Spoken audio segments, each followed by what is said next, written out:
Welcome, everybody, to this episode of Breaking Absolutes. Again, I'm going to do something a little different than I've done historically, which is to talk to artists. Today, I want to do another sort of album breakdown on Dream Theater's The Astonishing. And what's different this time is that as some of you know, I was invited by John Petrucci to write the novel to that record, which has been, to some degree, a polarizing record for them. They had fans who loved it and fans who didn't love it. But for me, even before John and I kind of formalized a working professional relationship on the record, which never felt like that. It was always a creative endeavor, but there was a contract. Before all of that, I fell in love with this album. I was fortunate to hear the album long before it released to the public, and that was in service of my work on the novel. But there was also an audition process, so to speak, on that. And I want to talk about that because I've been asked about it many times.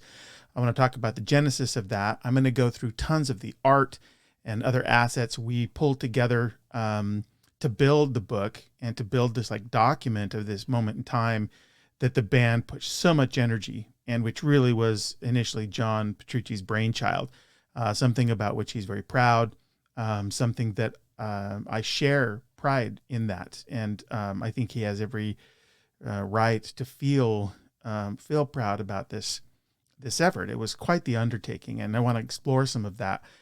For fans of Dream Theater, I think there's going to be some interesting nuggets here. For fans of The Astonishing, likewise. So without any further ado, let me kind of go through this. I'm going to start by talking about the genesis of my work on it. I don't know if John will remember this, but a couple of years before The Astonishing came out, they were coming through town on one tour or another. I can't remember what the occasion was, but I have the good fortune of when they come through town, getting to spend some time with one or all of the band in one sort of configuration or another. And I was with John on this one occasion, and I mentioned to him, I said, so much of your work is narratively based, apart from Miracle on a Sleeper and Count of Tuscany, all of which are sort of episodic. Scenes from a memory, that is a bespoke conceptual album. But I said to him, all of this stuff, I said, the next time you guys do a concept record, or you should do a concept record, and you should let me write the novel. And he kind of said, yeah, that'd be a really good idea. He wasn't dismissive at all, but they didn't have any plans. And then about 2 years later, I had no sort of foreknowledge, but I saw the announcement. I think it came in September, the September in advance of the release of The Astonishing. They made the announcement because Dream Theater usually goes through these paces of disclosure on their records, and they do it in a fun way for those fans who want to remain actively involved. Sometimes tidbits, breadcrumbs into the record. Not just release of singles, but sometimes announcement strategy. And they definitely did this with The Astonishing because there was so much forethought on the world and the story. And there was this really interesting incremental map disclosure and characters, all of these things. And when I saw that first announcement drop, the first thing I did was I got in touch with John. I said, I got to write the book. And he communicated to me that his vision for The Astonishing was large. It was, of course, the album as the centerpiece, but it was the story, which he actually had in advance of beginning to conceptualize motifs and character themes and melodies. And he wanted there ultimately, if possible, there to be a film. He had thought about a book. They did a game, and that was part of the planning. He really he conceived this as to be this experience that had this through line of the story and the music that could have extensions in lots of places. I love that kind of IP planning. I did a bunch of it at Microsoft when I was with Xbox. We would plan IP and we would be thoughtful about it because we wanted there to be an experience that those who sort of took to the vision could share and have extensions in different areas of entertainment consumption. So that was his vision. And he and I had some conversations about it. And I remember I was on my way to a writer's event in down near Tacoma, Washington. I live in Seattle. And the writer's name is Robin Hobb. That's her pen name. Her actual name is Megan Lindholm. And we were on our way to a special dinner that she had set up. And John and I did a call. And Tacoma is about an hour from me. And we spent that entire hour on this call talking about, what it would look like for me to do this. And John was cautious. He rightfully so. He should have been cautious, and he was cautious in that we were good friends by that point. But he didn't want to turn the reins over to this novel to just anybody. There were a lot of writers I know who wanted to do this book, either because they know the credibility and the station of Dream Theater and sort of the music artist pantheon, or they love progressive rock or progressive metal, or just good way to sink your teeth into a story that had, application and reach to new audiences, all of these things. I felt well positioned to write the book, not just because, or not even because I knew John, but because I had written fantasy and science fiction where music was at the center.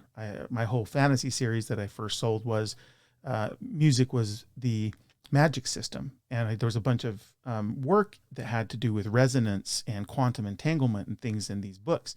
So I knew how to write about music as a more than just a thing you listen to inside the context of a fictional world. I also know about presentation. I've toured musically, not nearly on the altitude of Dream Theater, but I've been in metal bands that have toured internationally. And so I know what it means to present music and narrative inside of music. I understand, coupling those things. And so I laid this out for John and just said, I think I could really do something interesting with this book. And he spent a bunch of time talking to me about the world that he had created and the vision he had. And so I said, well, look, dude, why don't we just do this?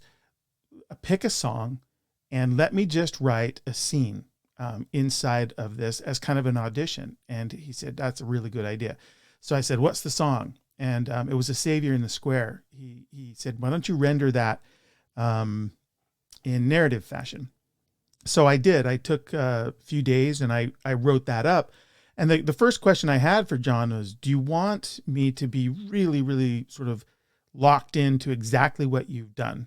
Which is fine. If you want me just to really retell exactly, or do you want to give me license to take this world and run with it?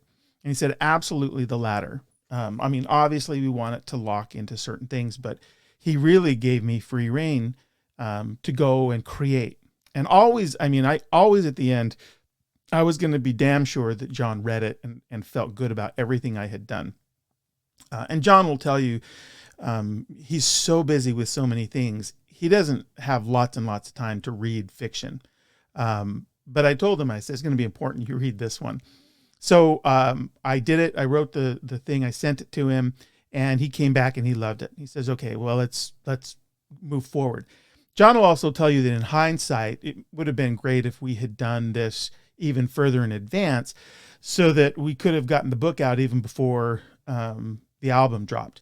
In fact, John said a couple of times that the way he'd really like to have done this is to toured the record the same way they will do a Broadway show, and to sell the album at the performance, because you come out so sort of energized by this story and music, combined experience that you get it. Your mind's kind of enlarged to that experience that you've just had.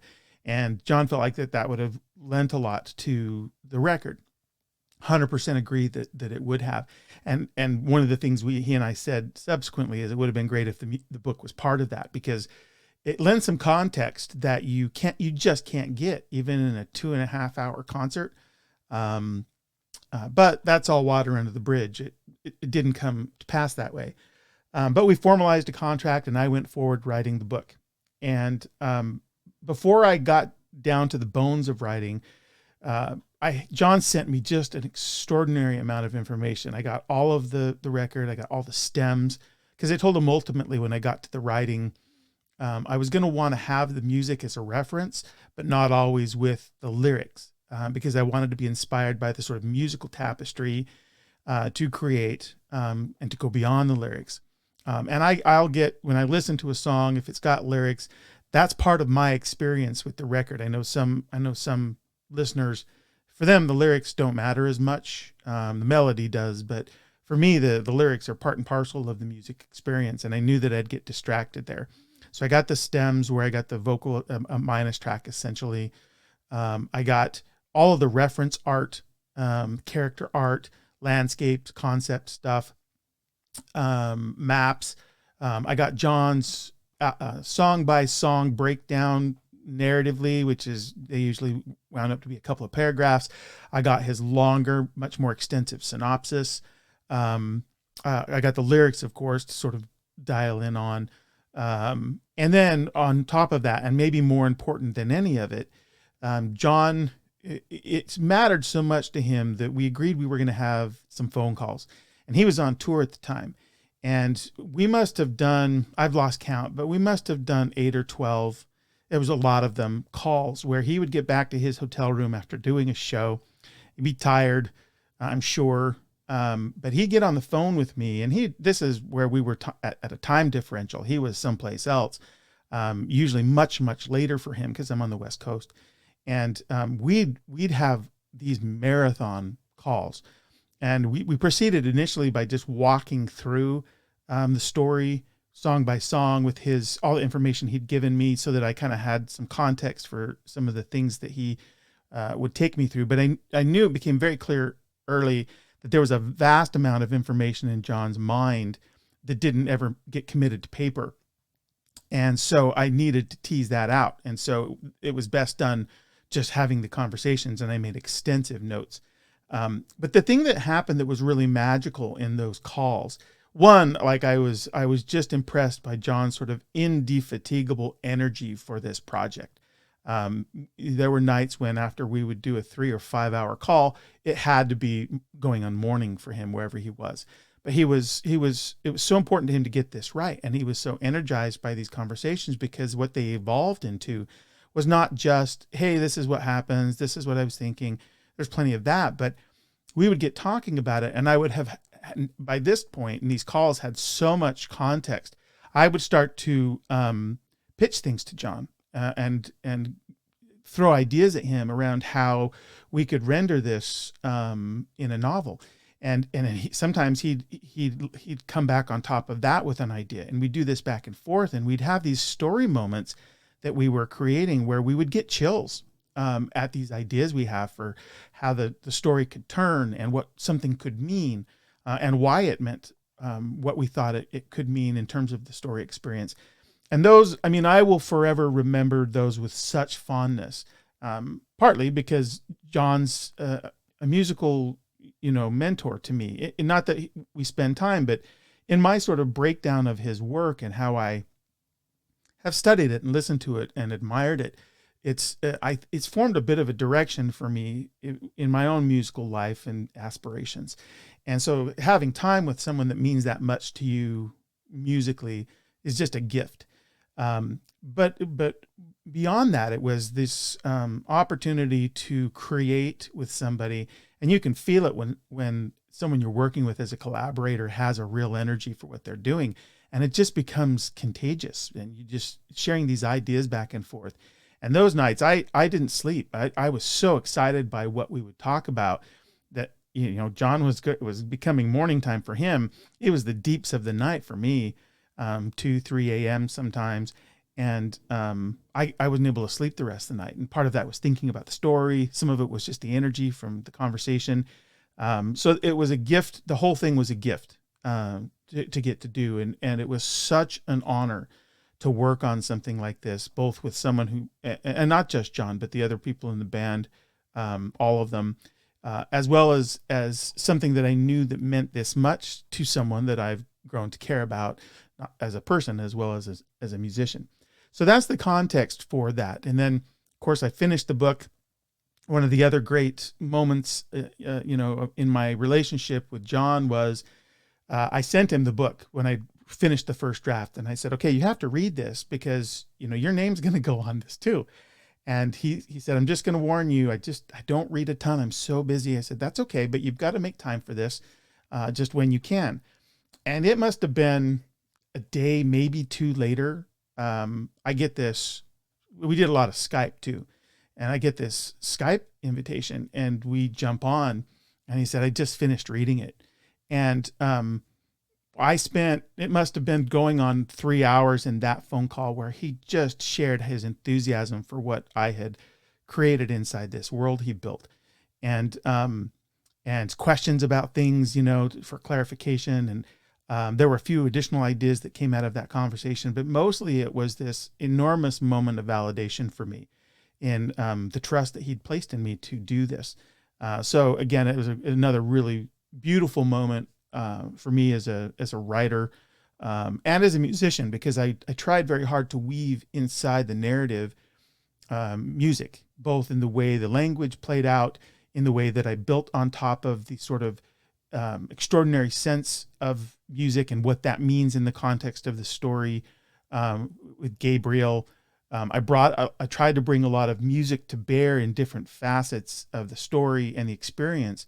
And John keyed in on all of that. And so that was a great moment. And then, of course, thereafter, it was the logistics of getting everything done and out. And we did the deluxe edition, which was leather and had color insert art, which I'm going to show in this. I've shared it on my social media, but I'm going to share here and talk through and all of the other bits to create this package. And then later I contacted John. I said, we did this really great, nice edition. I said, but what if, let's maybe do this as a more traditional, they call trade paperback. So paperback, but in a larger size than the typical paperback. And he said, yeah, let's totally do it. Now that one doesn't have all the extras. It doesn't have the song, like for instance, with the deluxe edition, there's some song ideas. Like John takes a song, and from the very initial iPhone recordings all the way through to the end, he shows the genesis of how it progressed. That was part of the deluxe edition of the book. So there were some extras that, but the central story and a lot of the context exists in the paperback edition. And so we'll go through a bunch of that, but that's the larger context behind how I, was afforded the opportunity to work with John on this, and how it came to bear. And it's just a story that a lot of people have asked me to tell in a little bit more depth. And so I thought I'd do it here. I'm going to proceed on to a bunch of the materials, and then I'm going to end by going through the album. So this is going to be a long video, and it's not going to be for everybody. Some folks just, frankly, they're just interested in the music, and that's 100% valid. Just go listen to the album. But for those who kind of want to go on the journey of all of the materials that I went through and had, and the story I've told, and then go through the record and places where I'll embellish on how the story grew or changed, I'm going to do that. And part of it, I've always wanted to kind of document this and have it out there. And then, you can come back to it if it's interesting to you. Please, it'll probably be a few hours long. But with that, let me move over, and I am going to start with the concept or with a bunch of the art. This is the cover that everybody's familiar with. And one of the things I learned early on is John with a lot of detail, built these NOMACs, and it's an acronym for noise machines. And one of the things I'll say, and I'll come to this more later, is that the John used, for the purpose of writing the record, a lot of shorthand that came in the way of the appellations for the characters, like nefarious and faith to a degree. And he took some heat for this from some quarters who thought it was a bit cliche or simplistic. I think quite the contrary. And there's two parts to this. First, there is tons and tons of evidence in musical theater approach to use appellations and language that do the shorthand work, so that you kind of can lean in early to character qualities. So John didn't invent that; he just used it for his own purposes. The other thing is that it's sort of this iceberg analogy you've heard, where there's a certain amount of information you can get musically and lyrically from the album. That's kind of a baseline. And then going to the show provides so much more because there's all of these visuals. That's another thing John gave me early, was all of the video assets that they used to produce the live show, to combine imagery with the language of the lyrics and all the music to present this show, this rock opera, some would say. Although I think that somehow marginalizes the effort here, but we'll just put that aside for a minute.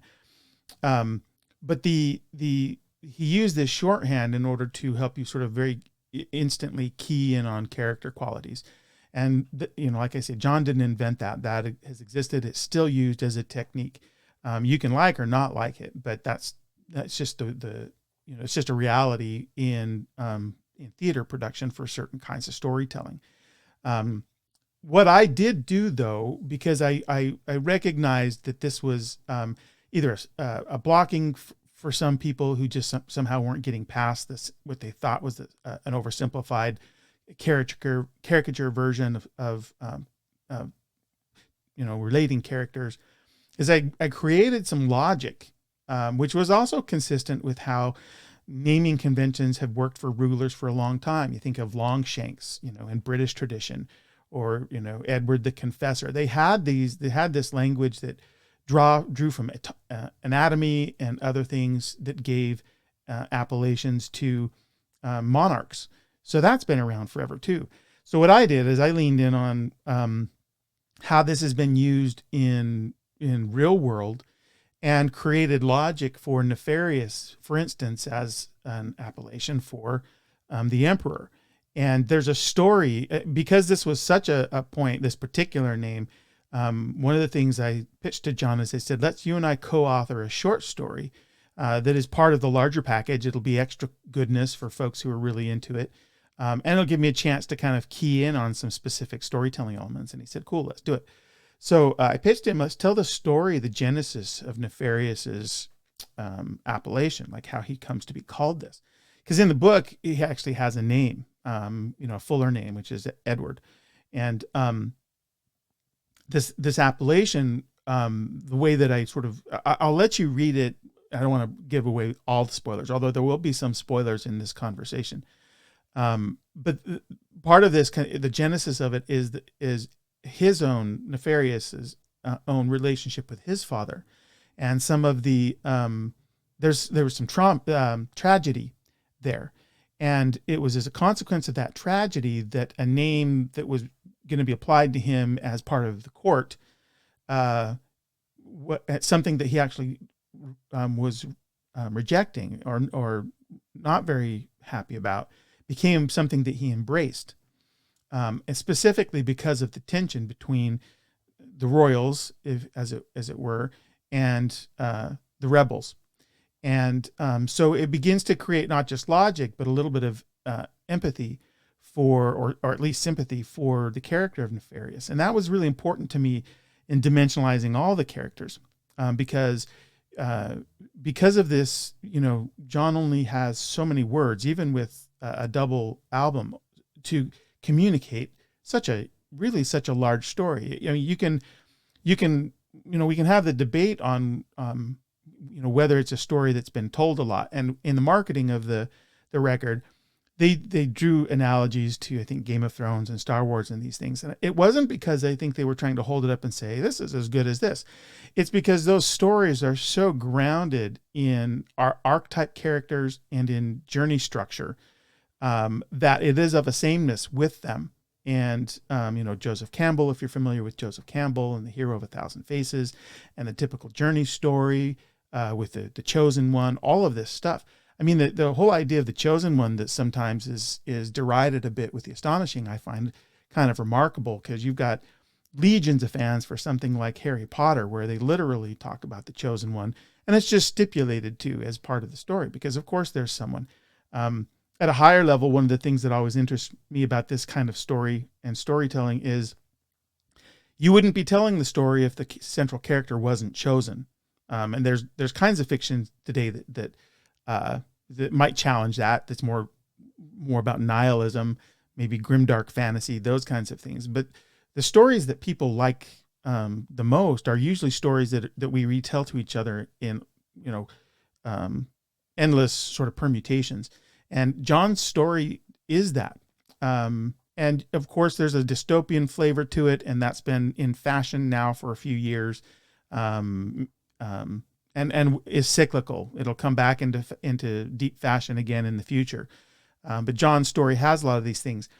But the thing, if you haven't heard John talk about, that is at its core, is that is this idea that the act of creating music is a human need. It's not just hearing music. That's really important too. The nomax sort of supplant music creation. It becomes virtually outlawed. So when Gabriel kind of becomes a realized person who has this ability to make music, it's sort of bestowed in the architecture of the story. It's bestowed with it's endowed with a kind of power that's more than just listening, and that's for the purposes of the story. But it's meant to sort of embellish and sort of fix in your mind this idea that music is so dreadfully important to the human experience. And John's double click there is it's not just the listening to music and experiencing music that people are creating, but that our creation of music is important. And that doesn't mean you have to be as accomplished as a member of Dream Theater, but that the act of creating the music itself has value. And as a human expression, it's really, really important. And that came to him as he started to see, AI creating symphonies and robots that were drumming. And you can see all this stuff on YouTube. And it's really cool and fun to watch. But there's a little bit of a dark edge to it when you consider that there, arts programs in schools are being delisted, defunded, and kids are not, as part of their sort of broader liberal education, increasingly or decreasingly, music is not a part of that, in the same way that athletics is kind of going the way in certain places. And there's healthy debates around all of that. But I will stand up with John on this one and say that music should be integral to your education. And again, it doesn't mean you need to be great at it, but even your failing efforts there, your halting efforts there are important, even if you don't continue with it. And John's world is a future look at what might happen, were music to become something that you abdicated all creation of to a ruling class, and that more than that it would come to be something that could be used to sort of suppress, your behaviors. And that's exactly what happens in the record. But this is a place I really emphasize in the writing of the book, is the technology that the emperor and his crew are seeking and building on is a technology that uses noise, or effectively music made by machines, to control. And that has very specific outcomes in the book that we'll talk about when I go through the album, and show how I kind of embellished things and built on top of some of John's core ideas. So that is, that's a little bit of setup that kind of goes back to this image we're looking at here, which is the nomax. Were very deliberately architected in, how they looked in John's mind. And behind it here, you see the emperor's palace. I'm going to spend a little time, and I'm going to go through a couple of other bits here, so you can get an idea. So here's Empress Arabella. She doesn't have the largest part in the record, a slightly larger part in the novel. She becomes a sort of a mediator, if you will, between the emperor Nefarious and her children, Darius and Faith, who represent sort of two opposites that we'll talk about. But this is the character art. Some of this you've seen, and in fact, I think all of it you've seen, but I hoped to give some context in going through this. Here's Ares. You can kind of see this slightly embittered character, and all of this, John fed character notes for all of this to the artist that created these images. So they're They're not just like renderings from an artist's mind. They're in part that, of course, but they're far more than that, because they're taking into account character qualities that John had written. Here's Darius. I may have misspoken a moment before. Darius is Nefarious' son. He's the one that's all about himself and power. Ares is, of course, Gabriel's older brother. There's more of the menace here. It's definitely true. I'm going to go back real quick. It's definitely true that Ares, he's a bit of a wounded character, and I'm going to talk about precisely why that is in the larger narrative. We know in the context of the record that he's lost Evangeline, and so he's a single parent with this young kid, and he's having a rough time, on top of having to try and lead this resistance against a tyrannical ruling class, because the whole thing is kind of emblematic of feudalism, and John's talked about that. Here's Darius, the son who feels put upon. In some ways, his story replicates, the way I've architected it in the book is it kind of replicates Edward or Nefarious's story with his own father. And it leads to some outcomes that are a little bit different than exactly the way that it's shared in the record, that I think folks will like.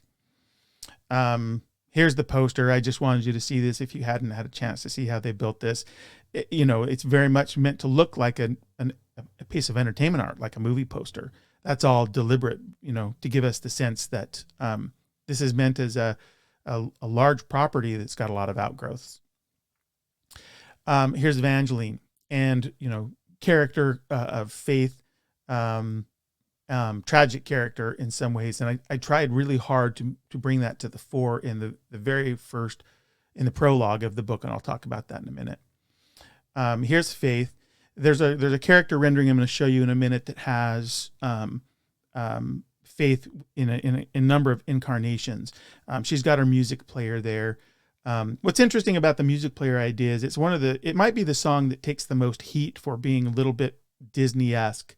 I've seen that term bandied about, and I understand that. But the thing that is at the center, for me anyway, of that song is that she lives in a future time that's somewhat of a dystopia.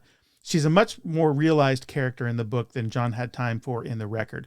In fact, she's a diplomat. She's incredibly bright. She's brokering trade deals and peace across multiple monarchies and federations all across North America.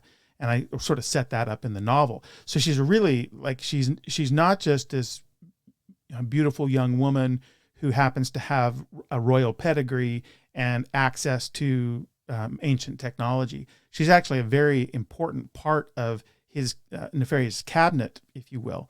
And thus her later efforts to try and broker peace with the militants, even as she sort of falls in love with Gabriel. But I'm going to show you some more of the art pieces that we put in the book that show some renderings of her just slightly different. This one's got sort of a russet, pinkish hue to it. And of course shows you her music player. Here's the Gabriel character, a very sort of serious look. But part of that grows out of, and something that I tried to build into the novel, is his feeling that he had so much on his shoulders. And it was a really important feeling I got from my conversations with John, is that,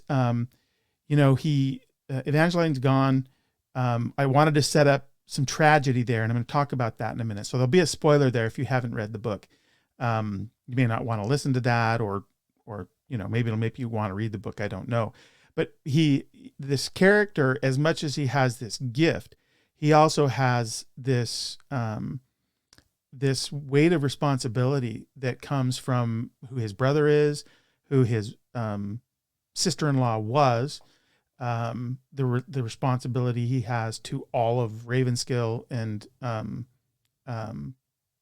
folks who are fighting for an existence against a bit of, tyranny. So it makes sense that he has this sort of focused, weary, almost world weary look in his face.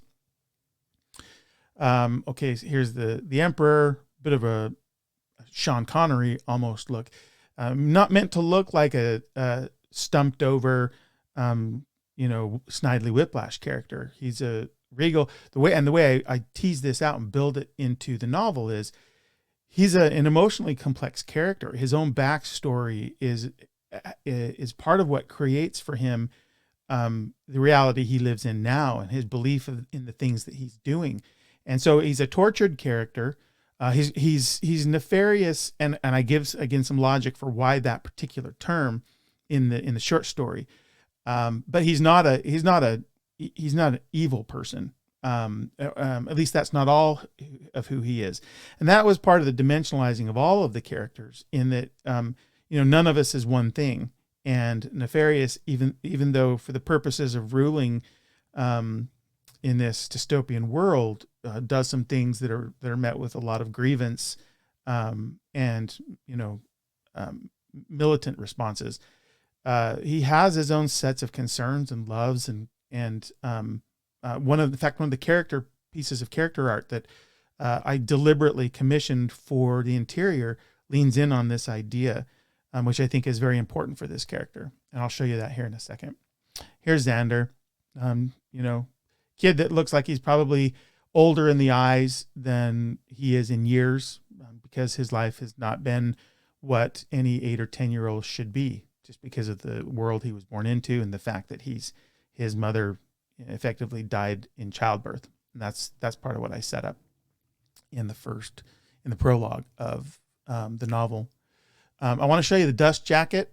If you haven't seen it, maybe I can dial this in a little bit more so we can kind of tool around and look at it.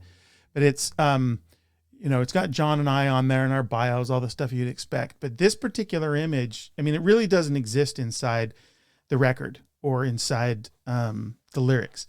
It's, I wanted something that really kind of, and John and I talked about this, because his default position was that the cover of the book would probably be the cover of the record, and it's the first logical choice you'd make. But I told him, I said, in some ways, as much as I love what you did with the cover of the record, the story is trying to really tell a grander story. It's trying or to realize more of the grander vision inside this world that John had imagined. And so I said, I want to have an image on the cover that really looks epic, that shows Gabriel facing against an insurmountable, would seem insurmountable force, and doing it effectively with a song. And once you get into the book and you read, you see the character cast. There's people on this ladder going up on this radio tower that are in the book. So the cover starts to take more life in your understanding once you've read the novel, which isn't important to understand the basic, conceit of this particular image. But I wanted it to feel imposing. I wanted you to feel the power and the might of the empire as it's coming at a guy who's armed with his own ability to sing and antiquated technology relative to, battle destroyers that can fly, and a wave of those, and Nomax literally bringing destruction to Ravenskill to raise it. So we've had some nice feedback on the cover, which is gratifying because I think people got what we were trying to do. Here's the capital city. This particular image is this sort of, I always kind of see it as this sort of tripartite edifice. And it's interesting, maybe just because Dream Theater and this kind of imagery are now for me forever wedded in my mind. When I was looking at the recent cover for A View from the Top of the World, and just because I do this, I was looking deep into the image for Easter eggs, that things that might have meaning, that aren't evident on their face. And when I was looking deep into the city beyond the boulder that's caught between the two cliff faces, I thought I was seeing this particular architecture.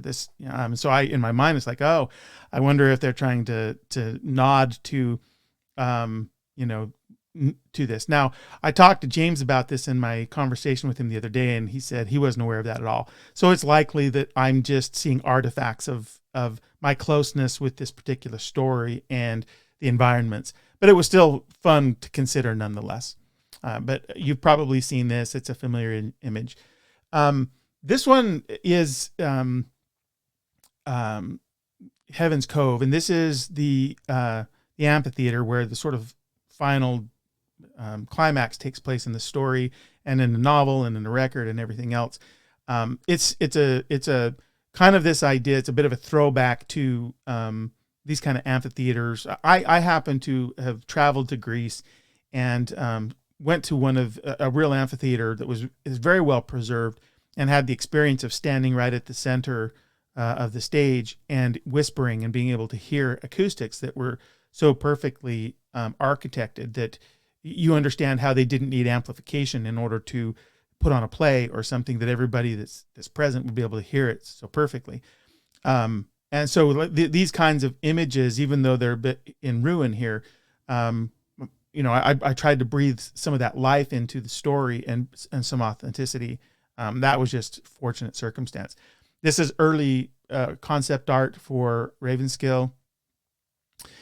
This is obviously a more polished version of that same thing. You see some of the same edifices manifesting and how they were starting to realize this.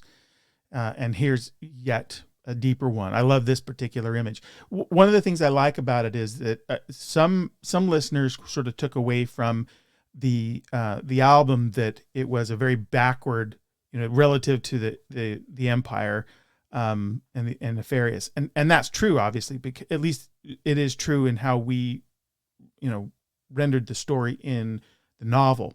But even having said that, it's true in the novel that they're not without technology. They're not without beauty and culture and all of these things. And this particular image gives you, I think communicates that the rebels weren't just this ragtag fugitive group of people that were rocks and slings and arrows, against pulse weapons and audio technology that could be designed to attack the audio signature of your body, which is part of how it's obviously conceptual. Although there is some real world, the whole idea of resonance and being able to hit frequencies in order to disrupt is real. And what I do is I just sort of take that to another extreme for the purposes of the Nomax and audio signature technology they're building in order to suppress the rebels and their uprising. But the purpose of this, showing you this, is to typify that the rebels are it's a rebellion, but they're not without leadership and technology and power of their own to try and affect change in the interest of their own lives. So there's a little bit of the environments. I want to show you some really cool images that were given to me and that we used or that I used, and and these are in the book. So this is stuff you can see if you've got the book or if you want to get the book. And this is not a sales pitch. I'm not here trying to sell you a copy of the book. I just am trying to document so much of the deep context that I think really gives you a sense of how passionately John and others cared about this story, that there was this much effort and energy put into everything they did. Because here's some deep concept art that they put together for Arabella. Same thing here for Ares. It's really interesting to see some of this stuff generated by 3D graphic artists to build these characters before here's a multi-layered look at the Nomax and renderings as they pulled together the final design for that part of the story. Same thing here with Evangeline. There's a certain beauty in monochrome images to me, and even though these are not like stencil or sketched black and whites, they nevertheless kind of remove the impingement of color and fancy and kind of break down to an emotional quotient inside the image. And I love looking at these for that, particularly this one of Evangeline. Here's the one I was mentioning before, Faith, that shows you kind of her in mostly with hair design changes, but it just shows you how they're trying to concept out and arrive at something that feels most right. Here's Faith. Same thing here. I really love the expressions that they're building as they try and arrive at the way that John wants to see the manifestation of these characters for people to start to fix them in their minds. Same thing here. Gabriel, bit of a regal look to him. I mean, it shouldn't be lost that Gabriel, even though he's part of this militia and the rebels, he's kind of the number 2 guy behind his brother. And so he's a person of station inside that community. So, and increasingly throughout the book, he's being asked and trying to step up to a position of leadership because it's needed. And so he tussles with that for sure, both in the record and that much more so inside the novel. But he has to have this sense of the ability that exists inside him to do that and to manifest his gift of music. I think that even in a monochrome, that image does that. Here's some really cool stuff again in the novel. So you can go to your bookstore and you can look at, and so I'm not like sharing anything out of school here, but it shows you as John started to sort of think about how to put together this story arc, and deliver that musically, how he was making notes and breaking things down. And John and Jordan started a video series where they were really breaking down into how they developed motifs for the characters and all of those kinds of things, which I found fascinating. I think they only got a couple of those videos done before they just got overwhelmed with other work, but I still commend you to those if you're interested, not just in the Astonishing, but in how a band like Dream Theater would start to approach a project of this magnitude in terms of building music to tell story. I've made this argument before, and I love all concept albums because I love the ambition to go at a story musically.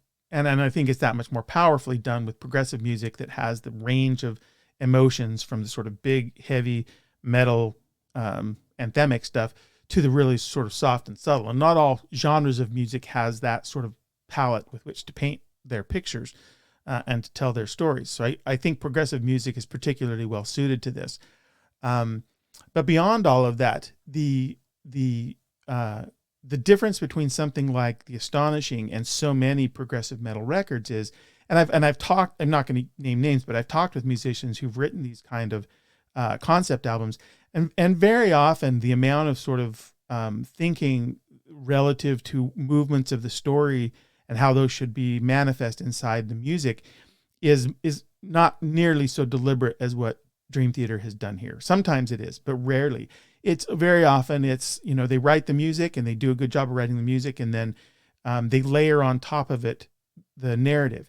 And really, really good singer and lyricist can make a pretty good effort at that. But it's never, in my mind anyway, never going to be nearly so well conceived as the approach that Dream Theater took here. So even if you're not a fan of the story or a fan of the music, I'm hoping that we can all acknowledge like the approach was kind of at the threshold of the best sort of laid plans for how you might do this kind of a record. I'm not going to read these to you, of course. Here's another few handwritten notes. And, this was early, I believe, in the concepting, because John, the detail that John built out, even in his song by song breakdowns, goes much deeper than this. But these are like, the way I see these is I think these were, as he began to communicate at a high level with Jordan and to the band of what was being conveyed in these, this was a good sort of outline. So fun to see that stuff. Here's obviously no particular. Here's Nefarious. Again, you see in this character, there is a sort of weight of experience and the mantle of leadership that is in his face. So it is far, far more than just a Snidely Whiplash twisting his mustache. And, you know, you would have expected that, but I love that the imagery that they are beginning to conceive conveys that. That's the purpose of it. This is a really cool image. It reminds me of that old Da Vinci one with him standing in his arms, you know, and it's like an anatomical. This kind of leans in on that that look and vibe, and I think it's a really cool image. Here is the score. Like, you can't read those notes, I'm sure, but one of the things that David Campbell, who did the orchestrations, when John and I were talking about how to frame that, we thought, you know, maybe we should have a forward and an afterword, and who should those people be? And John really wanted, you know, to make sure we set the right tone there, and because there were a few folks that we knew could and would do it, and he had the thought, hey, let's have David write this, because he's done so much of this kind of work. And if you haven't read it, even if you just go to your Barnes and Noble and just for a minute open it up to read those couple of pages, the way David talks about the use of music to tell story and the kinds of things that Dream Theater was attempting to do with this record, it's really remarkable. It gives you a very powerful sense of how good he is at his job in doing orchestration work for the purposes of a record like this. I was so impressed with what he wrote. So there's a little tidbit for you, because I won't show you the whole thing to read here. But these are some of the orchestrations, the sheet music, which is just kind of a fun thing to see. Here's a signed version of it. It's kind of fun to see. These are just, you know, this is just things that I think people who are big fans of Dream Theater and their approach to things, their process, as well as fans of the Astonishing, you know, can have some fun looking at. Here's an image. Oh, I needed to dial this back out. But you can see how they're arriving at Xander. You know, this is some of this you see pull through on the final character art. Kind of a fun look at the early work that they did there. I'm going to go back now, and I'm going to show you a few more images that, we did this one. Sorry. That was the Genesis work. Here's some stuff that I'm really proud of. This is what they call tip art or tipped in art. This is art that we didn't exist before. That when I talked to John about the project, I said, I'd love to do this the way we used to do books back in the day, where we actually have art in the interior. And he was all for it. So then I said, what would you like to see in those? And he said, you pick what you want to see inside that you think would be really cool. So the first image I thought of was, went with the story, which is a scene that only exists in the novel. And it's an opening scene. It's the prologue. So turn off or mute or whatever if you don't want to hear this, if you think someday you want to read the book. But the prologue is set at the borderlands. And we're going to look at the map in a minute, but it's set at the borderlands of the Empire. And which is sort of in the southwest area, because this empire that John set up is kind of the greater New York area. And you can see some of that pull through on some of the naming, and we'll look at that when we look at the map. But this image is Gabriel, and it's Evangeline, and you can see Evangeline, if you look close, she's pregnant. And what happened, and in the back you can see kind of this gate, and you can see this patrol post where they'd be watching. And the prologue opens with basically the people of Ravenskill and others that exist inside the Empire as sort of migrant farmer workers coming up from one of the more southern federated states, having basically been farmed out by the Emperor as slave labor. And they're on this march back into the Empire, and Ares and Gabriel and a lot of his militia are there to welcome them in, because one of the people that is gone as part of this group is Evangeline. And what happens when she comes through is she dies. She collapses here. And one of the things, one of the sort of emotional tension points in the character of Gabriel comes later when the Emperor Nefarious asks him essentially to save Faith, because he's got this amazing gift. He's the gift of music and all of this. And Faith is mistakenly killed by her own brother. And she lay there, and it's Nefarious, as any father would, pleads for her life. And for me, it was a very emotional moment. It begins, it's the first place really in the record you get any strong sense of humanity from Nefarious. But obviously nobody's like that. I mean, I don't know, maybe there are people who are sociopaths, and they only seem human at certain like moments of extreme crisis. I'm not a psychologist, but as a storyteller, what I knew I needed to do or wanted to do was set up this moment so that it had much more impact. And so the way I set it up in the prologue, I get chills just thinking about this. This is one of the things that I said to John, and he's like, oh, we just got these chills. And I still love this moment, is that his brother, Ares, sees that his wife is dying and his unborn child, and she obviously delivers the child and the child is saved, but she dies. And that's that we know that in the record. But what I layered on was, in this moment, Ares comes and, because this isn't on screen in the record, he asks his brother, because he knows his brother's got this gift and he knows it does certain things. And he begs his brother to please save his wife's life.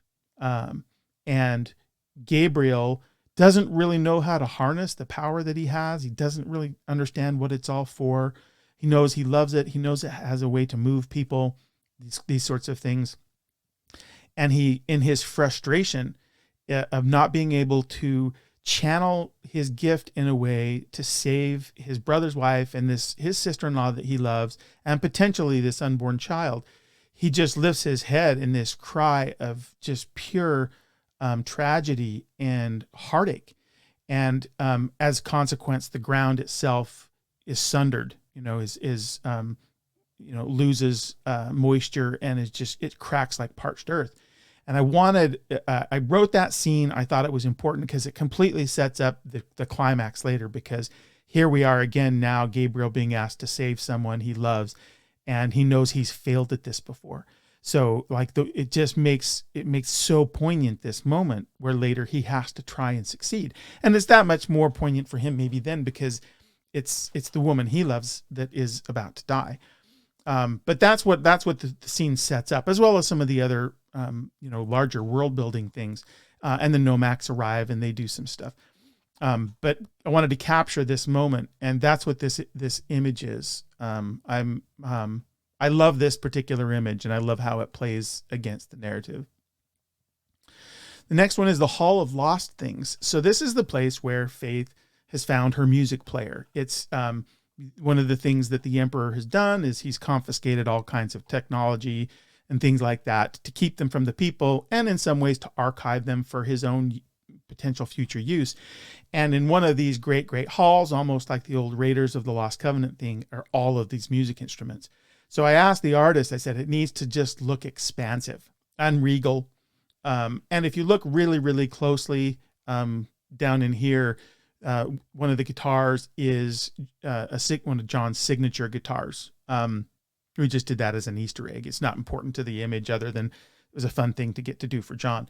But this is Jack, who doesn't exist in the record, but I wanted for the Emperor to have a confidant, somebody who was a friend of his that could talk to him in a way that no one else really could, because they had known each other since they were boys.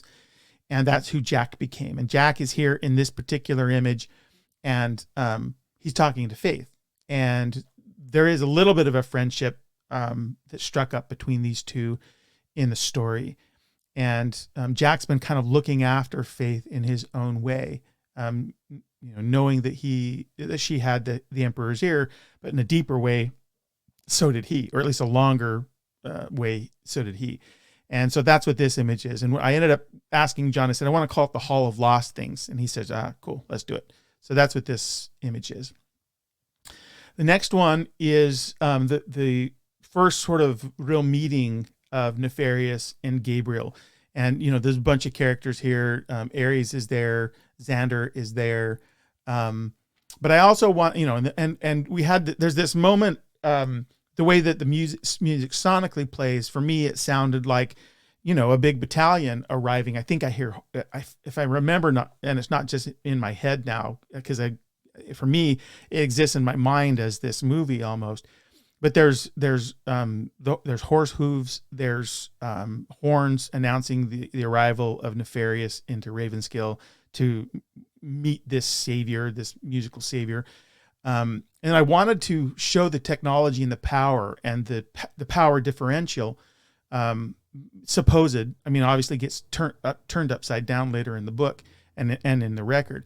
But here it's like this suppressive presence that he brings to bear here, and he sort of puts Gabriel under a spotlight, and metaphorically under his thumb. And so this was an important image. It's so key, this first meeting, that I wanted to see this rendered. So I picked this one. That's also art that exists inside the novel. This is the image that I mentioned a little bit earlier, this is Jack talking to Nefarious, and it's a human moment. I wanted very badly and this doesn't exist inside the record. This is just inside the book. I very badly wanted an image as with the story that really kind of showed some of the humanity of Nefarious, that he's a person, that he struggles with things, that he has conflicts, and that he has places that he removes himself to think about these heavy decisions that he has to make and what it means for him and his family and all the people. Which isn't to say he's not still going to make decisions that are hard or that hurt people. Of course, that's who he is and has been. But it's not the all of him. And this is the place where Jack is talking to him and helping him to look a little bit deeper or more broadly than just someone who's evil with a capital E would ever do. And again, here, like in the back, you see echoes of the palace here with this image that we saw before in the other concept art, and then, ships patrolling. So you get this sense of the might and grandeur.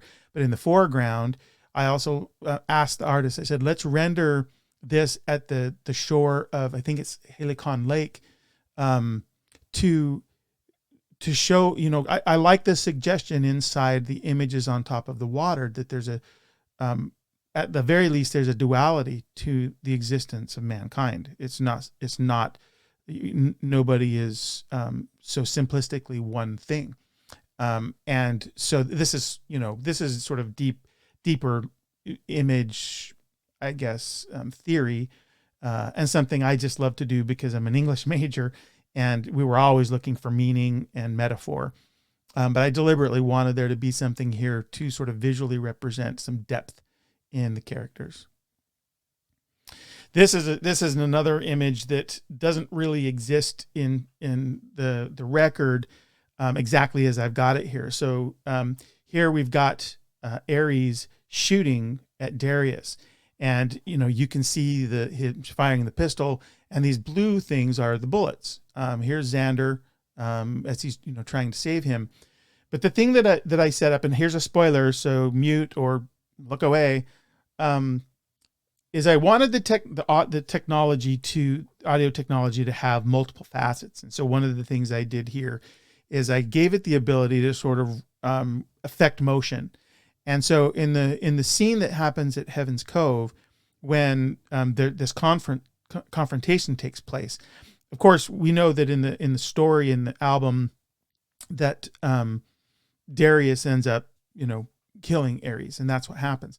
But prior to that, the way I write out the scene is Ares is able to, or is trying to defend Xander, and he shoots at him. But Darius has anticipated some sort of dastardly deceit or plan, and has positioned Nomax, who have this particular capability, to be there, so that if he were to come under any attack, he could render those things useless or harmless to himself. And so I love the sort of magical quality of this particular image, even as it sort of depicts something that's real inside of the story that John created. But again, just sort of is able to sort of layer on some additional pieces to give it some additional meaning. So that is all the interior art. Now let's look at the map. And this is something that John had created. I'll kind of zoom in here. And you can tell that he's Yorkland. I mean, this is definitely, you can see Long Island over here. And John has put in place a whole number of pieces of the land. And because this is a pretty big image, I can go in. But here's the Imperial Dock. There's the Imperial Palace. This is Lake Halcyon. I think I said that improperly. But the reason I'm showing you this is because when I was looking at the map, John had put so much care and energy into all of these places, naming them and thinking about this broader empire. And I wanted to tell a story that ranged across this, to make use of some of this creative work that he had done. Even though he didn't have story from the record set in all of this, he had thought there's a pretty famous fantasy writer by the name of Pat Rothfuss. And Pat's famous for talking about how he knows exactly what the money is like inside his world, even when money is not even, he had multiple money systems, and he doesn't even talk about them all in his fantasy series, which is very good, by the way. And Pat's, been a friend of mine, and in some interesting moments in my life, been there to talk to. And I can commend you to his books. But the point, the relationship the corollary I'm trying to draw is that Pat's done all this world building. John did a fair amount of world building in a world that he never had the ability inside even a 2-hour, 3-hour set of music to convey. And so a good example is right here. You can see this. Maybe you can't see it. Maybe I need to transition. Hopefully you can see that. Maybe not. Well, there's here you can see in this image. I'm going to turn this off. This tower next to Lake Halcyon, and the interesting thing about this this tower is it doesn't really have any place inside the story and the record. But it's kind of an artifact that's sitting there. And I thought, well, it'd be really cool to be able to, to see that. And so I built a whole chapter around Faith being there and having called together heads of all sorts of militias across the empire. Because Ravenskill is one rebel militia, but I conceived that there would be peoples all across the empire that were fighting back against the authoritarianism of the emperor. And so, and because I draw out Faith as this character who is the consummate diplomat, she meets with all of these people as she's trying to think of a way to avoid war. And it takes place in this tower. And so it was a time when I made use of the map for the story in a way that didn't exist in the record. Another one that John liked quite a bit is here called Fort Truth. Here on top of the, sorry.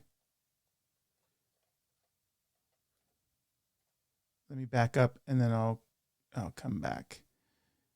For some reason it turned blue. Okay, so Fort Truth was when I got this map from John. It was just this thing out there on the edge of the Black Plains, had no purpose specifically to the story, but John had wanted to have the map have some authenticity, and so there was names. One of the scenes I wrote that doesn't exist in the record is about this Fort Truth that I pretended that it was sort of ironically named because it's actually the Emperor's propaganda headquarters. It's the place where they manufacture, deep fake videos and this kind of thing that the Emperor uses to control the people and suppress certain ideas and to convey misinformation. And I really like the idea, simple as it seems, of naming it Fort Truth when in fact its purpose is precisely to lie. And John thought that was awesome too. So there's other places throughout the map, like one of the opening scenes is a scene where the rebel militia has moved up here to, I think it's called the Grand Highway. Go and zoom in here. And the Grand, it's this highway here. And it's a scene where, they're trying to get goods. Here it is, the Grand Highway. They're trying to get goods to fuel their rebellion.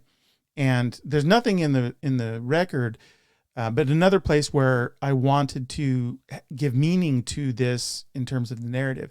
And I in doing so, I nod to Eastgate, which you see here, which is, again, just something that John didn't have time for in the broader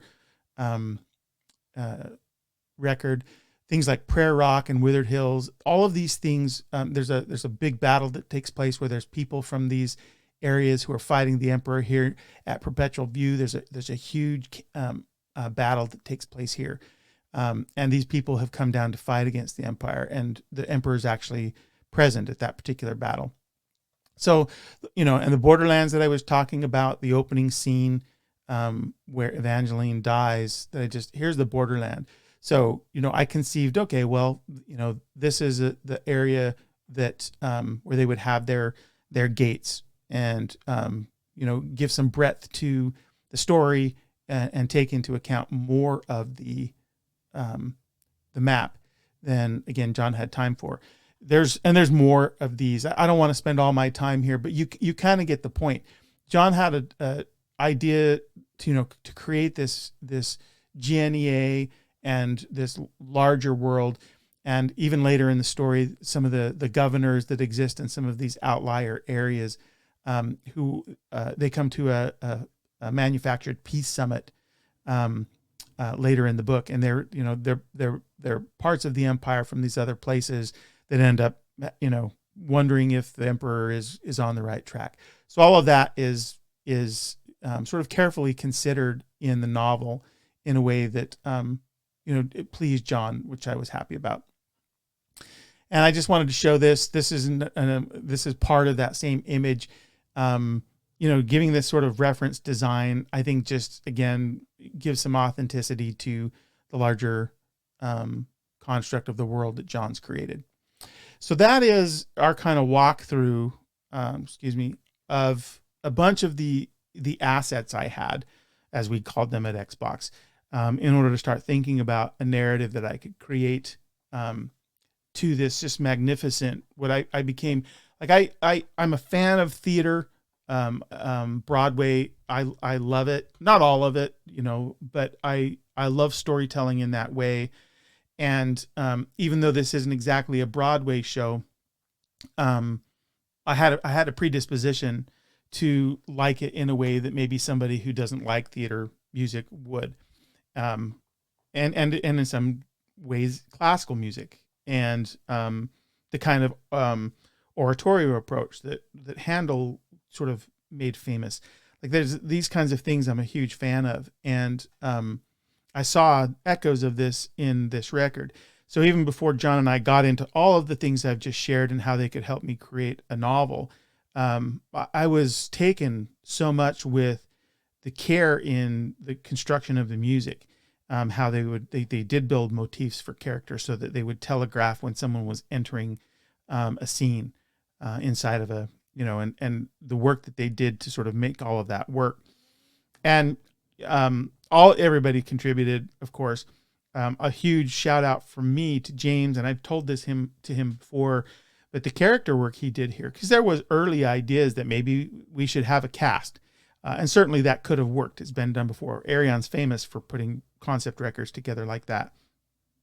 But John, because it's a band, John, when he approached James about doing it, he asked him about it, and James didn't just do a knee jerk and say, no, I have to do everything. He said, well, let me kind of go through it.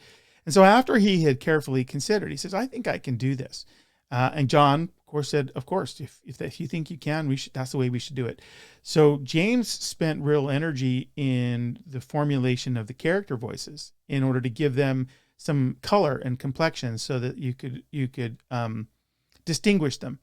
And I think he did a fabulous job of this. I didn't have any trouble transitioning from point of view character in listening to, what James did.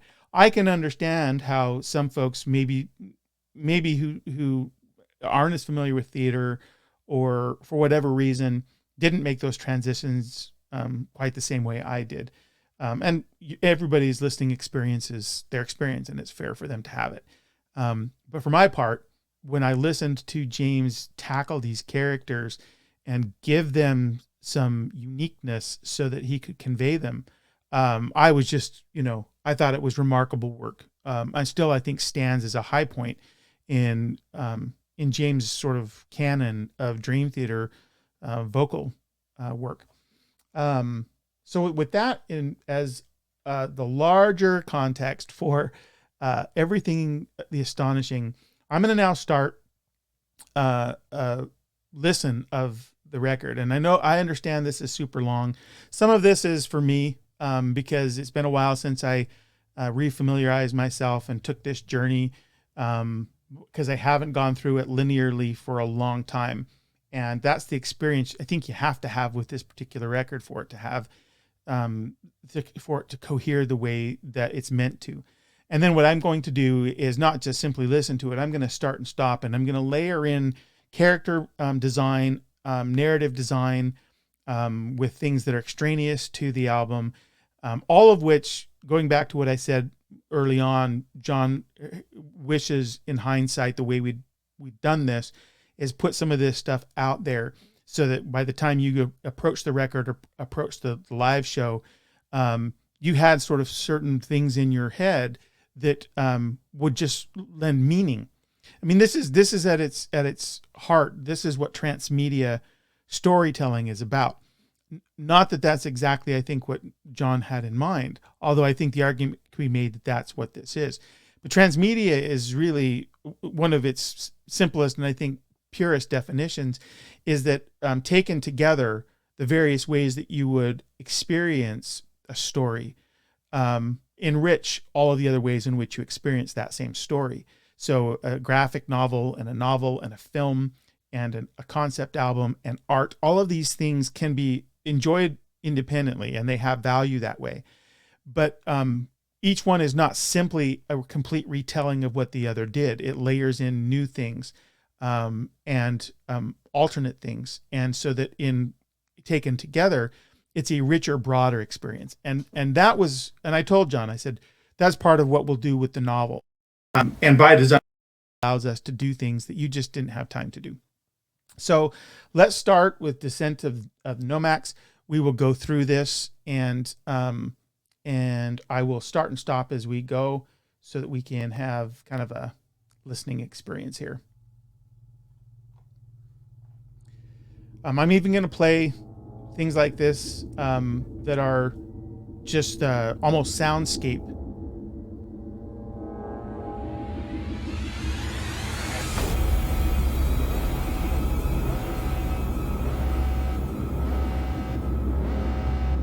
That's kind of a familiar sound, a warning sound, a breach sound, but I think it sets a certain tone that the Nomax and this noise is alarming. It's not to be trusted. That you need to be on alert as they come.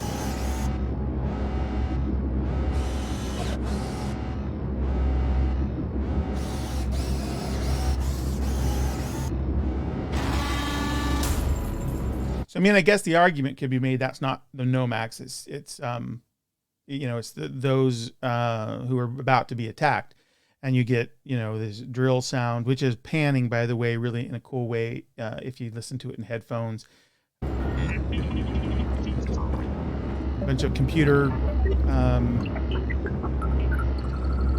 and of course, there's a layer at which Jordan is just enjoying the hell out of being able to explore. Delivering an audio bed, a sort of sound experience that gives some context to this journey that we're about to take. But it is still very consonant with the story.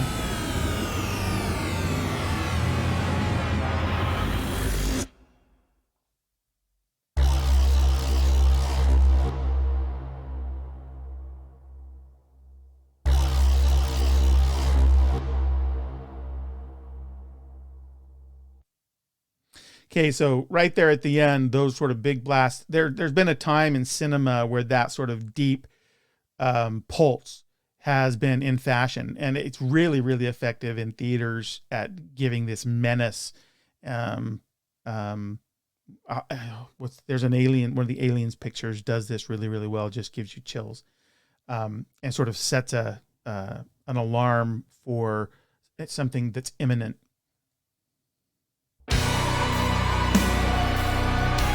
So this is Dystopian Overture.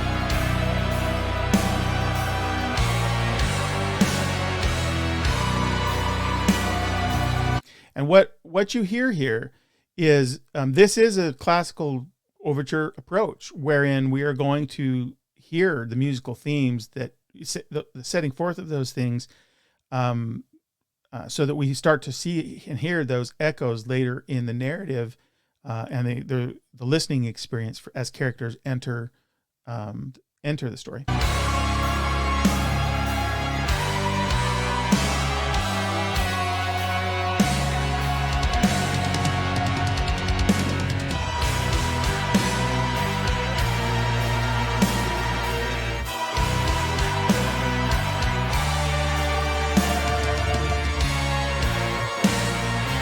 You can hear the slightly menacing sound there, that motif.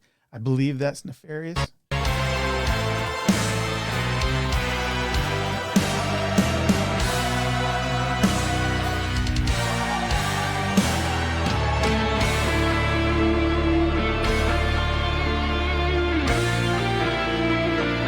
Oh man, I'm getting chills just listening to this, because the grandeur of the story that's behind it, it's hard to explain, man. It takes me every time.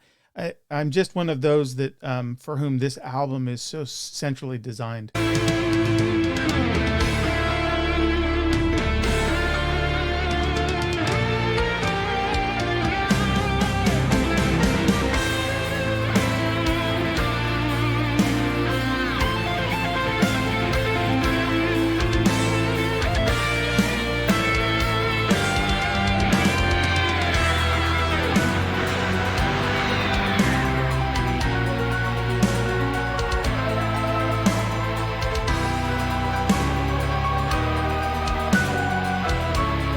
The other thing that's going on here musically for me is, as much as they're establishing the character motifs, is that we know the Dream Theater can do all kinds of things with the facility that every member has at their instrument. And that includes James, because the voice is an instrument.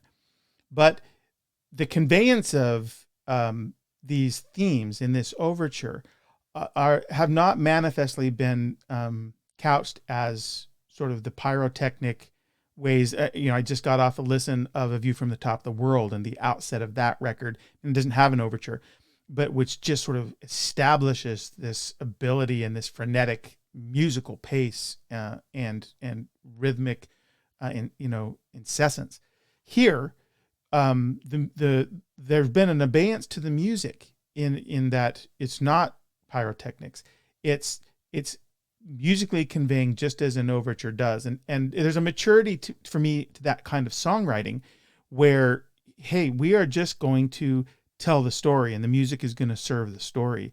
And that's part of, I think, the maturity. And not that there's aren't lots of crunchy moments and fantastic instrumental performances on this record, because there absolutely are.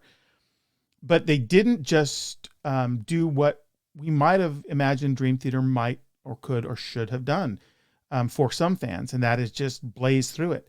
Here is us just setting out these melodies that will help us make sense of characters. I love it.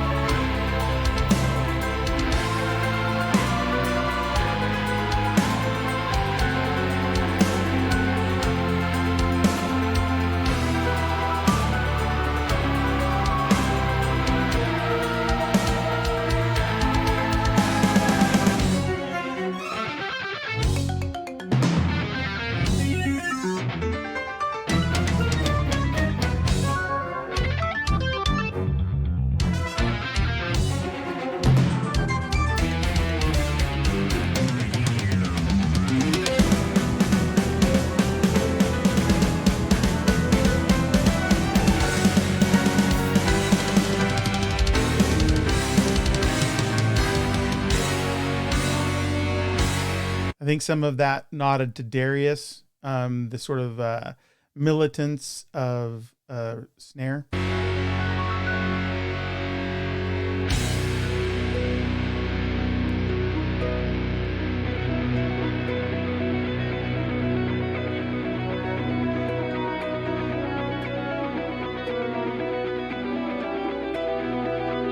I believe this is Faith's theme.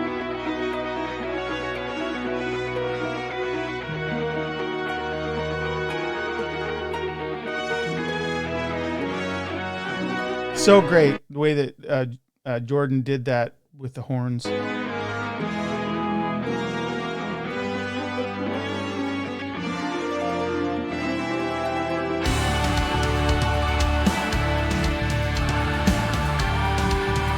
The voices.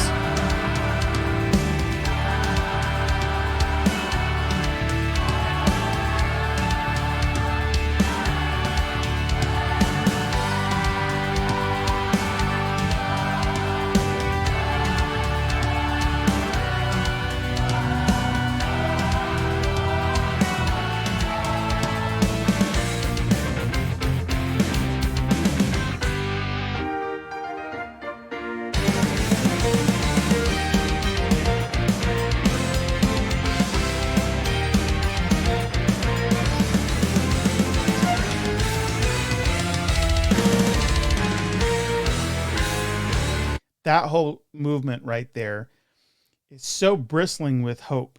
Like this for me, this conjoining of fates that will work together in the interest of a greater good, which is what our new world is all about towards the end. And I know that that isn't the exact musical turn there, but it is the feeling, at least for me.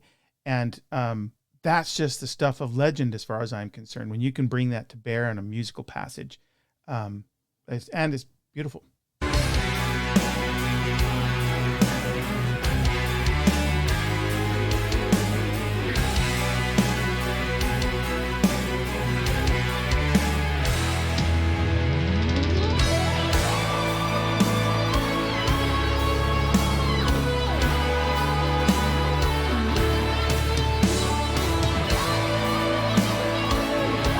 Like it does the record a huge service to listen to the overture in the context of the larger story and its characters. And that's not something that you, like on a cold listen, that would make any sense to you. I mean, if you knew that going in that you were going to have a more theater experience, you might listen for those kinds of things. It's arguable that many of Dream Theater's fans, just getting the CD or the digipack or whatever, didn't have all of that.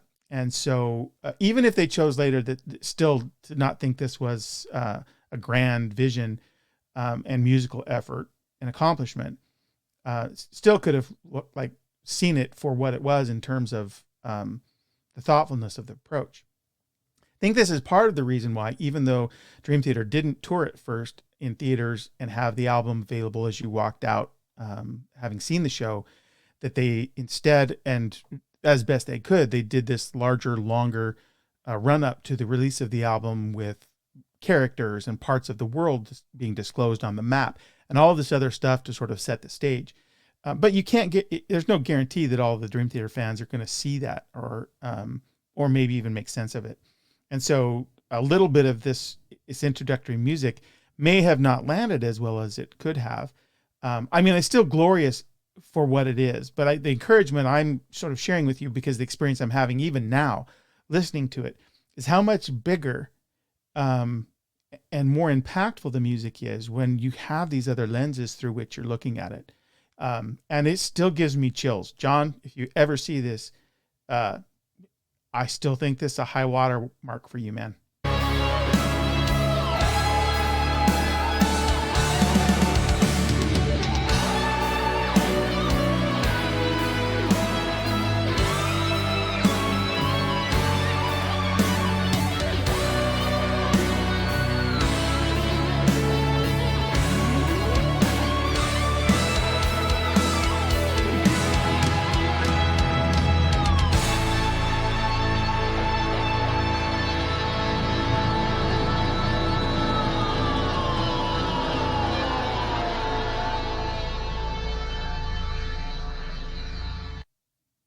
little bit underneath it all, there's still this hint that the Nomax are back there. At least that's the echo I got in the very last few tones inside that.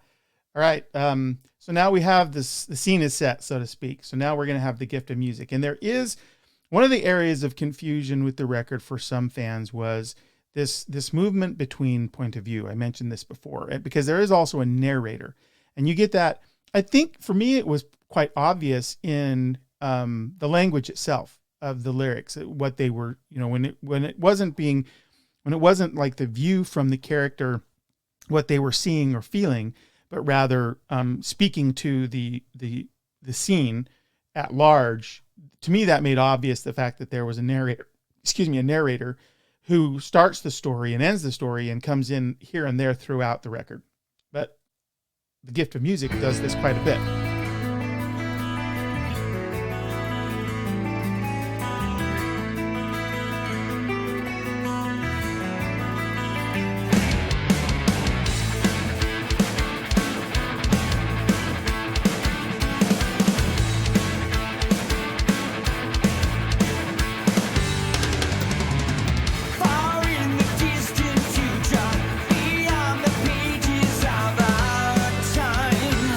So you see how, like, one of the things, John, you maybe have heard me talk before, or maybe I wrote this once.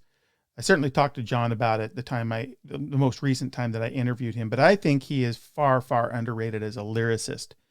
When I think about songs like Lines in the Sand, Scarred, they just, they cut me to the quick. They really do. I'm not being hyperbolic at all.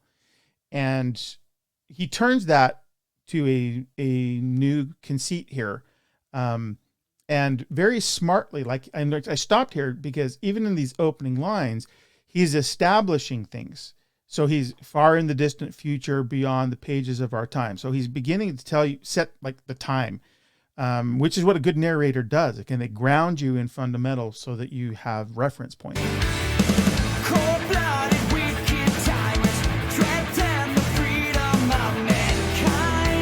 There you go. Narrator's told you about Nefarious. Hasn't used the name, but you know that there's a bad guy who's overseeing this future world that's not good.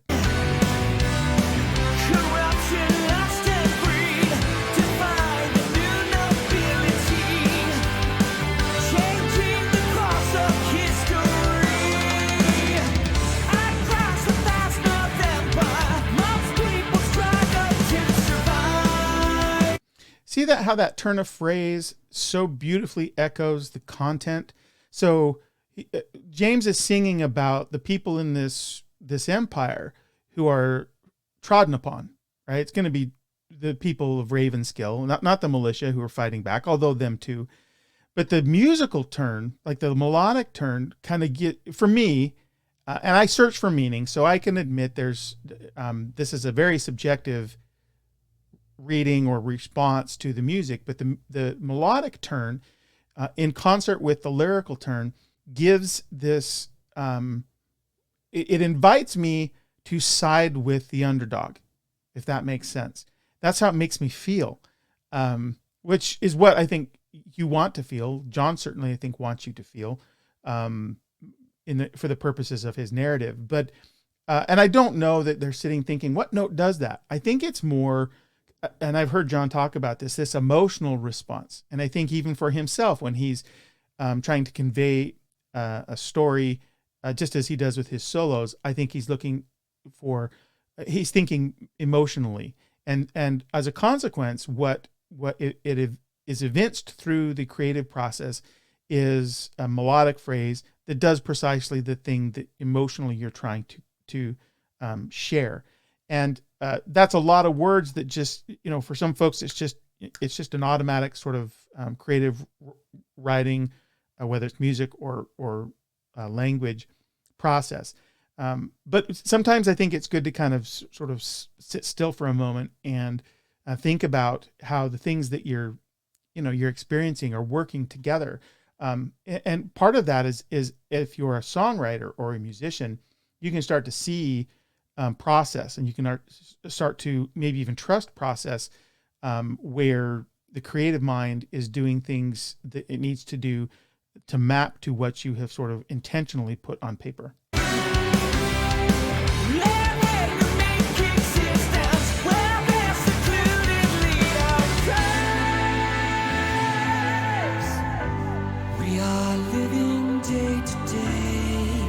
See, I got chills right there. It's exactly what I was just describing.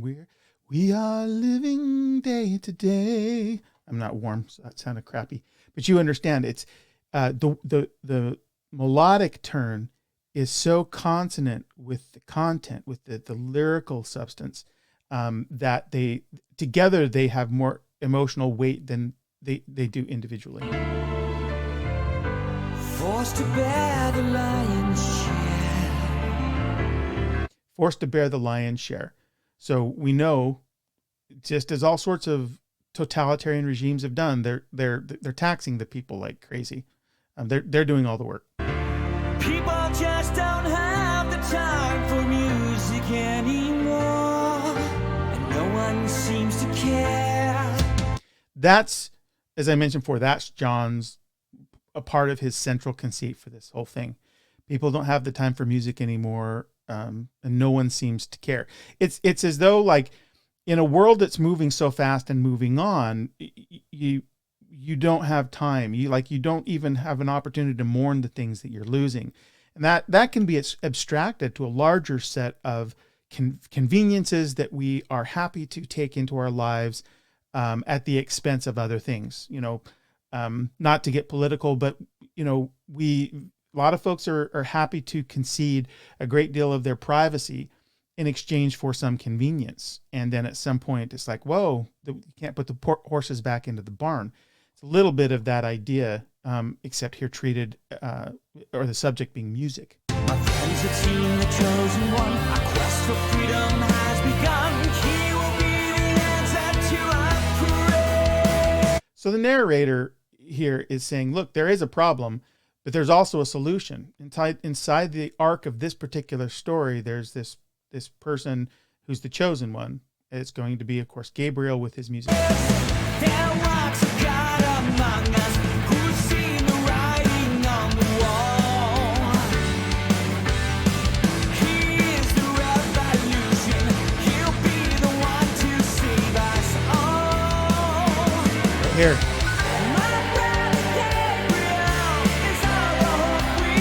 That is so triumphant. It just gives me chills to hear James sing that. I'm sorry, there's a little bit of fanboy coming out here. But then he gets into that register and he just lets go. My brother Gabriel, here he's talking from the point of view of Aries. My brother Gabriel is all the hope we need. Like, do you realize how God, I even get emotional about it, how powerful that sentiment is? It's remarkable.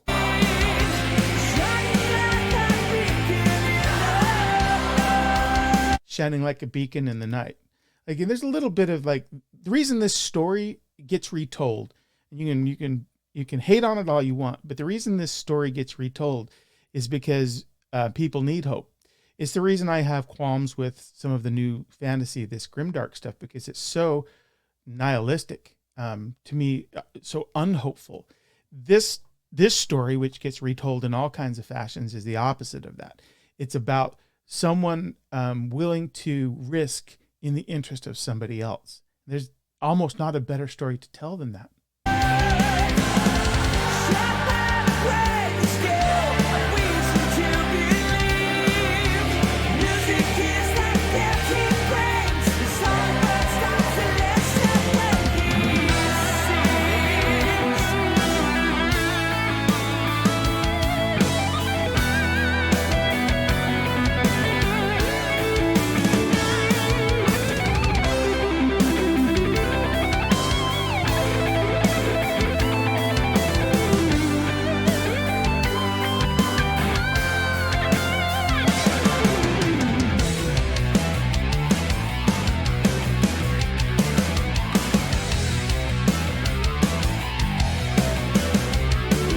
See, there's that last lyric before John did this solo was, the songbird stops to listen as he sings.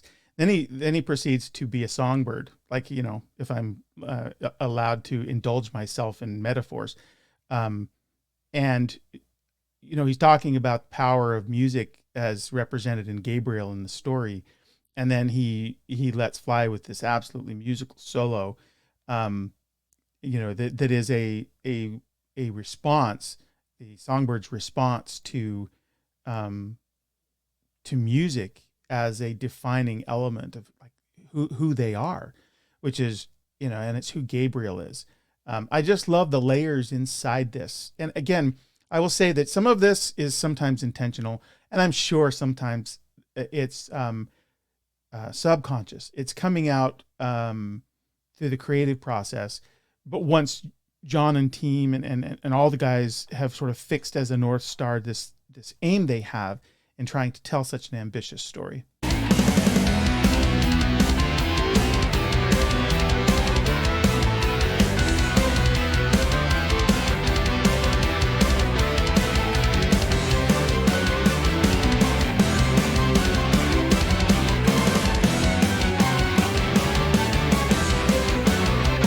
You can read a bunch of this sort of musical section as the anxiety of that is going to come as a consequence of this tension between the rebel militia and the empire, and the music is going to have to stand against. That's a little bit of the sort of the sonic terrain I think it's exploring.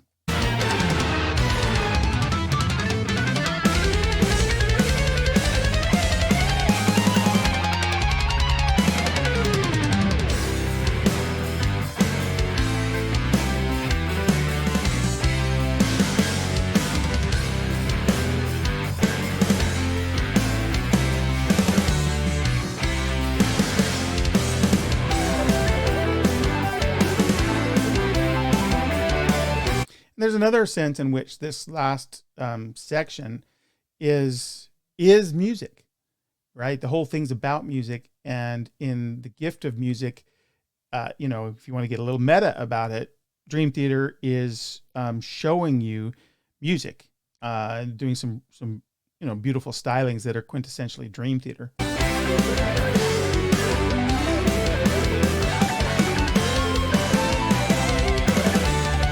And you can still hear the motif echoes.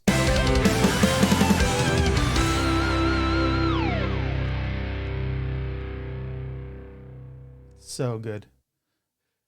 The answer.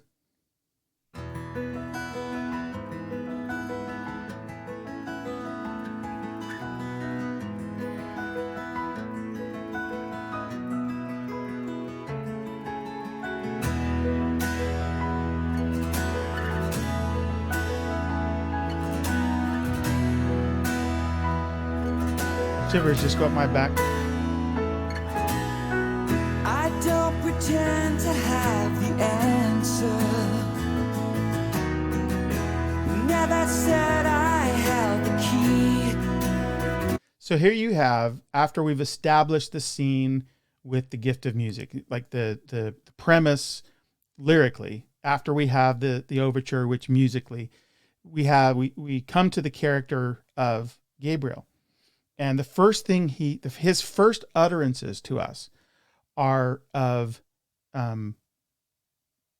honesty and humility against the challenge that faces him centrally, and all of the sort of lay people collectively against authoritarian rule.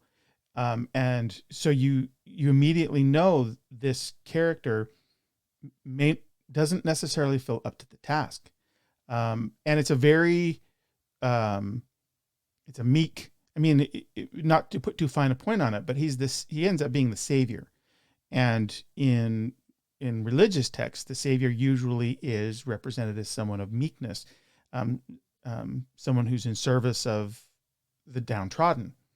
That is very much the architecture of the Gabriel character here. But somehow they see a light inside of me. Am I not the man who I was meant to be? So there's self-doubt there. That's such a powerful thing. So many of us feel that. yet this what the story goes on to do, and what these stories always do, is that the self-doubt that a character has, they nevertheless, like, what is the old saying that courage is not someone who is unafraid. It's standing against tyranny or the challenge, even though you're afraid. And that is precisely what Gabriel winds up doing. And these lyrical sentiments are essentially setting up that he is a character of self-doubt, as is most of these archetypal characters, or this archetypal character in these stories, but is because people are looking to him and they see something in him, he's willing to be try and be the person that they think he is, because they need him to be. As the people gather around me, I never felt so all alone. See that? So he's in a crowd, yet he's feeling alone, and it's because he's filled with this doubt. I mean, it's a perfectly consonant lyrical message to the larger journey message for Gabriel. Is this the chance to be someone? My moment in the sun. Why am I afraid of facing the unknown? They are finding faith in me, and they believe I'm the one to set them free. There's a certain in this point of view voice, one of the things I think they've done, and it will bear out as we go through the rest, is the effects processing on his voice is dialed back a little bit. So there's a little bit more of the acoustic self represented in the vocal stylings, which would be consonant with someone filled with self-doubt, a sense of honesty in the way that a naked voice maybe does better than a voice that has many layers of processing and effects. And all throughout this, Jordan's had these beautiful piano stylings. Here he's got the cello going. I believe it's a cello. It could be maybe a viola. It's richer than a violin.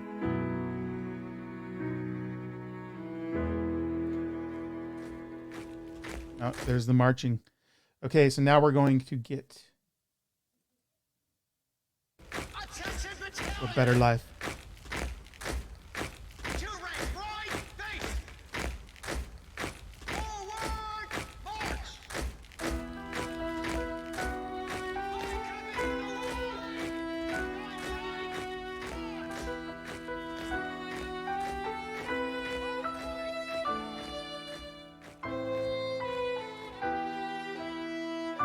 See how also, like, one of the bridging techniques they used here is coming out of the answer going into a better life. We've got this solo string. Now, again, this could be something that just was part and parcel of writing the song, but it wouldn't surprise me to learn that as they thought as deeply about this kind of connective tissue as they did about the rest of the record.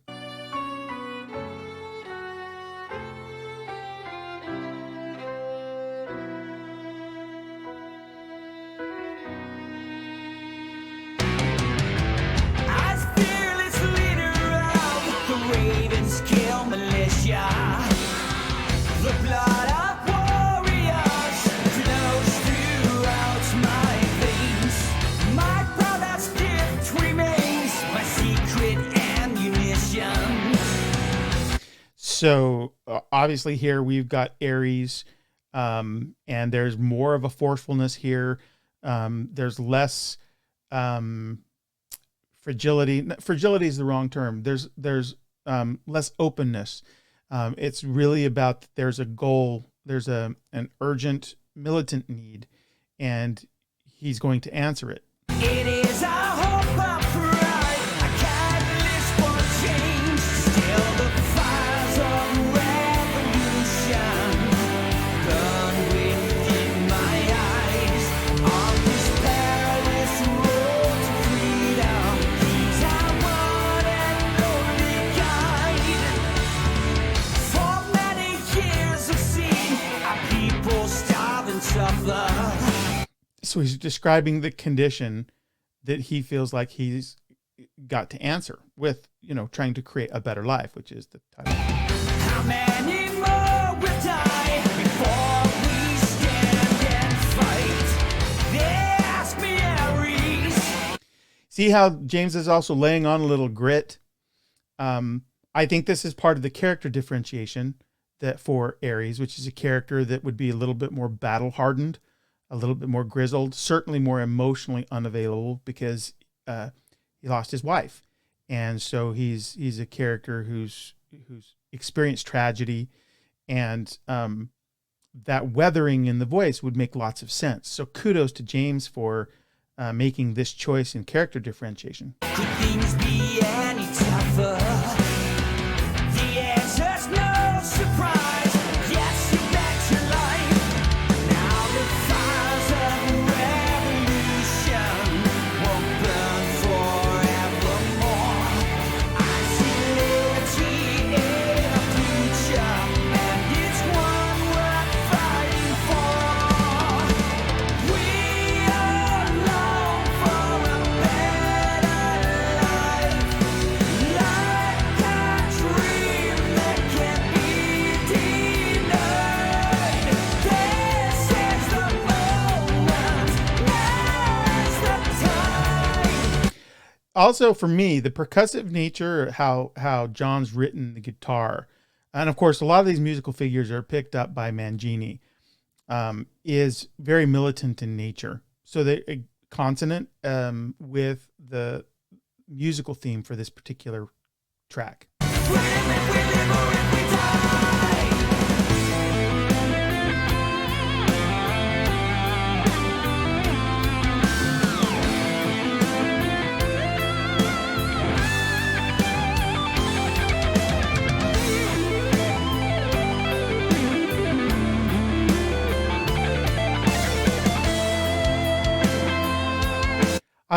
This is one of the things I love about Dream Theater is those kinds of changes that we just heard that are changes, they're substantive changes in feel, but the way that they transition to them are so seamless.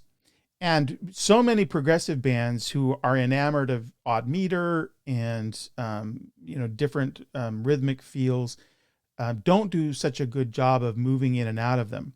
And so it's not enough for me anyway. It's not enough that you can do them independently and then munge them together, but to do them and to be able to bridge from one to the next and make it feel like that's precisely the natural sort of progression that we should have heard is the artistry of what part of what has made Dream Theater, I think, so successful with this kind of a progressive element.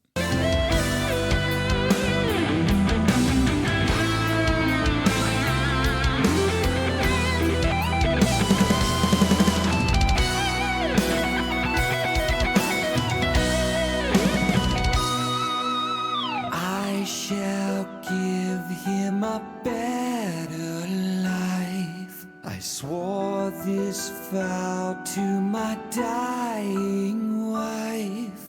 So that what we just heard, this is Ares being as open and I guess fragile as he can be, and it has to do with his son. So it makes sense that this is the place where he gets a little bit more gentle. And this is where I keyed on the opening scene, the prologue that I described before, which isn't in the story, but I wanted to put that on screen. I wanted you to see Ares watch his wife die, so that in these moments like this, where you hear him vulnerable and hurt, that you would have an image and you would have the experience of it to lend it additional weight. Sure, she would not survive peacefully. She slipped away. The meaning in my life Oh man, that modulation, doesn't it just get you? Well, gets me. was born that day, and so I found the strength. And the slow build, I mean, that's a tried and true rock and metal thing, that incremental volume coming in with the snare to start to set sort of a build. To carry on with this crusade, it is my fate. Imagine you lived a life of misery and pain. So Evangeline, you lived a life of misery and pain. So at the highest level, you've got the Empire imposing that misery and pain on her. There's some of it that she's enjoined herself to because she's put herself in a position to go away with the migrant workers to be a part of that, even when she was pregnant. So, Ares here is remembering, and this is part of why I cast the prologue the way I did. He's remembering that her life was hard, and it bolsters his desperate need to fix it.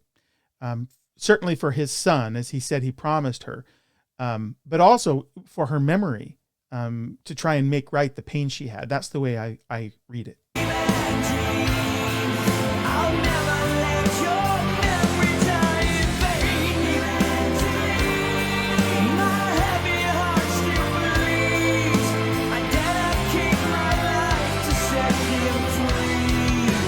See, at the core of this, he just doesn't want his son to have a future that his wife lived and that claimed her life. And that's a prototypical parent desire. And I will carry on to plant the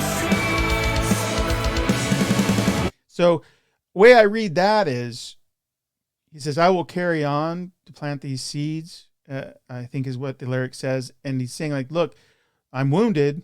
I'm decremented. My humanity is sort of taking a hit because you're gone. But because I need to have this future to make sense of what I've lost, I'm going to stand up in face of this challenge. I think it's it's part of that archetypal story, and I think it's why it resonates. But and then layered on top of that in this experience is the way that they've written this. The chord changes are they fire against this in such a harmonious way. It's just really artful songwriting.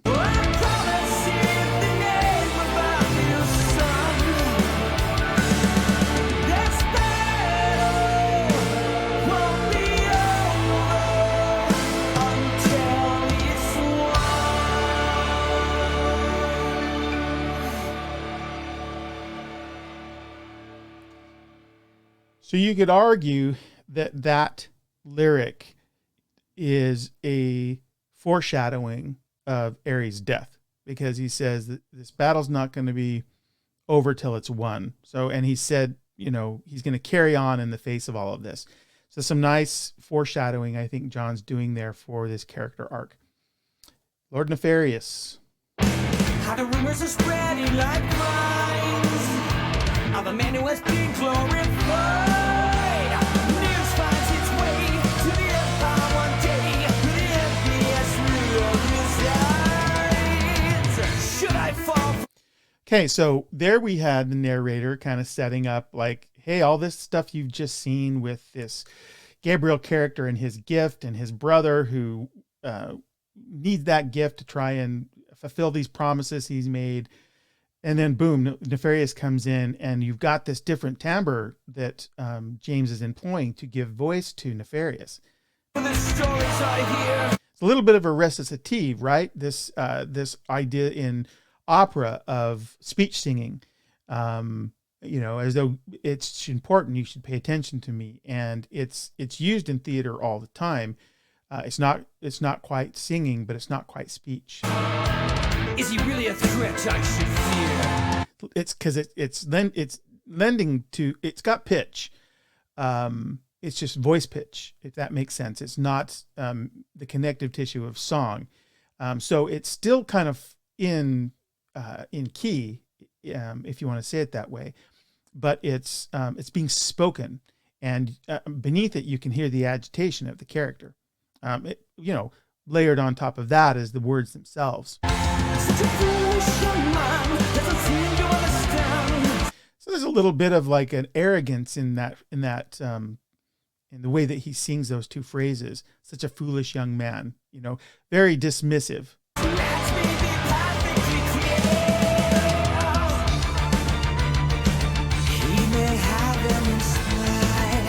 This almost feels like he's condescending to him, right? The way that James sings this. Eating out of his hands, but he'll never be ruled out this land. For myself I must see. Like you can see, like there's a little hint of, if you've ever seen Les Mis, there's the innkeeper, the Thénardiers, I think is, I'm terrible with like pronunciations of foreign names and such, but they're these like despicable characters, and they prance about the stage singing down to people, and this very much has that flavor of it. Even if you don't like theater, listen to Master of the House from Les Mis, and you get this sort of condescending nature, and it's just posturing. That's very much what Emperor's doing here, and James is singing it so well. What the hype is about, I admit I'm intrigued. Hear that? We're intrigued, and he gives it a little bit of grit. You can almost hear this pent-up frustration. Like, I'm pretending like this doesn't bother me, but damn sure does.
So much of that is setting up the central conflict that and first meeting of Gabriel and the Emperor, and that image that I showed you is why I thought it was so important that we have that image. Is he's going to go there and he's going to make a pageant of it, and he's going to turn the screws on this little character that is causing this hope inside the rebellion and inside the lay people that they won't always have to be subject to the whims of the emperor. And so that last several phrases are setting up this central conflict. Arabella means the world to me. So this is a place where it became apparent to me that Nefarious has more than a single side. We heard him be his emperor self there for a minute, and exuding all the confidence and condescension that you expect an authoritarian to do. But now it gets softer, and now we see that there's more to him. He's got a wife. And the way that this changes and is sung makes it clear to me that he loves her. It's real love. It's not a fabrication. It's not an arranged marriage. He cares for Annabelle. I loyal son, my heir, your future king, and faith I treasure more than all the diamonds in my crown. It isn't hard to see I couldn't be more proud. So there he's set up the sort of major conflict inside his own, family.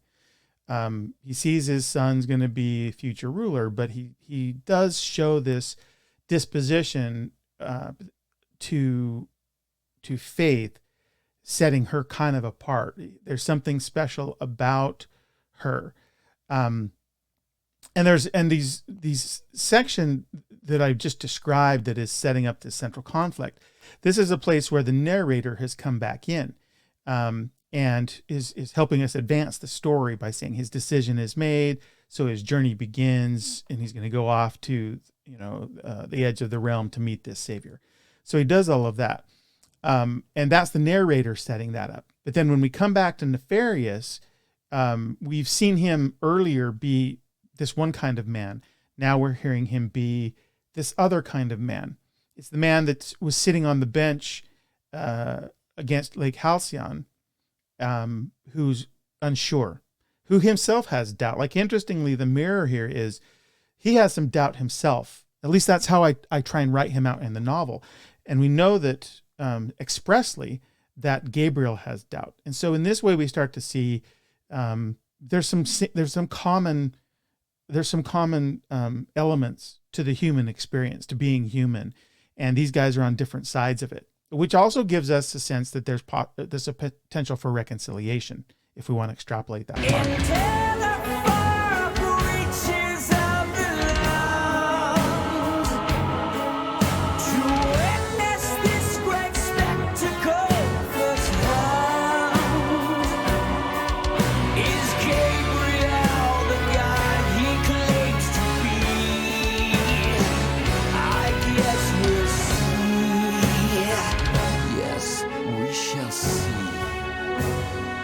So you heard how James went back to that recitative, that speech, combining, like, it's dramatizing this in a way that just singing alone wouldn't do.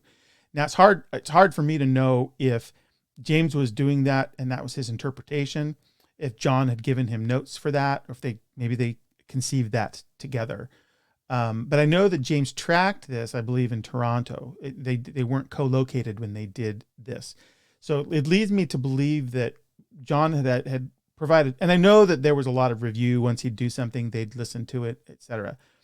And John would provide some thoughts if he thought that there needed to be. But I think that I know that the confidence that John held for James in this creative process, and so much of this feels to me like quintessential James, like giving it expression after he understands the story and the character and inhabits that in order to deliver it, the lyric. I just think it was masterfully done.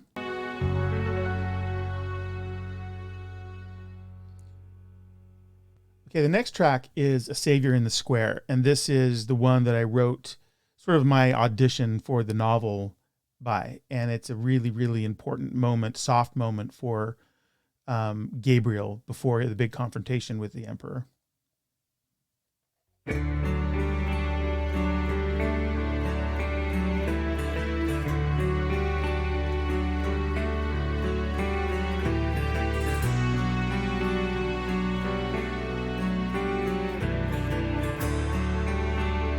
you hear how with Gabriel, there's a return to this approachability in the music. It's softer.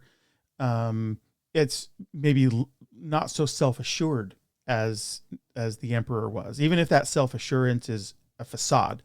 This is there's just an immediate honesty in how the music is conveying who this character is.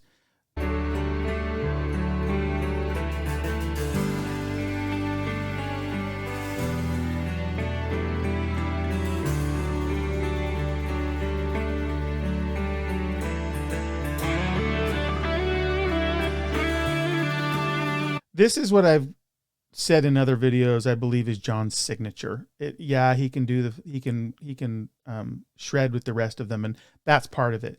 But when he gets into this emotional space with his soloing, the way he will turn a phrase here is unmistakable to me. As soon as I hear it, I know it's John. And this is, It makes sense to me that he uses this opportunity to use that particular gift he has to convey something that's really important here. This A Savior in the Square, like just the name of it.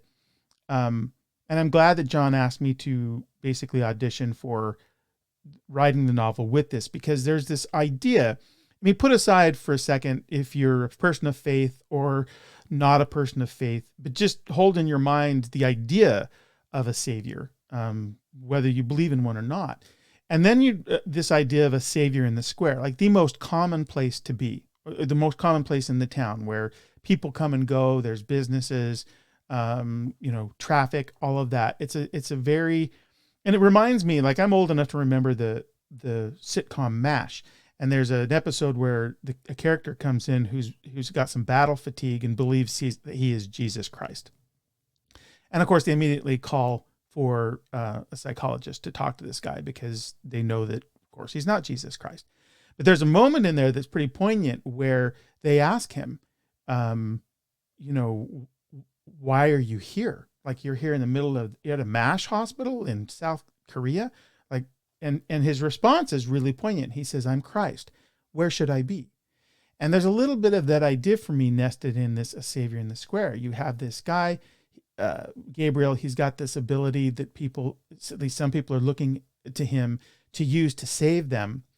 And he's a man of the people. He's in this square where people come and go quite casually in the operations and the functions of their daily lives. There's just a lot of poetry inside that, I think, if we care to look deep enough for it.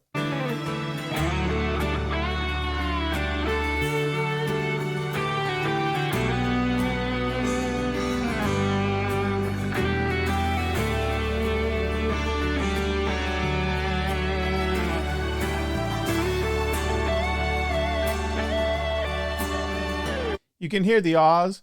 I don't know if that's a patch or if they actually, I know they used a choir for this and that's what it is here. But the layering is so beautiful. There's the choral ahs, there's the acoustic guitar, there's the piano. I believe that there's also a patch, a keyboard patch. And of course, Mayung and Mangini. I've decided that a huge part of the gift of those guys is to drive this music and to give it substance. And they do it without calling attention to themselves. There are moments they do, right, where they're soloing or there's an instrumental section and they're just on fire. But part of their gift to me is to give this music its fullness, without being in the spotlight. And the humility of that, as well as the artistry of that, is commendable in my mind.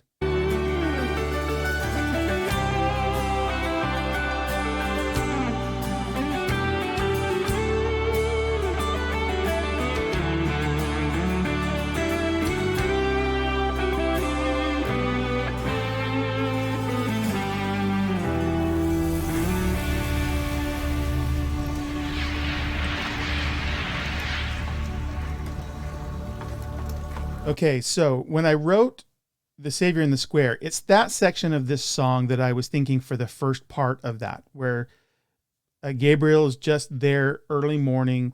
There's a bakery that's opened. It's the only light that's shining down on the cobblestones at that point. The baker up early, baking fresh bread. And there he is, just a quiet moment to himself with his guitar and using his gift, mostly just as an expression of his own humanity. That's the first part. Then there's some drama that kicks up as we get prepared for the arrival of Nefarious, which is the thing that's coming. And there you go. There's the announcement of the Emperor with the horns. And you can hear the hooves, right?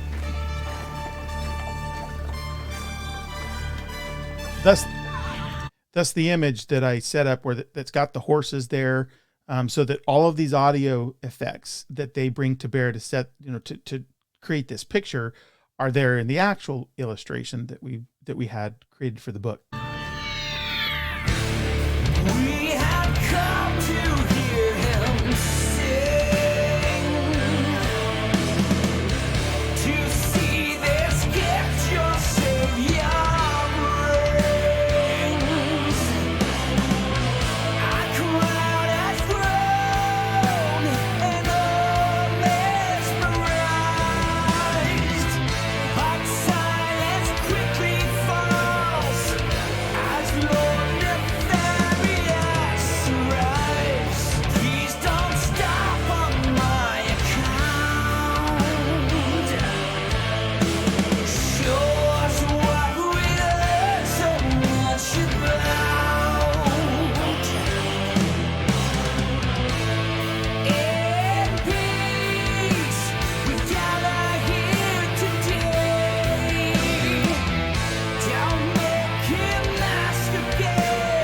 So there we've transitioned to point of view to Darius.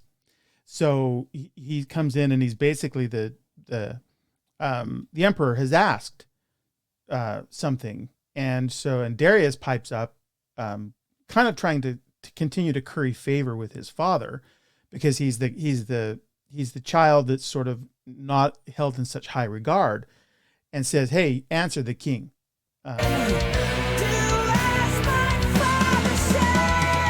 Do as my father says. And there he gets up there. It's like a command. And James is getting up the melody, the pitch of the melody, the insistence of the melody. It echoes the what the lyrics are trying to communicate.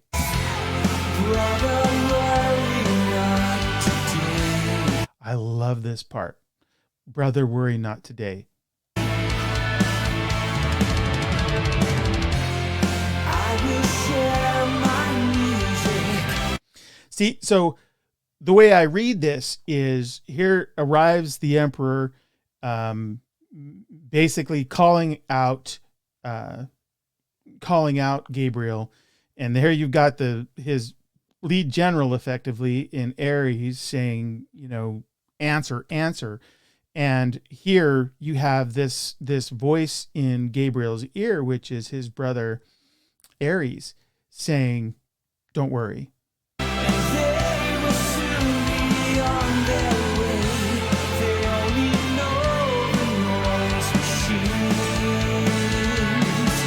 Actually, sorry, it's not Ares, it's Gabriel. So I'm sorry. What I was trying to frame, and what I think John's trying to frame here, is that you got this tension, and you can see Ares, because we know the kind of man he is, a bit short-tempered. He's the military leader. He can't be seen to kowtow to this authority. It's what he's fighting. And in this moment, what we see is the peacemaker, right? The savior, step in, and I can see him sort of calming Ares and saying, don't worry, these guys are going to go away. Just sort of temper yourself for a moment. So I'll treat them all to sonic ecstasy. See, so he says, basically, I'm going to sing for them. And then as soon as he says sonic ecstasy, we get this sonic change, these blasts. Nomax.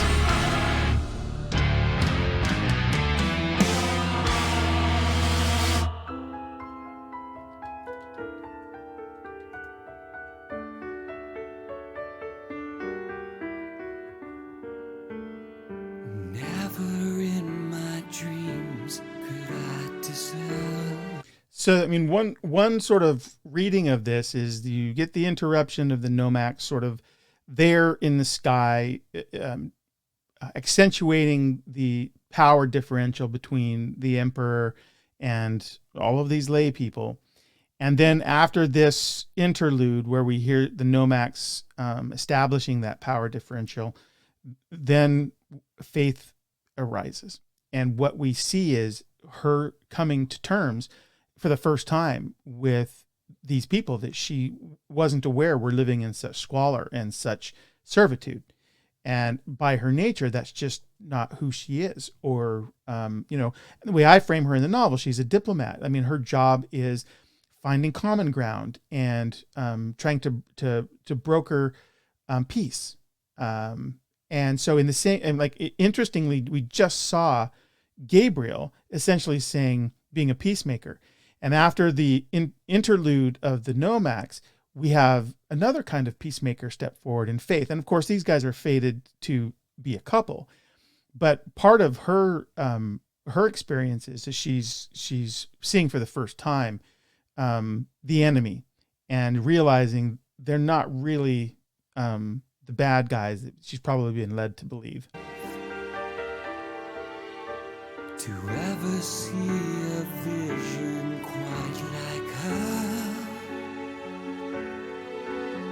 Then Gabriel, so she's sort of arrived in the scene, but Gabriel is describing her as he's seeing her. Now, I can acknowledge that this is a very sort of beautifully written melody. And so some folks want to sort of reduce it to something that's oversimplified.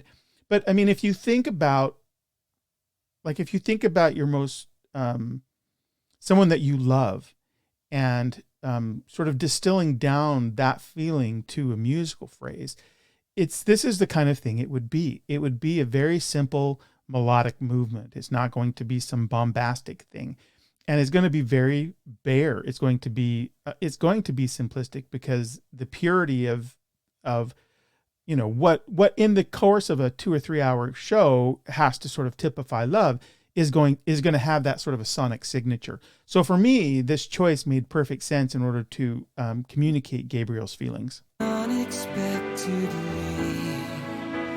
I'm taken by surprise. An angel just appeared before my... Okay, so that was a Savior in the Square. And the next one is When Your Time Has Come. So I want to pull up real quick so I can comment on its changing viewpoints in this one. So we did have Darius making this declarative statement to answer. And then we have Gabriel saying to his brother, whose back is surely up at this point, don't make any trouble. I'll just appease them.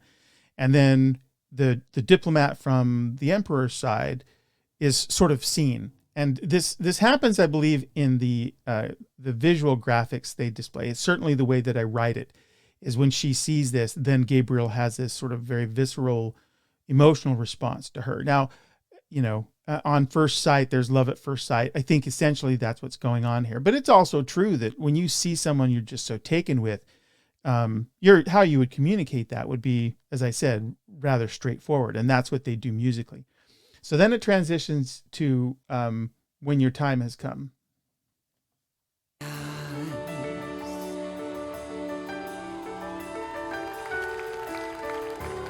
Okay, so what's happening here? Gabriel has decided to sing. People are sort of understanding he's about to do that. He's getting encouragement from the people who know who he is.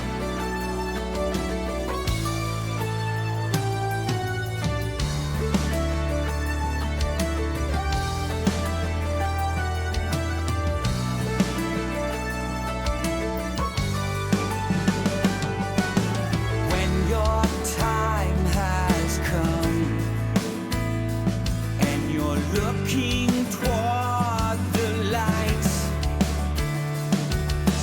all that really matters is what you leave behind. Getting chills, man. So think about this. The message that's being communicated here by Gabriel. He's got this audience. He's been commanded essentially to sing, right? Because the emperor has heard all this stuff about this singer who's going to save the people. So he's got that audience. Then he's got the audience of all the people that he's actually trying to save, his people. And he's got to sing something that somehow can speak to all of these folks. And what does he come up with? It's when your time has come and you're looking toward the light. So, okay, there's a moment where we're all going to perish.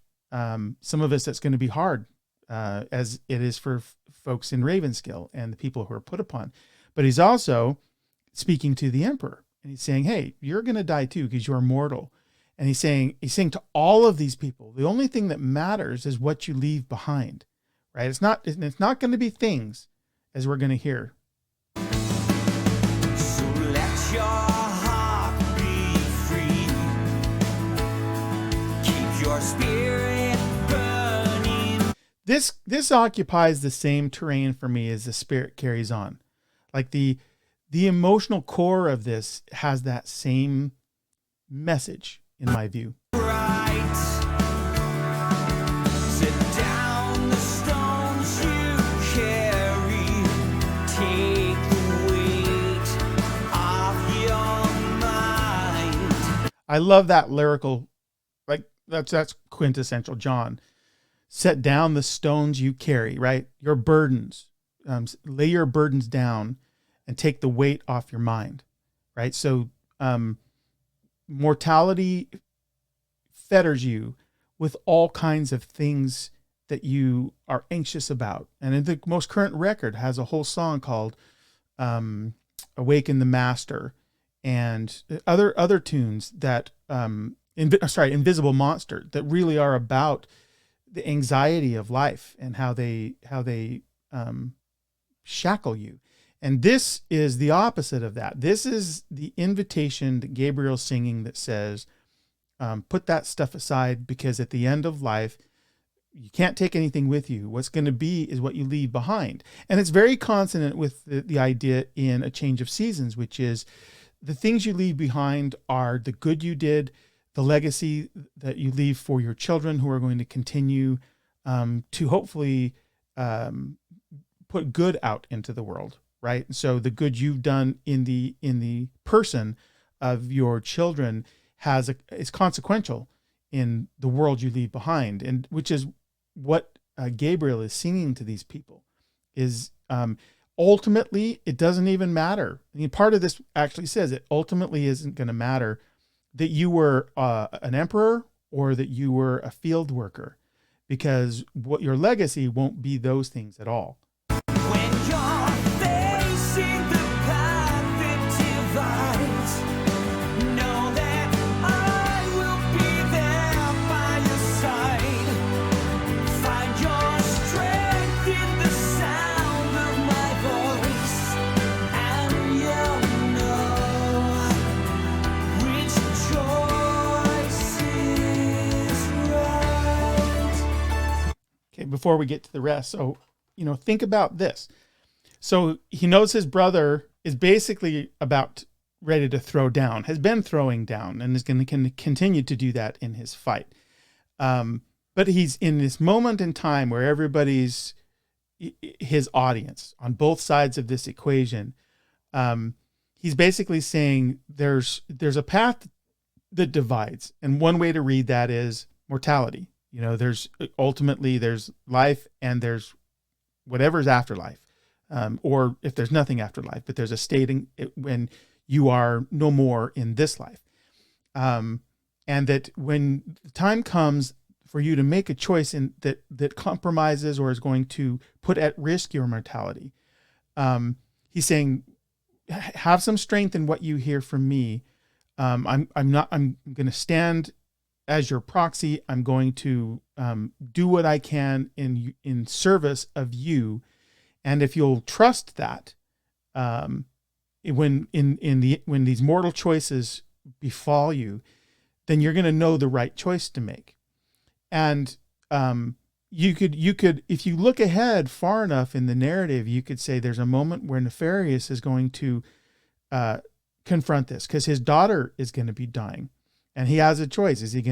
What's his choice going to be? Is he going to continue to posture the way he's been doing in the previous song? Or is he going to throw all that aside and he's going to ask for the help he needs to try and save his daughter? That's the path is dividing there. The path is in the case of his daughter, who's either going to die or not going to die.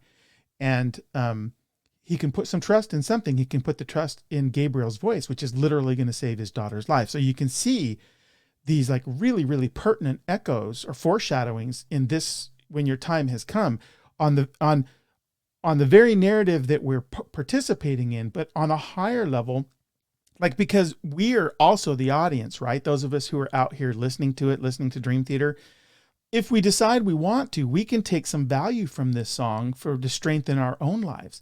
And in that case, you can decide who the voice you're going to listen to is, but there is mortality and whatever is not mortality, in a state of not living. And there's like making choices that matter, that bear out against that reality. And there's strong choices, and there's choices where we abdicate choice. We abdicate our investiture in the outcome. And so in some ways, like we're audience two to this, which is a meta comment, but I think that's part of the value in listening to music at all, is it not? To take something from it. Sometimes it's just pure aggression and venting, and that's super cool. Sometimes it's a party, and sometimes it's listening to a song that's going to comment on your circumstance in life. And for me, some of the most powerful moments I've had with Dream Theater are these kinds of moments. I've talked about that before, when I listened to Scarred and realized 30 years after those guys wrote that record, it was talking about my condition in my own personal life. For me, that's the greatness inside music. All of it's good, but those are the places that stick with me.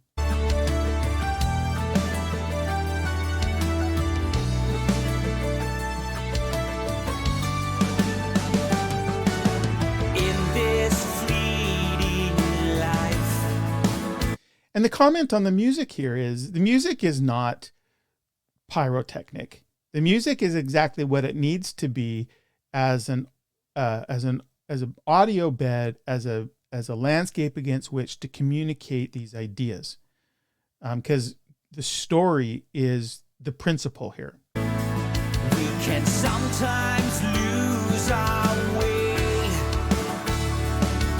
but night is always darkest just before the new day. So, again, this is Gabriel saying, like, life is transient, like it's not permanent. And as a consequence of the shifting winds of mortality, we're not always going to stay on course. But the good news is that in that human experience, as dark as it gets, the sun's always going to rise. That's a super maudlin sentiment, but it doesn't make it any less true, right? When you're facing the perfect device, know that I will be there by your side. Find your strength in the sound of my voice, and you'll know which choice is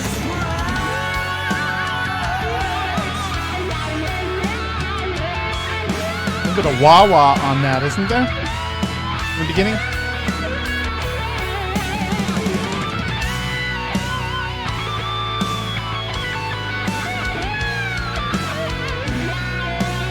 And that's exactly what you want a savior to say. You want them to say, when you are confused or afraid, I'm your grounding. Moor yourself to me. In this case, listen to my voice. If you do that, I won't steer you astray. Like, that's what you need from a savior. And I'm not talking about any particular religion. I'm talking about someone whose purpose is to guide you to safe harbors. And that's you want to know the mechanism whereby your safety is assured. And in this case, it's Gabriel's voice. By the way, it's interesting that we just recently have heard him saying, hey man, I'm not sure I'm everything that people think I'm supposed to be.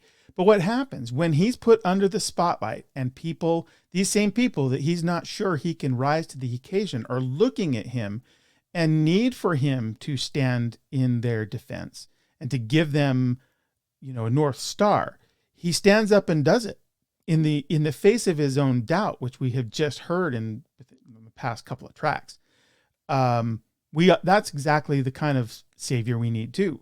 Someone who presents a bold and courageous face, even when their own life may be less than certain. That's powerful stuff, and it's being related here relatively quickly. But the good news with this kind of storytelling is that it's familiar enough, because we've heard it enough in different guises, that we don't need it belabored in order to understand the sort of story movement.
So that's a pretty powerful sentiment there towards the end. I mean, what you kind of got going on here is you've got Gabriel, who is being asked to be a savior, even when he's not sure he can be.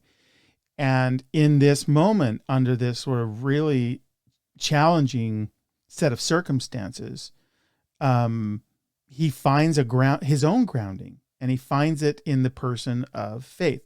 Now, the suspension of disbelief here is that, he's just seen her. How does he know? And that's a fair consideration. But again, you have to remember, in all kinds of storytelling that we stipulate to in movies and in television, these connections are made very quickly. So it's no less valuable or to be challenged in a concept record than it is any place else. And for the purposes of the story, this is kind of a really cool moment where a multiplicity of things are happening at once. And to have the fruit of a relationship that will ultimately save so many people begin in this sort of cauldron of competition and adversarial sort of forces, I think is really quite cool. But then again, I am that person who sort of looks for the meaning and tries to peel it back and see the various ways that it is being treated inside, the story, and how the music is lending to that. And none of that's important to appreciate the song and just listen to it. But I think it says something about Dream Theater that there are these layers to this particular record. So now we'll go to Act of Faith.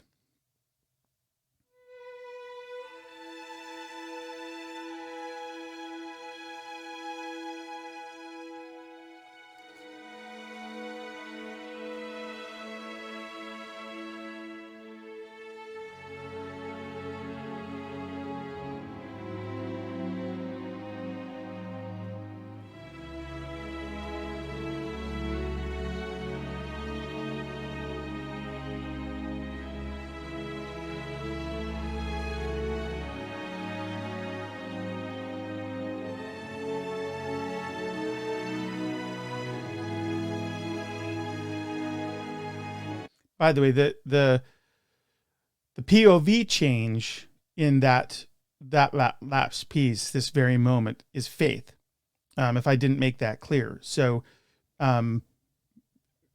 she has seen, she's been in this circumstance where she's lived in with a sort of emptiness, because I think she, in the way I write her in the novel, she's somewhat cognizant of who her father is in terms of his broader sort of authority. Her surprise was just sort of the reality of the people of Ravenskill and the I guess working class, or the slave class rather, servitude class. But she finds this sort of place to be, as she and Gabriel have this reciprocal sort of moment of love and awareness.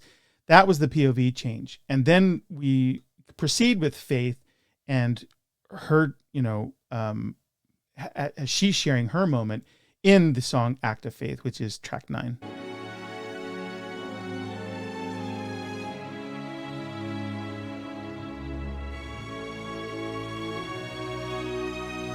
By the way, I get that all of this is super geeky on going deep on this record. And I don't think I'd do this for every single record, or maybe I will with Dream Theater. But this particular record, I think, calls for this kind of discussion. I haven't seen that yet, and I just wanted to participate in the broader discussion around a record that I think is a kind of a milestone for Dream Theater.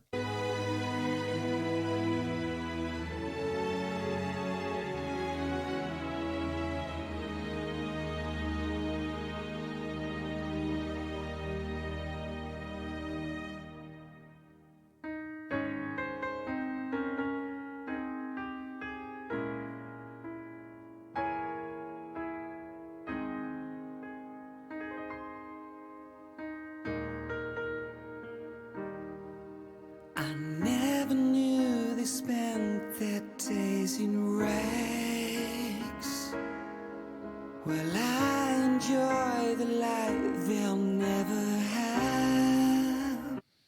One of the stylings I think that James chose for the character of Faith is a little bit of glissando, a little bit of more breathy.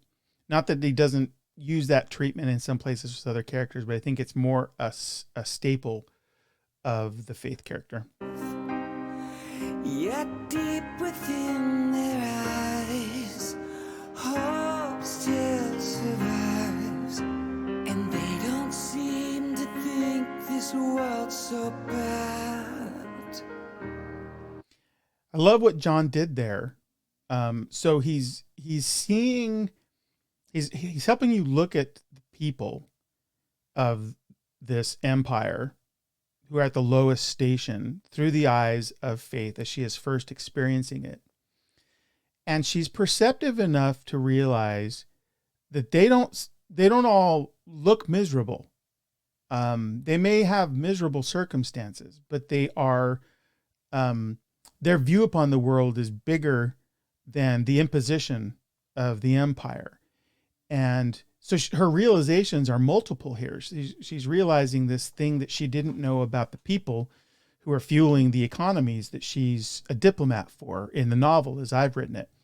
But she's simultaneously having this realization that these same people, just as she's, realizing how unfortunate their circumstance is, don't view themselves as victims, at least not entirely. So there's multiple revelations here that she's expressing.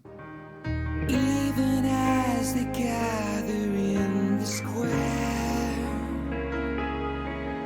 they know a better life exists out there. With unity and pride, faith stays alive. How can I pretend that I don't care? So that's a character moment. We don't know much about Faith, but as we first meet her, we realize, and I've written her as a very smart, intelligent character in the book. But part of the emotional core that John writes her with is a person who's empathetic, who is able to extrapolate with people. So it's more than mind. She's also got an ability to sort of perceive the soul. And that's what's being expressed here, is she's seeing these people, and her character moment is basically, I can't pretend that I don't care about this. She's part of the ruling class, but at her first recognition of what's going on, she acknowledges that this is not right. I have always felt alone, living like a stranger inside. By the way, that vocal work right there is tough. James it's a mix in his voice, but he's treating it so lightly. It's not falsetto, but he's getting up into some pitches. And I think it's how he's stylizing this character. He's not falsetto. He's not leaning in on a super falsetto. I don't want to say false. It's not false, but this that kind of a tone. But the work he's doing to get those notes, very often another singer will have to really push and thus get a much bigger, heavier sound. That's not what James does. He does that on many records, but it's really good work here. And you can hear back behind he's laying in, like they've mixed a double to it where he's giving it some power, but it's mixed pretty far back. And the effect is to just round that out, to give it a little bit of substance to the front vocal, which we're hearing mostly like the 90% case. Maybe now's the time to greet the winds of change. Could my destiny be right in front of me? So there's a sense in which the home that she's grown up in, her father has been so concerned with the matters of state that she's basically been orphaned. The way I write it in the books is more nuanced than that. John has to sort of get directly to some of the most, heavy emotional baggage here. In the novel, there's more to it. She still feels a little bit of as an outlier, but not entirely so. Nevertheless, there is this emotional connection she has with Gabriel that's going to fuel her actions. As a child behind the palace walls, oftentimes it search its secret halls. And the reason I was telling you that, I realized, was there's an echo here in the sort of abandonment of the parental relationship because Nefarious is so concerned with ruling, that echoes his own experience with his father. And so in the same way that Nefarious carries emotional baggage from the relationship of his ruling father, both of his children carry that in different ways. For Darius, it's this desperate need for his father's approval. And in the interest of that, he does some pretty deplorable things, as will come up later in the record and the story. For Faith, it's been sort of a retreat from that. The way I write it in the book is she takes it upon herself to try and improve and participate in her father's work by creating peaceable relations with other kingdoms, other alliances. But nevertheless, there's still this vacancy where it comes to her father and their relationship. And when she makes this emotional connection with Gabriel, she's talking about seeking to foster that in order to sort of feel part of this void that she's had for emotional connection. And hoping I would find a treasure cast aside, I came upon the greatest gift of all. Okay, so this is the place where there was a lot of blowback for this portion of the record, which was around her music player. And this is the thing that, before she sort of creates more of an emotional connection with Gabriel, which has just been seeded here, she has had for a while her music player. And the music player, it feels, you think about the larger conceit that John is riding towards in music filling this human need, and the expression of it being a human need. To fill that void in her, she found this music player. So, whatever we think about the actual music that is communicating this, the idea of it is really, it bolsters the larger sort of story framework in a microcosm, sort of her seeking something that grounds her and fills this void, which is music, is the same thing at a larger scale, with the absence of music creating the Nomax and creating a cast of people who are sort of aimless until they have a savior to give them direction.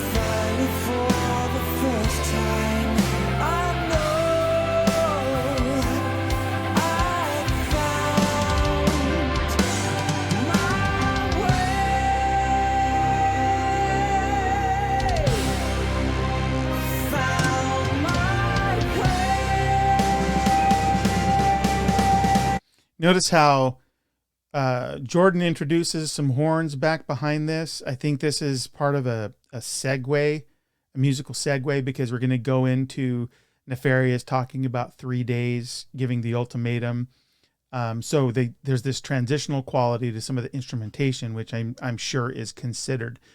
But before we leave this song, the part of the tie here is that Faith has filled this void in her life that is an artifact of the vacancy of her relationship with her father with music. And this whole thing, if you remember the scene she's in, is she's looking at Gabriel, who is the personification of music because of his gift. So the thing she found to comfort her and to bolster her when she was feeling emotionally like crippled or stunted, she was her music player. And now it's gone a step further. This music that she's been secreting away and listening to from people who actually used to do music, now there's someone in real life she's staring at who is a music maker. So you can see how these things are ticking and tying as the songs are progressing and the story is progressing.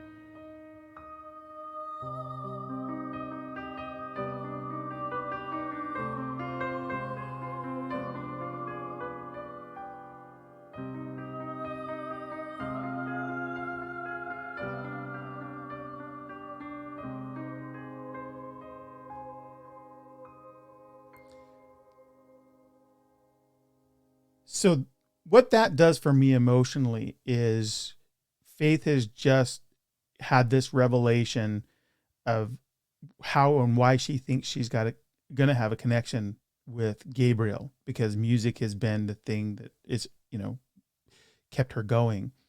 And now here's this guy. And then she's reminded, in my mind, she's reminded of the pomp and circumstance around her, of her father showing up with all of his military might to, in a moment, give this ultimatum. And cinematically in my mind, I see that whole thing coming into slow motion, and this voice singing this very light, airy musical coda to this song is her psyche. I kind of see it that way. I can see this look in her face of seeing that she's found this companion soul, and at the same time that soul is immediately under threat, and so her psyche seeks a bit of release in sort of coming to this realization of these impacting circumstances. I think it's a very artful choice right here. Like if you were making the movie, this would be part of the score. And you've seen this device used in movie scoring all the time, where this retreat inside the mind, where the character is having these realizations, is this kind of floating melody that is just like this cry of the soul. I love it. Okay, that's Act of Faith. 3 days. Hear the menace.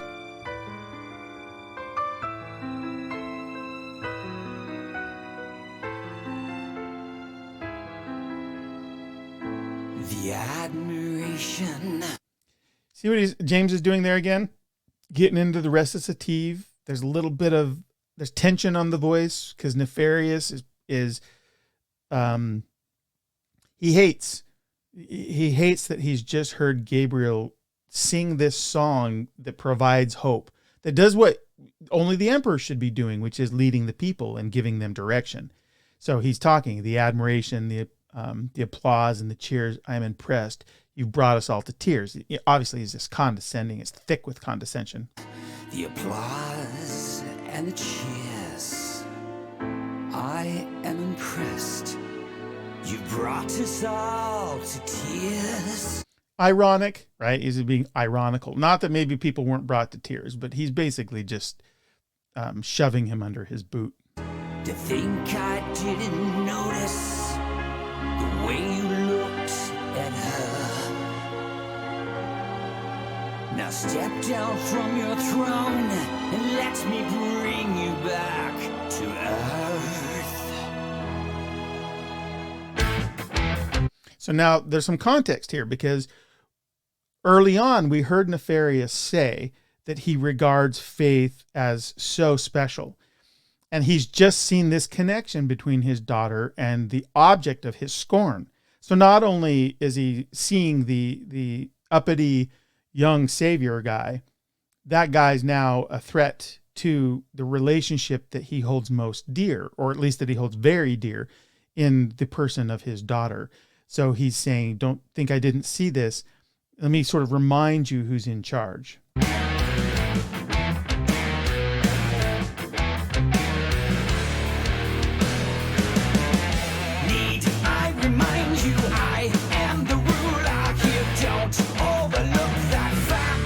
You hear this sort of, there's an insistence here in the music, but it still got that sort of guttural, like I'm talking down to you thing, which is part of the voice of this character. And a rawness, right? And we've heard this in Nefarious before, in the way James is vocalizing this and kind of creating a little bit of distortion on the voice.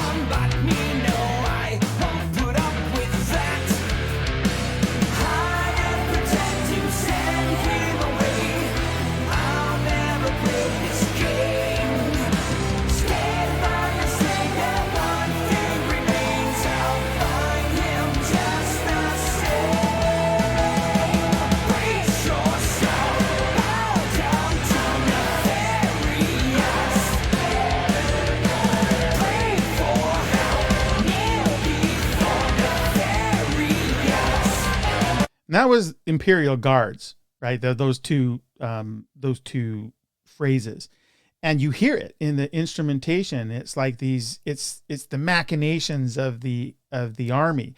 It's all of their gear. It's all of their import. It's all of that stuff, and it's not to be denied.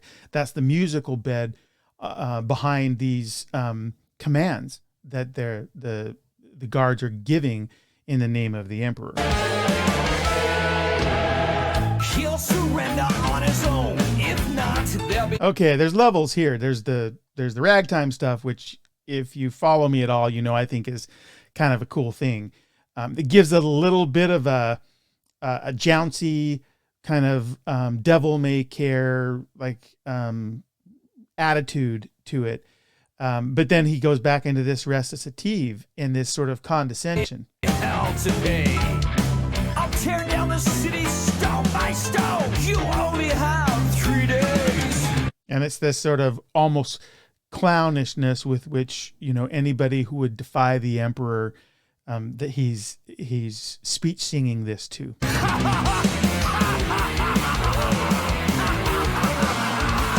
And you could argue about the laugh.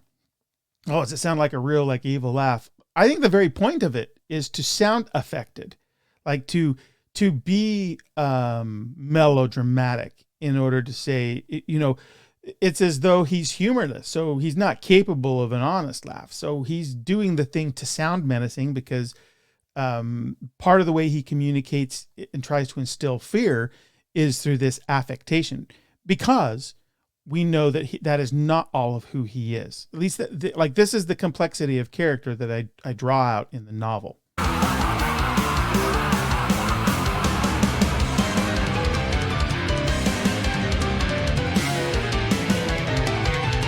And this mayhem, like you can just imagine, like he's just, Emperor is issuing these challenges, and so you can try and hide him. It's never going to happen. And the sort of tumult that's going on here at this scene with, people scattering. And so all of this frenetic music, you can hear the chaos inside of it that is mimicking what would be going on in a cinematic.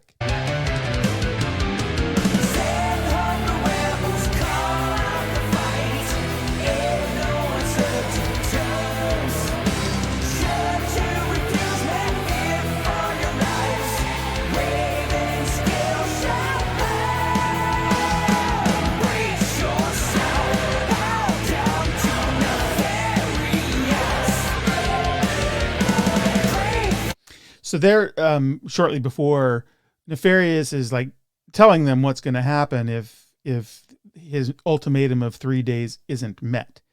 And it's the cover that I showed you, that we had crafted for the novel, which is Ravenskill's going to burn. They're going to raise it, and they're going to send military might to, in no uncertain terms, tell you who's in command. So there's foreshadowing there of the big part of the climax that gets built into the novel that isn't 100% present in the record.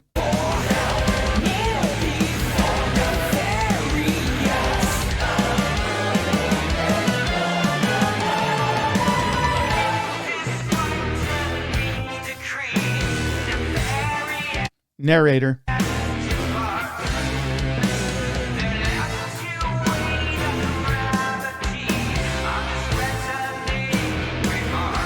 And I like the feeling of this. It's as though it's being communicated through a PA system, almost like if you did a freeze frame or something, or a voiceover of all the mayhem of people scattering under the weight of this decree.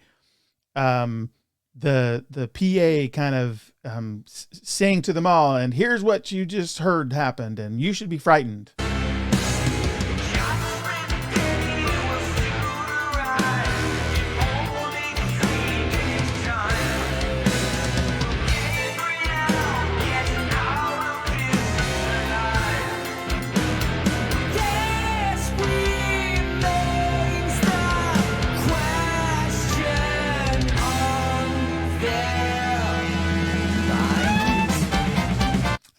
There's so much musical play here that's so great.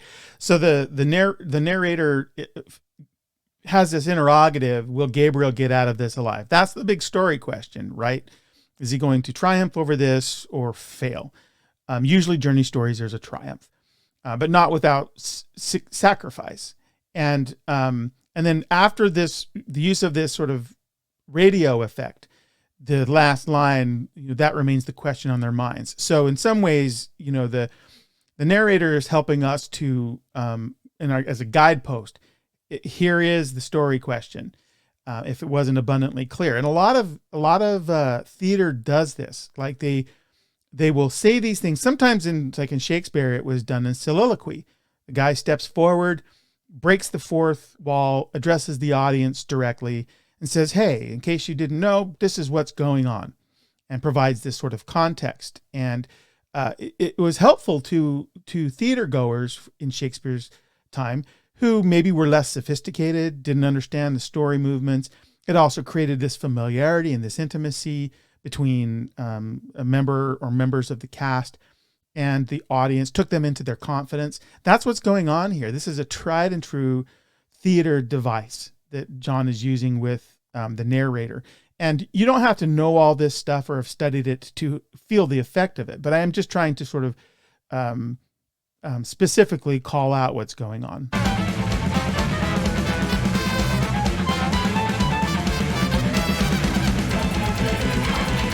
And then more of this musical sort of mayhem done in sort of a playful way, which I think is fun.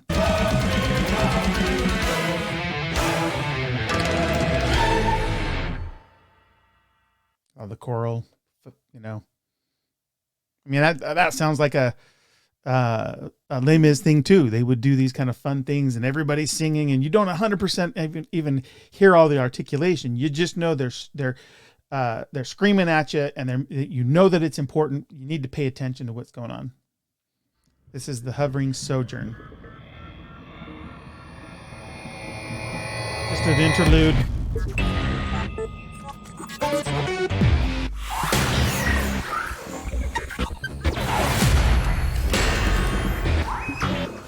So deliberately not meant to be musical, because the idea that of the Nomax is not music, at least, and particularly in the novel, it's sound as a way to suppress. It's disjointed. It's aharmonic or unharmonious. That's its purpose. It is to create sort of the inability to function. It doesn't make sense musically.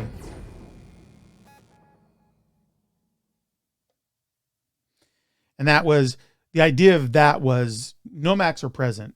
Nomax were there in the sky as all of this was going down, as a threat. And the expulsion of this mechanical noise would be the exclamation point on Nefarious's ultimatum. Brother, can you hear me? This one's got a little bit of that. Do you hear the people sing? I know I'm doing a lot of Les Mis stuff, but part of that's because I honestly hear the echoes. Part of it is also because the nature of the conflict, I think, shares some of the same narrative terrain. And also because I think that of all the musicals that people may have seen, even if they're not theater fans, Les Mis is one of them just because of its popularity.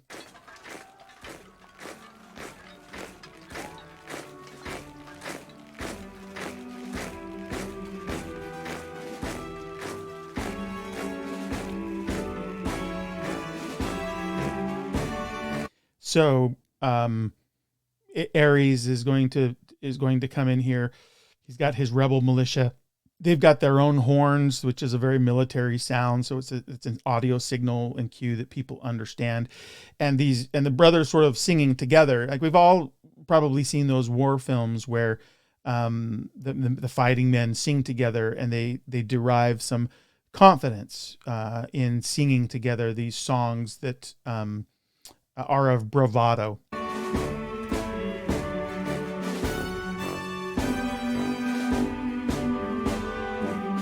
And of course, the snare, very militaristic sound, like everything's firing to help you create the visual to this from musical cues.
Music of defiance. Do you hear the people singing the songs of angry men? Right? It's that, you know what? We're angry. We are going to stand against this oppression, whatever that is going to be, and not going to surrender. This is exactly what Ares is saying.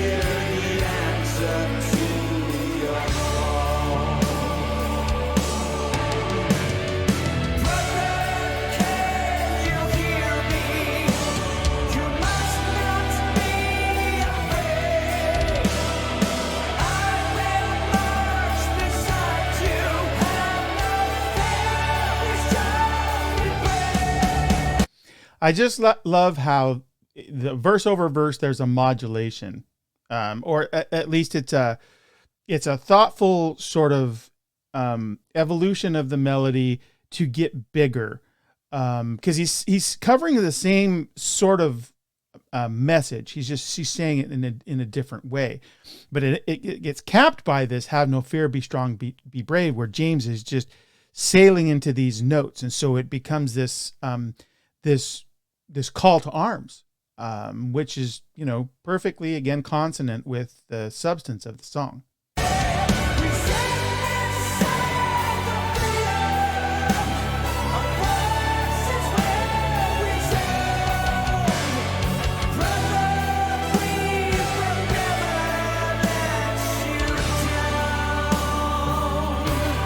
So he's telling Gabriel, hey, you've got this call. We have your back 100%. So you've just been challenged. You've been told in 3 days, if you don't come in, we're killing everybody. He's basically saying we're not going to bend to his will. So we stand with you. It's a very, like, when someone says that to you, it's powerful. From my own life, there was a moment in high school when I was a senior. I got in a fight with, I'll just tell this quick story to bolster what I think they're covering here. I got in a fight with a guy on the football team, and the consequence is there was a bunch of talk that this guy's brother, who was Mr. Utah, because I grew up in Utah, but this huge bodybuilder guy was going to come give me what for. And all the guys on my football team found me and said, you don't worry, because if something's going to go down like that, we got your back. And I was genuinely afraid what was going to happen. I had stood in my own defense, which was right, and I had prevailed as it happened, but it ended in this question of my own safety. And then to have all of these people rally around me was amazing. When someone does that for you, whether it's physical or it's emotional, whatever it is, and someone rises to your aid, it's a beautiful and it's a heartening experience. And I think a lot of people have felt this in one way or another. So they're able to understand the emotional charge in what Ares is saying to his brother here. And because of that familiar human experience, it lends some weight to this musical movement for Brother, Can You Hear Me?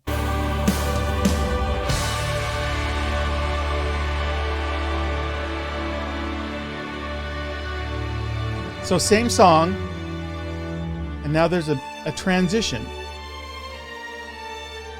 And we're moving into the point of view of Gabriel.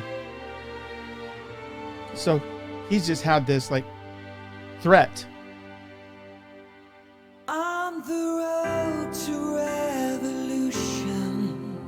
So interesting, the responses here. His brother is with might and with vigor and with large grandiose statements, all of which are valid and have emotional punch. Gabriel's response dials all the way down to a very, very meek place, which is consonant. Again, I know I use that word a lot, but it resonates really well with the idea of a savior who moves you with love towards revolution. I mean, again, not to put too fine a point on it, whether you believe in Jesus or not, what the Jews that were looking for was a general to come and lead them, against the tyranny of the Romans. What they got was a person saying something quite different in the context of the story, the biblical story. And there's an echo here. Not that that's what John means. I don't think he's nodding to anything scriptural, but I think he's nodding to this idea that a person who can have a substantive effect upon you for change, and that you can look to take you to a new place, will often do that without bravado. They'll often do that by taking you to a quiet place for reassurance. And the music reflects that here, which I think is quite nice. We're bound to make mistakes. There's a price that we must pay for every choice we make. Freedom is a reason to stand up or give in. But someone has to lose, and someone has to win. So that whole thing was still, it wasn't Gabriel's saying, cool, man, we got this. He was saying, we're going to make choices here. These might be mortal choices, but there are choices upon places. There's places to draw a line in the sand, regardless of what comes. And freedom is one of those. That is a tried and true trope, if you want to call it that, in all kinds of storytelling. And John reflects it here. And I think that's a good story choice.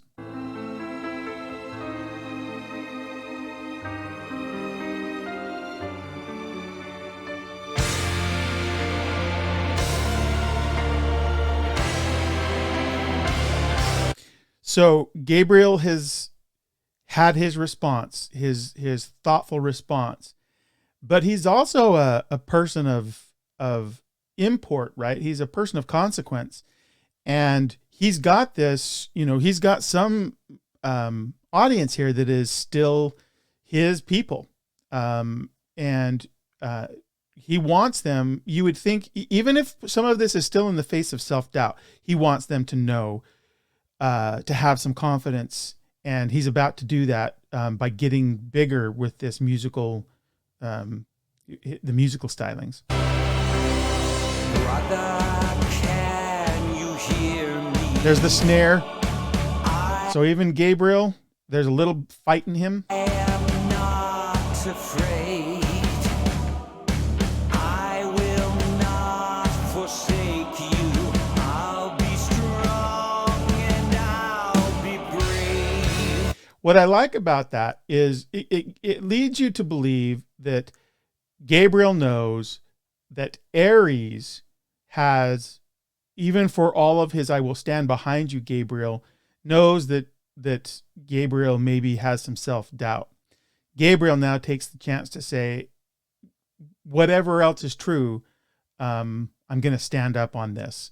That's a really important moment in the story. There he's getting big.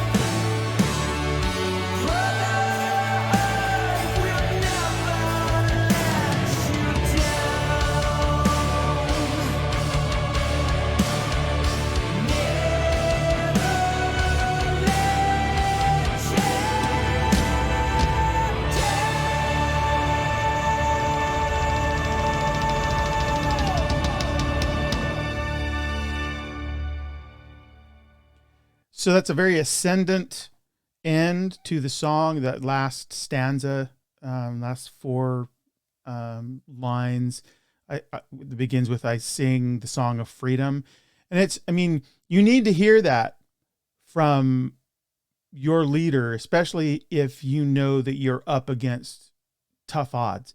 You need to hear that someone is in it, sort of regardless of the outcome. And that's what he does there.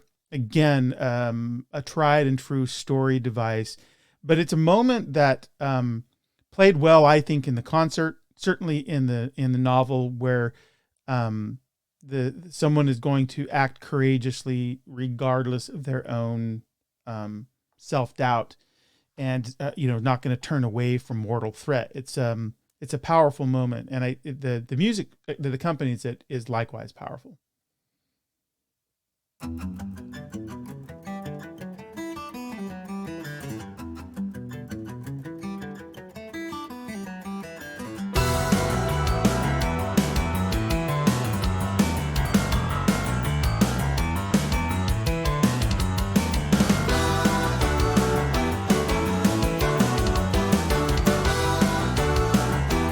This is A Life Left Behind.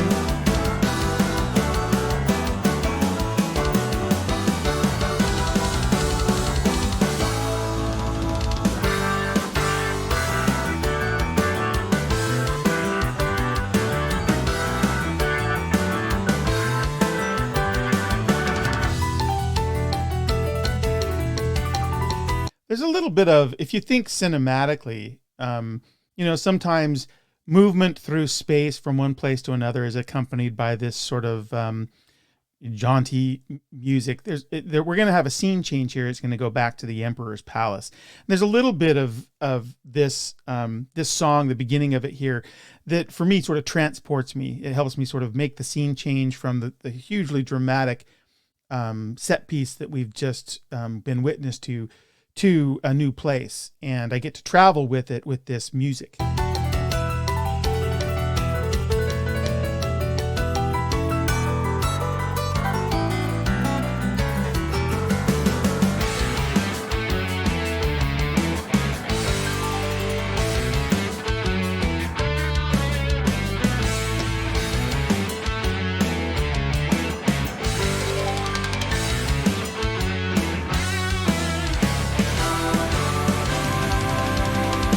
There's also, for me, as the guy who's always looking for meaning, we're about to go into Faith's POV, and Faith, I believe we can acknowledge that she is more musically conversant than the people around her because she's been listening to this music player. So some of the sound choices for me, the Jordan is using in particular, almost helped me make the sort of POV switch to someone that I know is more musically savvy. Now I know that that's a sort of a deep, maybe tenuous association, but whether it's true or not in terms of their intention, Dream Theater's intention, it still creates a listening experience for me as I sort of decide to go, through this at this pace and think about it, and I enjoy that.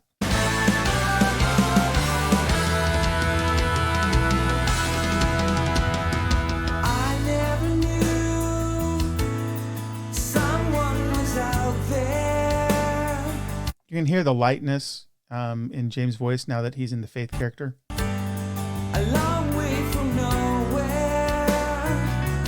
Who could open my eyes?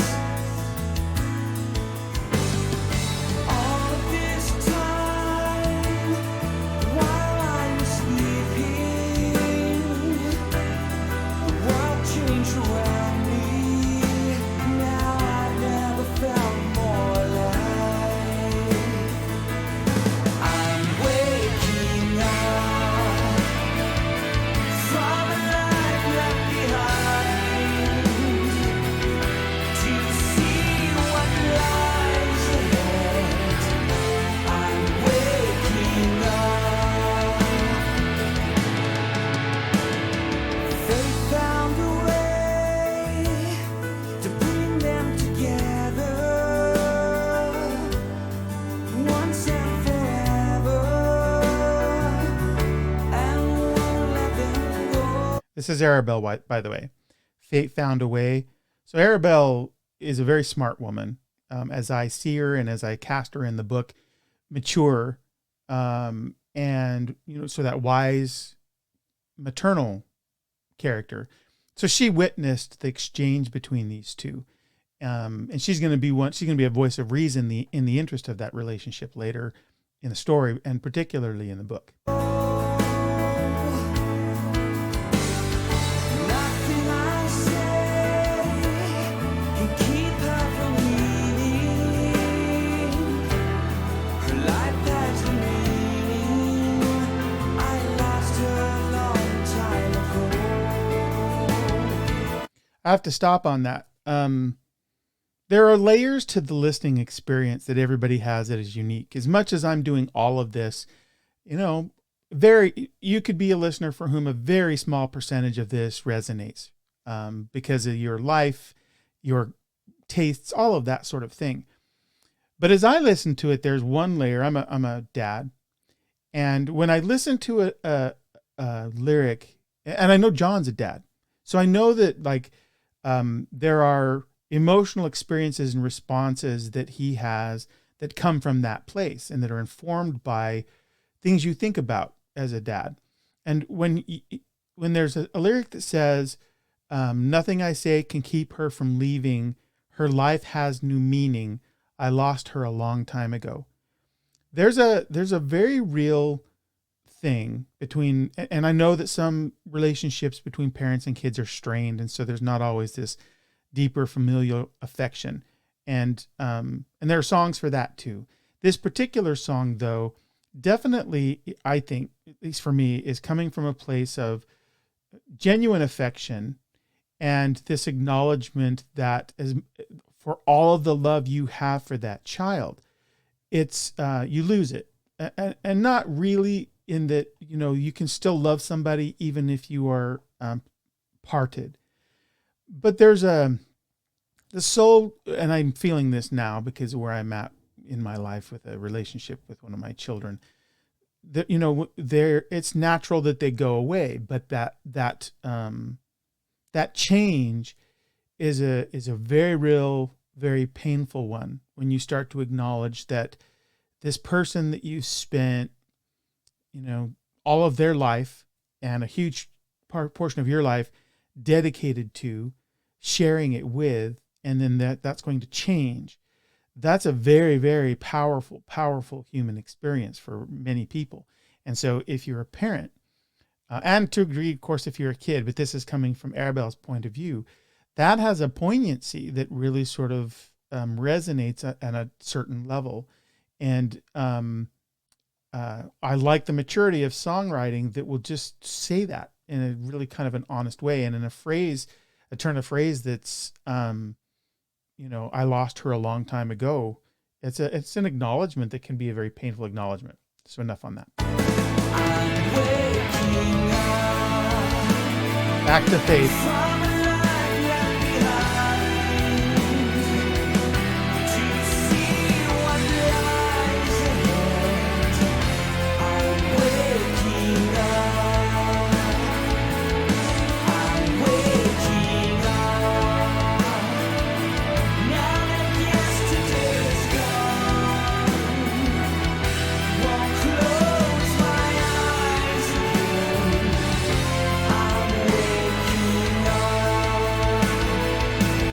There's also a subtext here that is the life that she has lived is doesn't have the same value that certainly that her parents have placed on it, because she's able to move on. And again, that's natural. Children need to individuate themselves and grow up and that sort of thing. But it's an aspect of the change for the parent that in some ways, the ability to move on from it so needfully, so effortlessly, lends something to the pain, as though what has gone before is not as highly regarded as it is by the parents. So in Faith articulating, that she's waking up and moving on, has this sort of feeling of invalidating the life that she's had. And we know that is partly expressed through the lens of her dad has not always been there because he's been so obsessed with other things, but her mother hasn't. And her mother's the part of the duet, so to speak, in this song. And the way I've written Arabella is she's not hands off. I mean, she loves her daughter.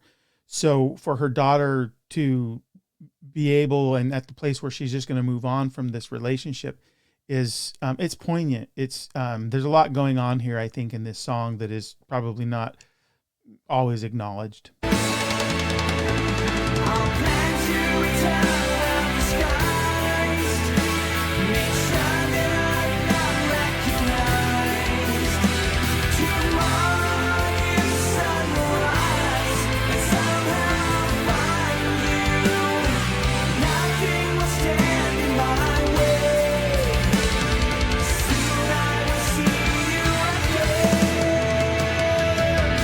And of course, all of that is her talking to Gabriel. He's not there, but her plan to get away and to find him. I'm waking up from a life left behind to see what lies ahead. I'm waking up. I'm waking up. I'm waking up. Now yesterday's gone.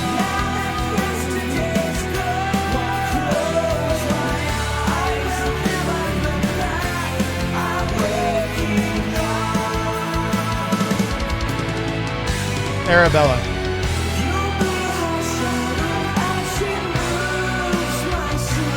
Talking to Darius, right? She's worried about her daughter, so she's sending her son as kind of a guardian, but to remain in the shadows.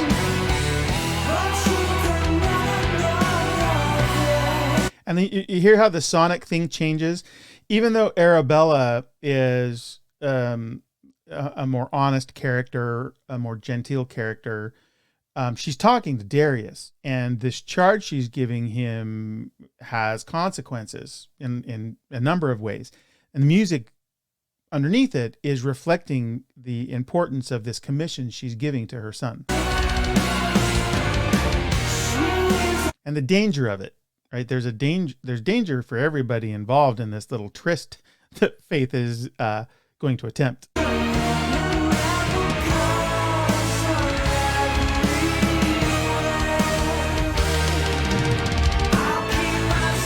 Darius.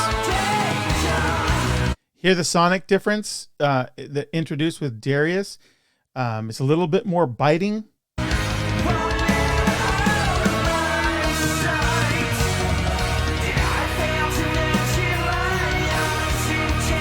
This is an aside. This is as back when I was talking about Shakespeare, those moments when the character kind of looks out to the audience, winks, and is talking to them. Like they call it an aside.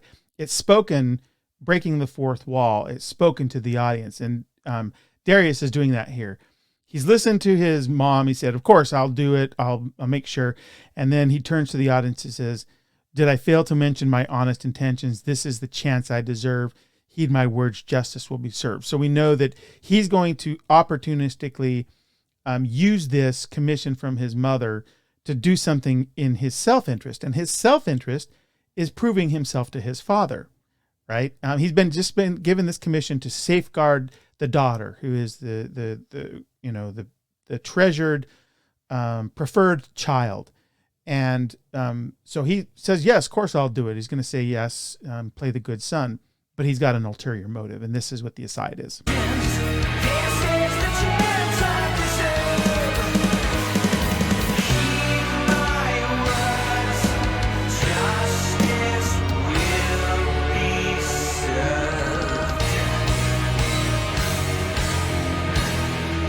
Little nastiness in that, the way James sang it is perfect.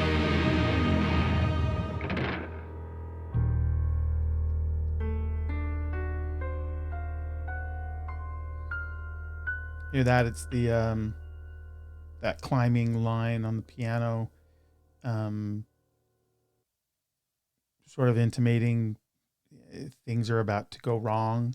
Right? It's got that sound like the other shoe's about to drop. So Raven's skill.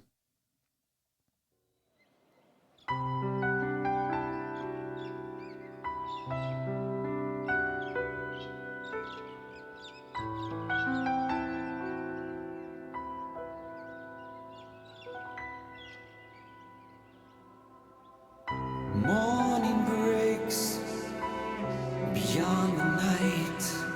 It's the narrator. So you hear the deep effects here.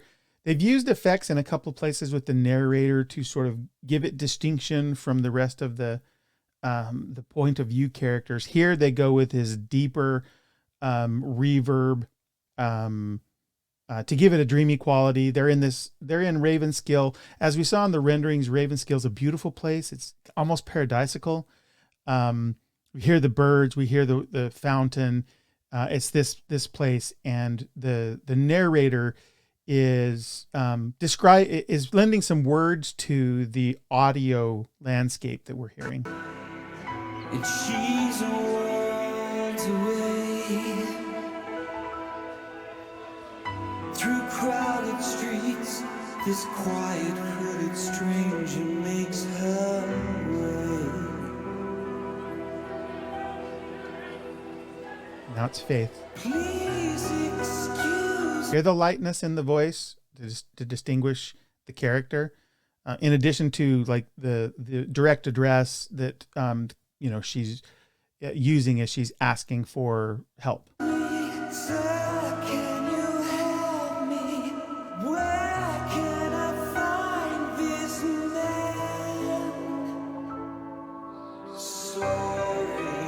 Hear that?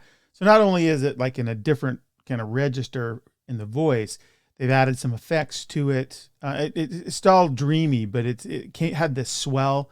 And it's got this tonal difference that James has used for this townsperson to give it some distinction. Can't speak, someone is waiting. Yes, I understand.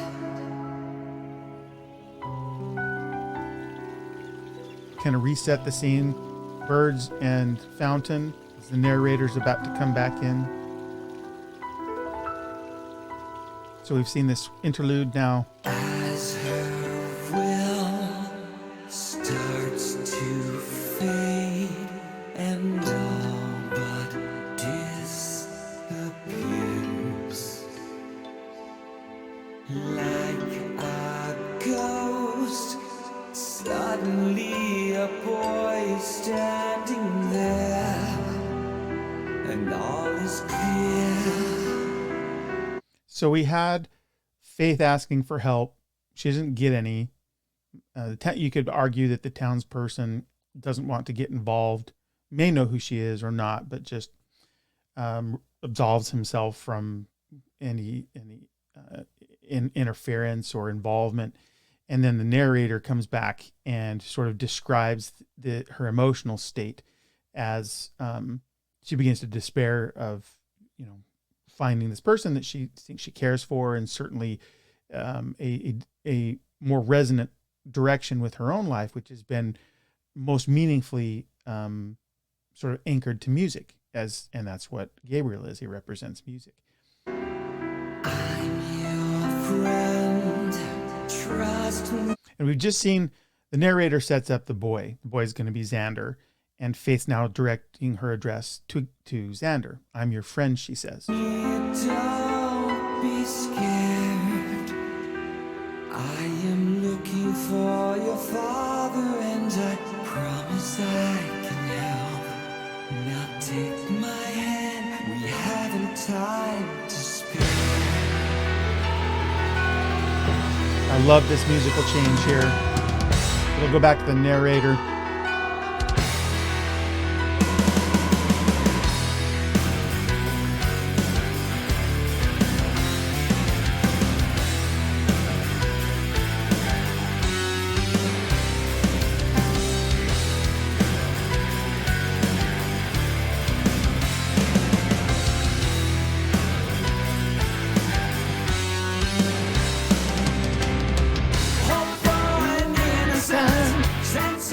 Love this.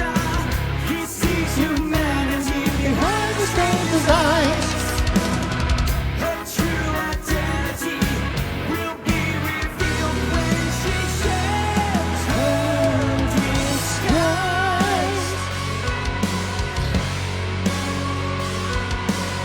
disguise. That passage right there, I hear in my head all the time. Like when I think about Astonishing, I'll hear those musical lines.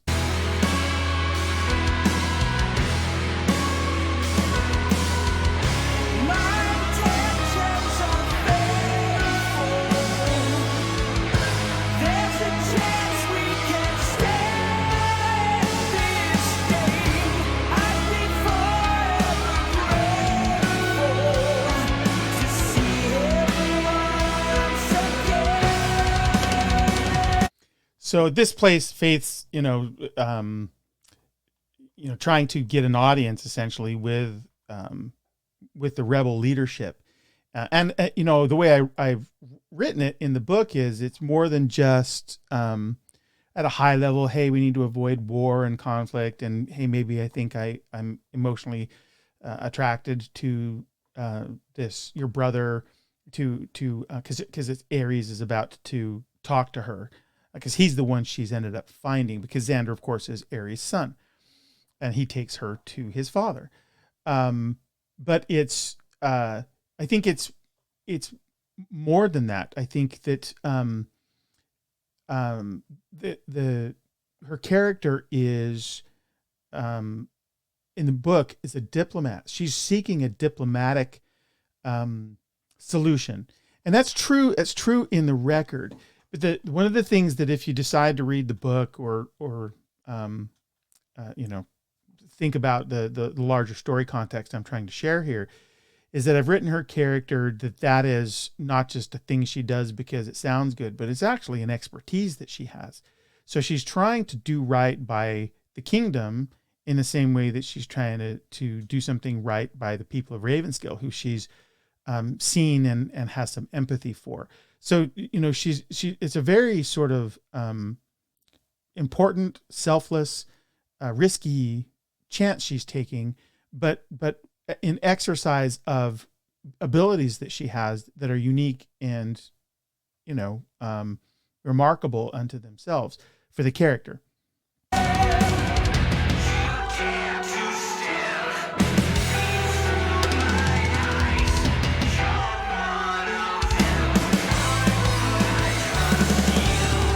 I almost, like, in my head, I can see that was Ares. I can almost hear that, like him talking from a bullhorn on a parapet or something as she's come up against. And in the book I write, there's a fortification inside Ravensskill where they do, you know, they do their military planning, and they have some of their military weapons, and there's a bunker. And so in my mind, as I was writing this, I could see Ares like talking to her. And because of the effect, it's like, you know, that it's coming through some sort of PA. So it sounds crackly, and it sounds a little bit distant. So I love like the work that the audio engineers did here to help create like a sound experience that mapped to the story experience. I think is, you know, there to be commended. It's not like that. I can't go back. Hope fades away with these passing seconds.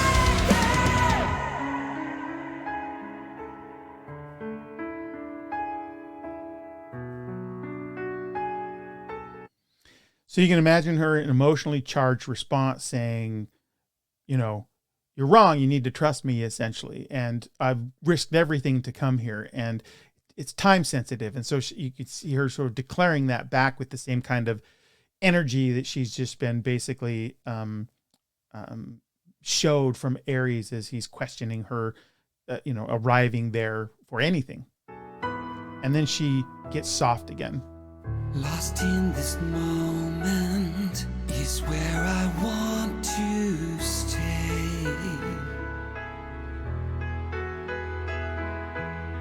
This can't be broken.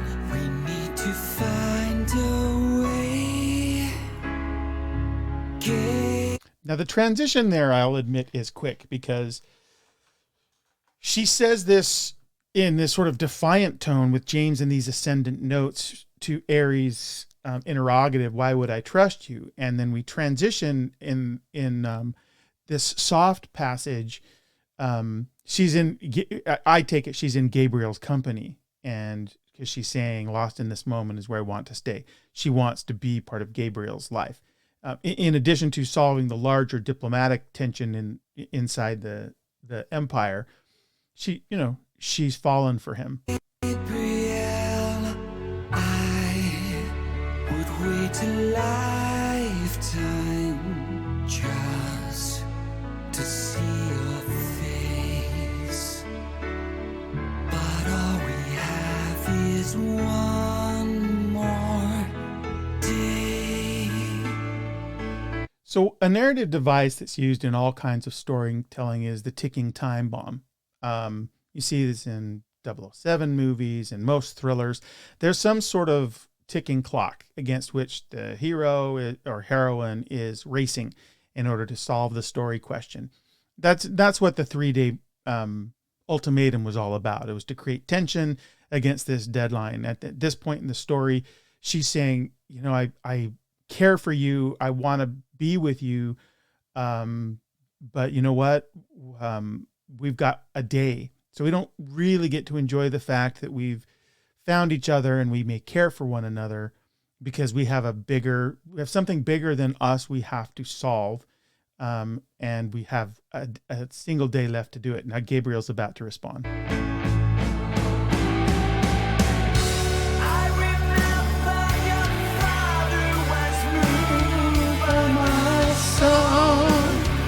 See, he's Gabriel, being an observant person, feels like he saw that nefarious, for all of his sort of derision, actually recognize something inside Gabriel's song, which will be important later when he asks Gabriel to save Faith once she's been mistaken and stabbed.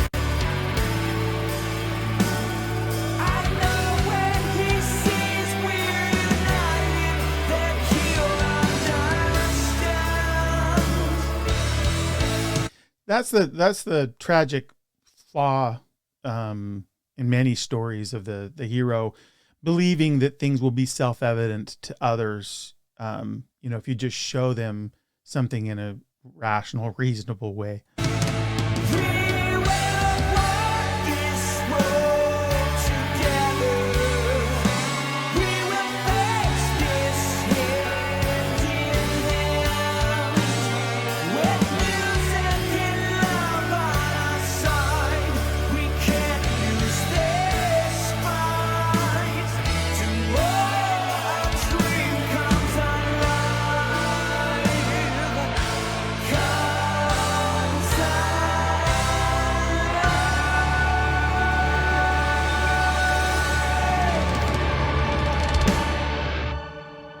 So the big anthem there at the end, and this romanticized idea that music and love is sufficient to answer any need or challenge or problem.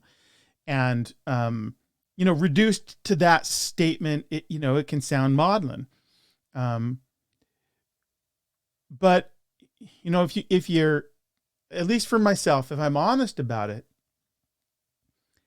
there's a lot of the trappings of a mortal existence that you run up against that can be answered by simple things. And I think that's true for many people, maybe not for everybody, but you're willing to endure and suffer a lot of things if you have in your life some central love. That's part of what this lyric says. It's also saying the same thing about music. And I'd argue that there are many Dream Theater fans who share the notion that music is so centrally important to them that it's part of how they get through the day. It's part of what gives their life meaning. And I think Dream Theater knows this. I think they know that they have a fan base that is uniquely enamored of music. And so I think that they can write this kind of a lyric with confidence because they know that their fans, it's not a throwaway statement. As much as it might be a simplistic view, and as much as it might be a similar statement to many sort of broad stroke narratives where, all we need is love, right? Beatles. There's a core truth inside of it that is not only like important to the story, but it can be important to us. And whether you like the way it's rendered or not, I think there's an emotional value to it that works for the listener, whether or not you're invested in the story. So we'll go on to the next one, which is Chosen.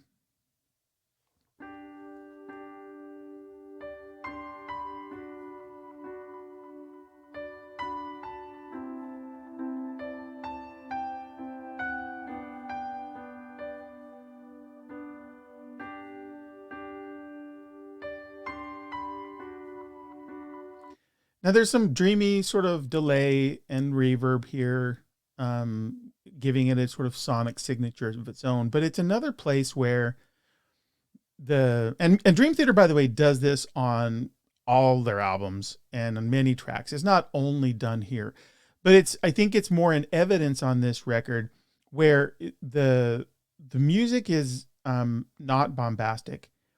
Instead, it's really transportive in its simplicity.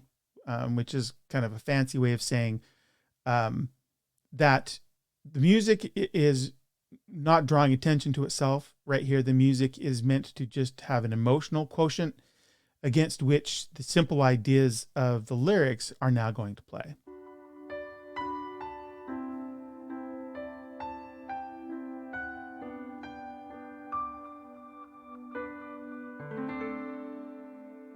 Her words ring true, This is Gabriel. her message clear. How can he hear through all the noise and dissonance? This is Gabriel giving the man who just issued basically his death sentence and this ultimatum the benefit of the doubt.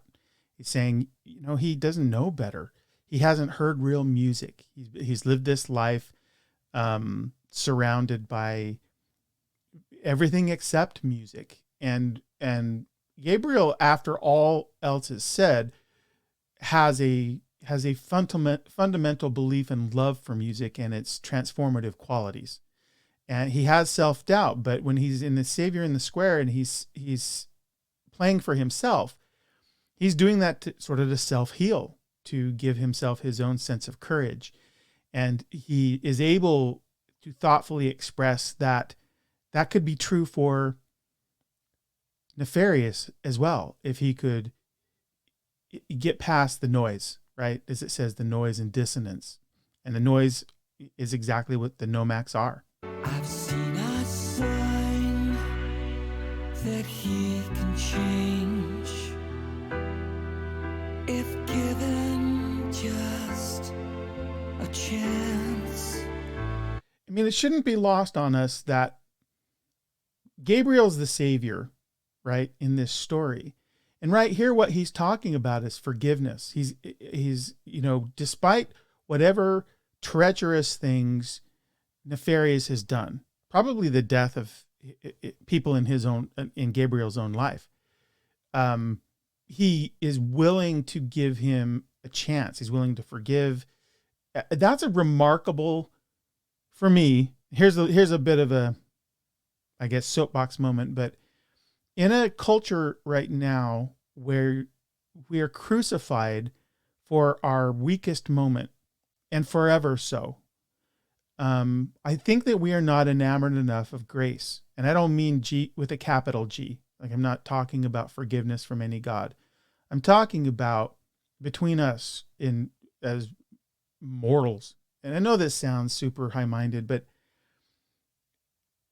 none of us are our worst moment. And all of us want to have the opportunity to live past any weak moment, right? We're not defined by the worst thing we ever did. We're better defined by our ability and willingness to try and live past it and to improve.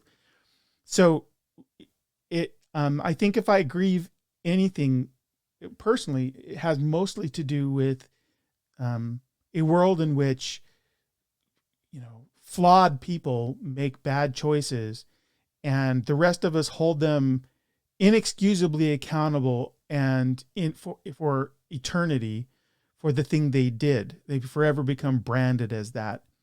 And it's nefarious, not to make too bad a pun, because it lives on forever in sort of digital media.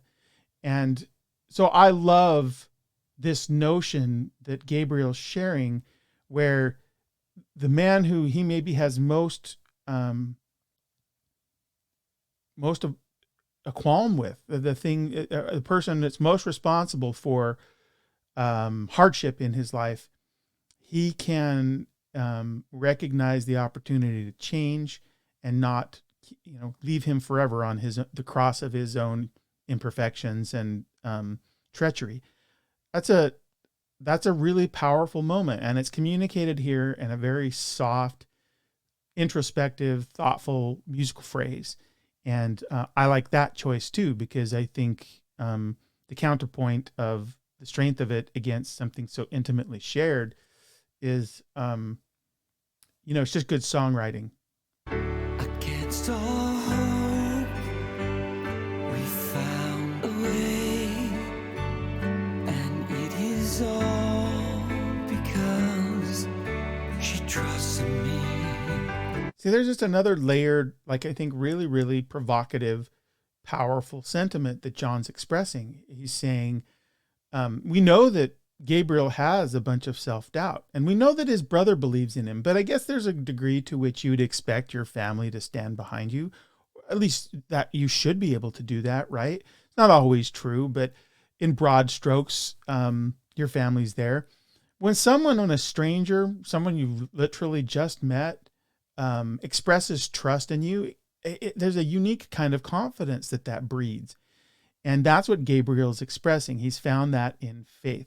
Now, there's also a layer to which her very name casts a lens up on the whole story, because her life winds up creating faith in the people around her.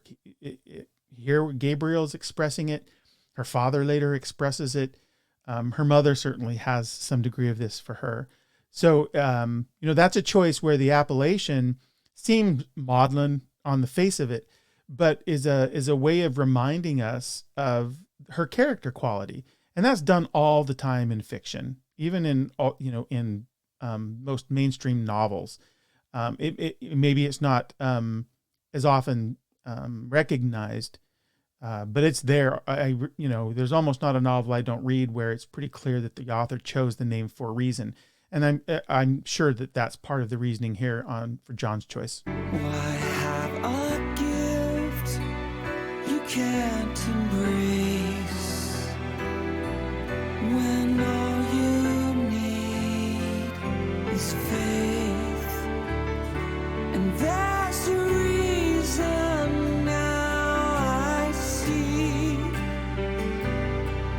the reason I've been chosen. She sees the light inside of me, a reason to believe. I get a little choked up. Sorry. I get a little choked up at this sentiment, because there's power. There's real power in someone believing in you. The kinds of things that you can accomplish, if someone will believe in you. And I know that's true. I mean, the opposite's true. When people don't believe in you, that can be profoundly damaging and limiting. But here, I love this. I love this because I believe this is a universal truth, and against our own indecision and doubt, someone believing in us will bring the better part of us forward. And goddamn, if we don't need more of that. But I can't climb this mountain without you. But I can't face this on my own. With you by my side, we will open these eyes, and the truth will deliver us home. So that is just another very powerful way of leaning into that same idea. I can't climb this mountain without you. So we all of us have, I think, something to share, something meaningful to share that will have an impact on people around us, on the world, in some unique way. It is a gift we all have.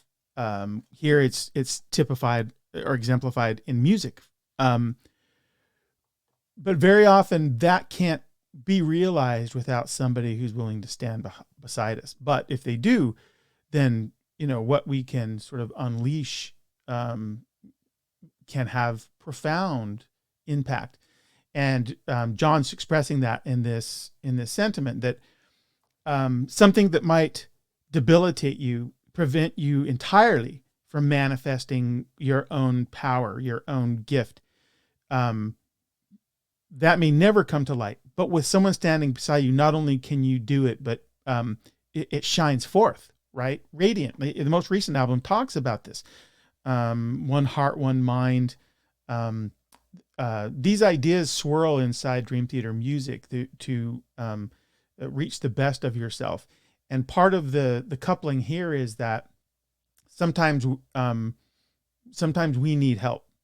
And someone standing beside us can help us realize these things. I just, John sometimes hits an emotional nerve for me, and this is a place where he does it.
So I want to stop there because one of the things I mentioned the short story that John and I wrote to give the backstory on how it is that Nefarious came by the appellation of Nefarious, and that his actual name is Edward, but it becomes the court name that he has, and it derives from I'll just give you a little bit of it, but it derives from that he and his father shared music. That in fact. The music player was something that Nefarious had himself had as a gift from his father, and that he had written a song with his dad, and it's song 237, which is the name of the short story. So that he had in his life, he had music. And in some way, the rise of the Nomax was him eschewing that when he lost his father at the hands of the rebels. And so he has this backstory that intersects with music. And I came by part of that by listening to this particular section of this song where it says, in the absence of song, he's forgotten right from wrong. So it's not that the emperor doesn't know music, because he does. He's hiding away all of the instruments. Remember in the Hall of Lost Things image that I shared. But he's deliberately put it away because it's emotionally painful for him. It represents a relationship he had with his father that was fraught with its own problems because of his own father's sort of focus upon things of the state. This song that he had written with his father that his father got to hear shortly before he died.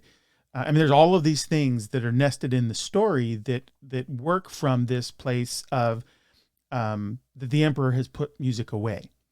And Gabriel has astutely recognized that there's something that Nefarious knows music, and Gabriel's belief that if he can reacquaint him with this part of him that he's somehow shuttered, that it will open him.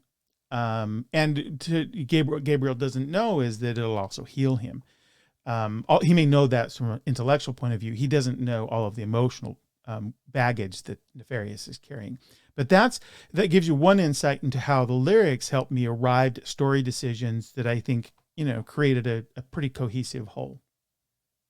I'm convinced beyond a doubt there can be no other way. He just has to hear me out. There's so much I need to say, but I can't climb this mountain without you. No, I can't face this on my own. That cool sort of fuzz guitar and the cello sound and the piano, so deeply emotive in their contrast here against this refrain, that again expresses this idea that I think is one of the most singularly powerful thematic ideas inside the record. With you by my side, we will open his eyes, and and the truth will deliver us home.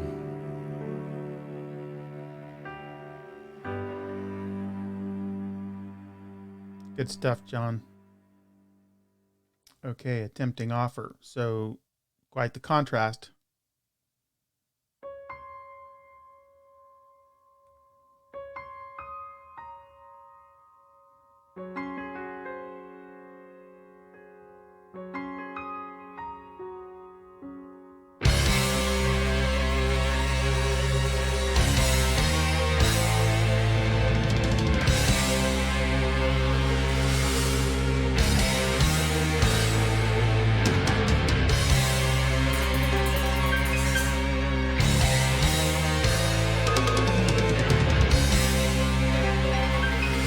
Those runs that, you know, with the menacing guitar and those runs, I don't know what the mode or the scales that Jordan's playing, but they sort of tinkle with, anxiousness for what's about to happen, right? That there's something around the corner, which is exactly right, because Darius is about to abduct Xander.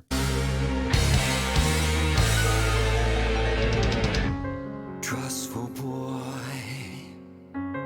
unaware who's watching, open the door. I am right behind you. Don't resist me, child.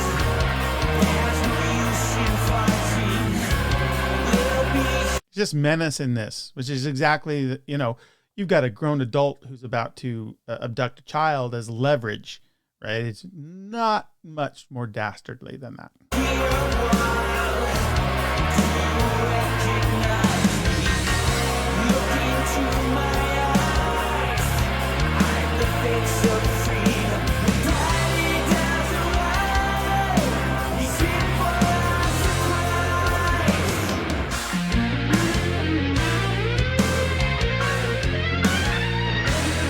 There's an interesting subtext here too, because Darius's only real concern is his father's approval. I never get the feeling he just wants to rule the country. He's not after the power. He's after the approval. It's the reason he resents Faith. Yet here he is about to, willing to destroy her father-son relationship in the interest of trying to bolster his own. Like it's the counterpoint is, I think, really well done.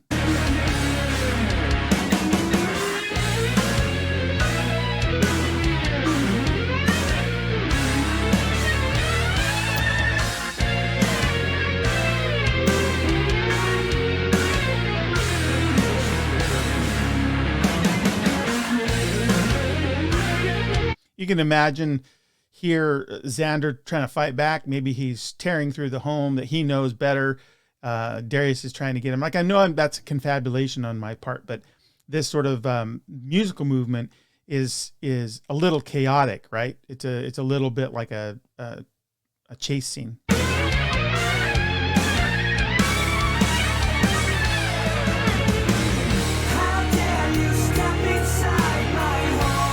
That was Ares. So Ares has come home and he's found Darius there with his boy. And you can see what they're doing with the voices. Ares' voice has got a double, so it creates a sonic distinction between this exchange they're having, this sort of tense dialogue.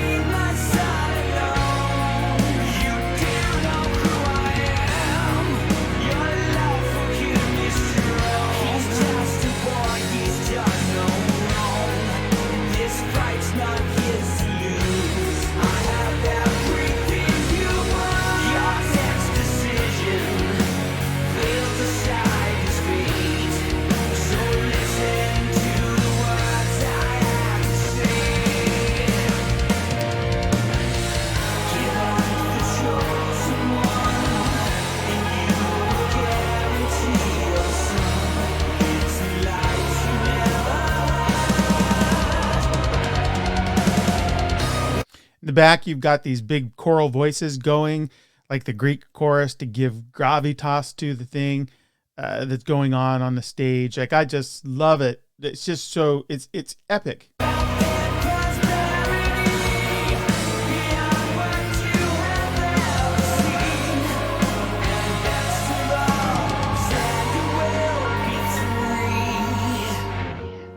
So there is the tense exchange.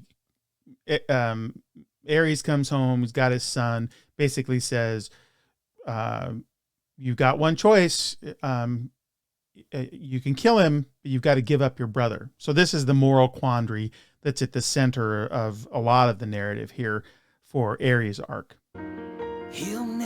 Because remember, Ares made the promise to Evangeline to protect their boy, to give him the future that he wanted to build.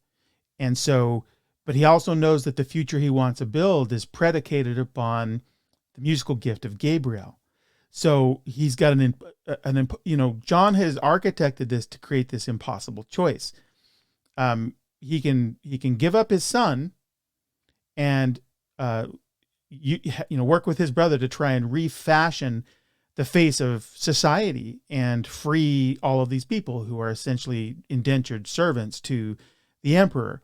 That's the earth-shaking change to the world in which they live, but without his son, for whom Xander's the one he wanted to create the future for.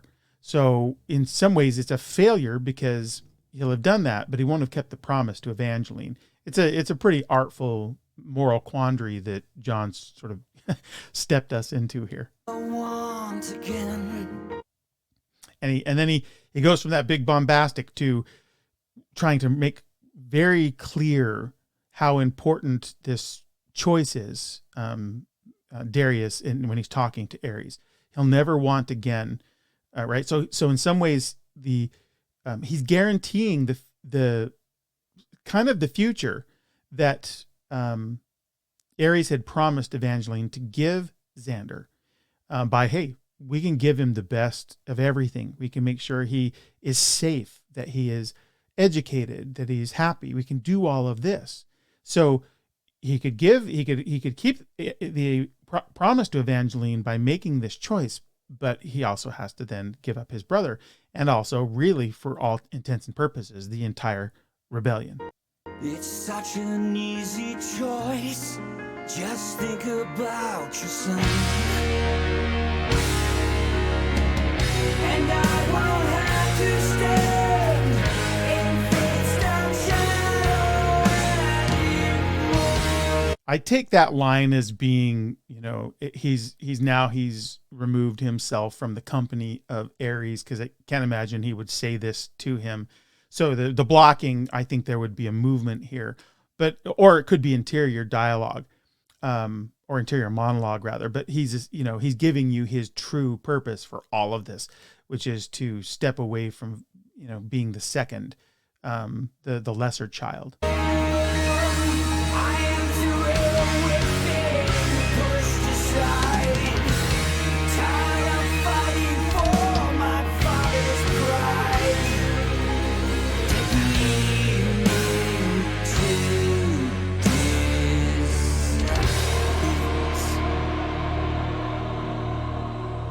So you've got here yet another ticking time bomb. We're going to get a little bit of a overture recall here before we go into digital discord, which puts us at the half of the record. But the ticking time bomb is, he's given him a night, and of course the convergence is that he has the night to decide, and on the morrow he has to give a decision. And on the morrow is also when Gabriel's supposed to be given up to the emperor, or else the emperor is going to bring in his fleet and he's going to raise Ravenskill. Oh, wrong one. Digital discord. Yet another interlude that kind of nods to the Nomax and their atonal. I love these sort of big blasts, it has this sort of epic feel.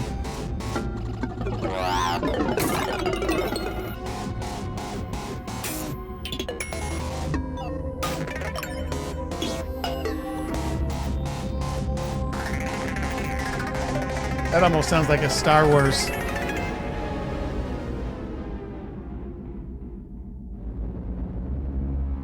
I love those big blasts, those,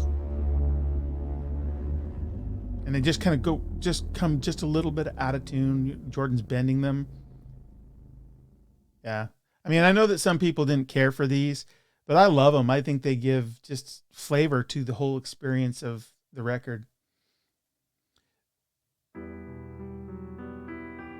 The X aspect. X for Xander.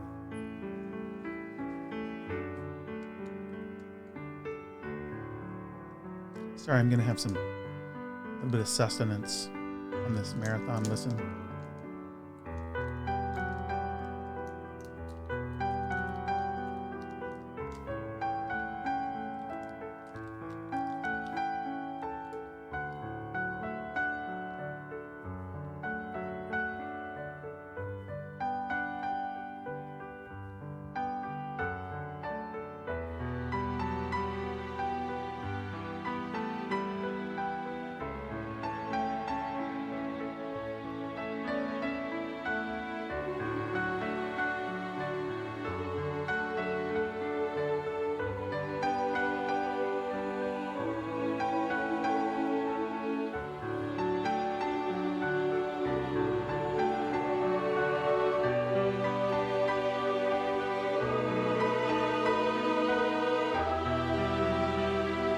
You feel this mounting tension in sound and sort of volume dynamic.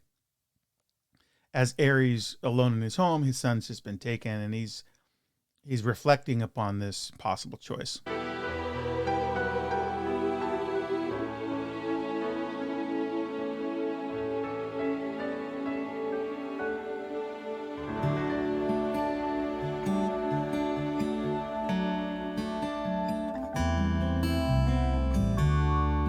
Oh man, I love that organ.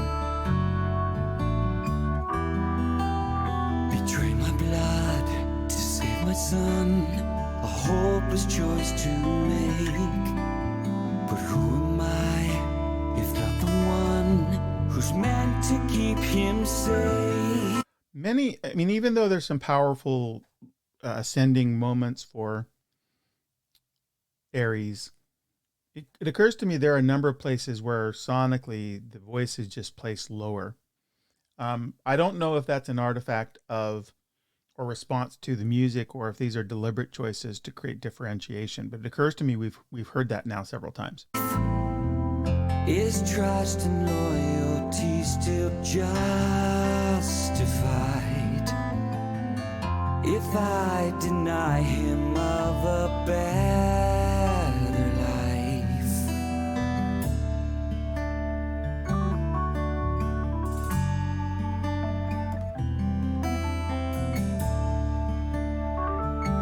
it's good introspective music, right? They've written a nice complement to that idea. Gabriel has always been the strength I call upon. I just have to remark too on the melody they weave here. For me, it's unpredictable. Once I've heard it, of course, I know where it's going. But I think that in response to the chordal changes and how they've woven the melody, it's so fresh. I know that that's a very tired expression, but it's I like it because it makes note change choices that are different than I think you would expect based upon where the chords are. But nothing breaks our Father's will to do what must be done. Should I turn my back on him, abandon all our plans for revolution? Will hope and freedom die by night? So this is where I love the build here, because he's just asked himself all these questions. Should I turn my back on him, abandon all our plans for revolution? Will hope and freedom die by morning light? Like, he's asking himself these tough questions. And as emotions building, then he comes right back to the The reason that he has enjoined himself to the cause of rebellion has been his son and a better life. And in his mind, that all stems from the loss of his wife. And so it gets big, and then he invokes Aunt Evangeline, his dead wife.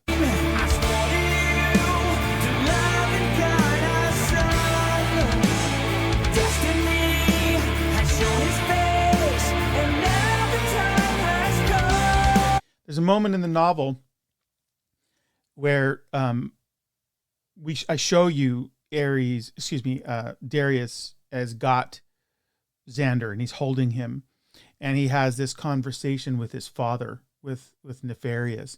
And it's a place where I sort of show, I show a little depth to Darius, more than just saying, oh, well, he wants his father's approval. They have this interchange, and you really start to, you don't agree, of course, that he's, even in war, like, using children as leverage is deplorable, let alone any other time. I mean, it's always deplorable. But at war, does not excuse that kind of behavior. I think that's even true in like the Geneva Convention. But I do use this, I do create a scene where he talks with his father by, remote, and you start to see that, twisted as it is, he's hoping through all of this to garner his father's good grace. And you 100% disagree with how he's doing that, but you realize there's a sort of tortured soul inside that is driven him to these ends. And there's a part of that while you don't condone, makes him understandable. And that's what you, as a writer, that's what you typically want to do with a villain. You want to create not sympathy such that you wish for them to win. Like, you don't want Darth Vader to win.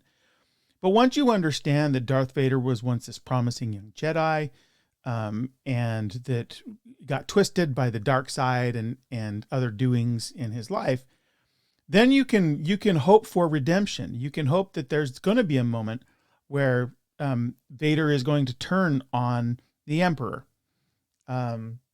and defend his son, because after all is said and done, they're family, right? There's a connection there. And that's what I try and establish here in the novel for Darius. In this scene, you start to see, man, I sure hate so much of what he's doing, but I think I understand how desperately you might want to feel the love of a parent and feel like they hold you in some regard, and that you will make bad choices very often in order to try and make that true. And hopefully I was successful at doing that in the novel.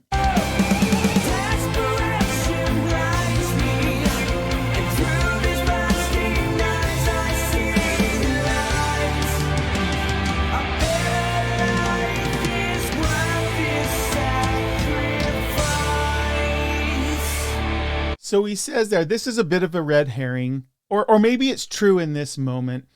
It's probably true in this moment, but Ares is saying, look, I know that I'm desperate because my son's gone, but even that being true, maybe it's okay for me to give up Gabriel, because my son will have a better life. And that's, after all, the most important thing to me, right? That's his driving modus operandi, is to safeguard his child's future. It also doesn't necessarily mean that the rebellion's over. It means that Gabriel, who's been his hope, is gone. It doesn't mean he has to necessarily stop the revolution. Effectively, that is the choice, though. So in this moment, we're sort of led to believe that Ares is making this choice to give up his brother.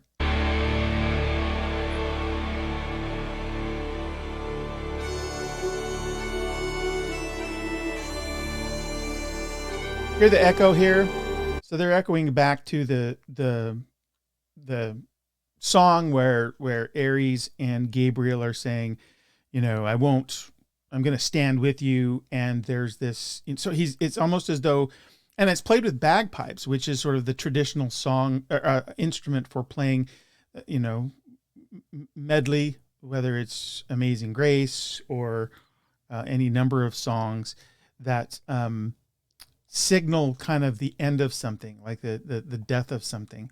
And so it's an interesting choice here that they use this instrument and then call back the melodic motif of the sort of pact that the two brothers make to stand together, because it's as though it's almost as though it's saying, I'm ending that, that's dying. I'm making a choice that's going to put an end to our decision to stand together. And the instrument choice has, is a shading of that. I hadn't thought about that before, but I'm wondering if that informed the choice of the instrument there.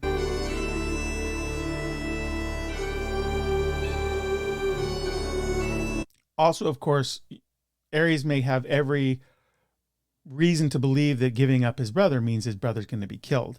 Now, we might argue that Nefarious might do what he can to try and turn Gabriel to his side, or make use of him somehow.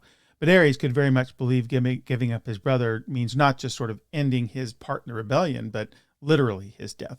So the bagpipes could also be him, anticipating the mourning and the death of his brother.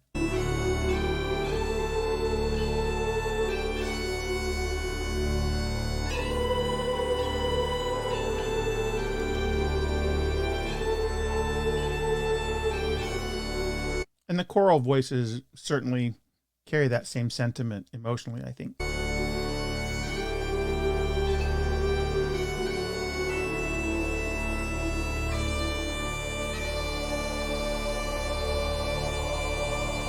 I love that tension. Is that a 7? I love that note there to introduce some tension, some suspension to everything that's going on, so it doesn't resolve. It leaves you, because the feeling of that kind of a chord is things are not resolved. And of course, they're not. A new beginning.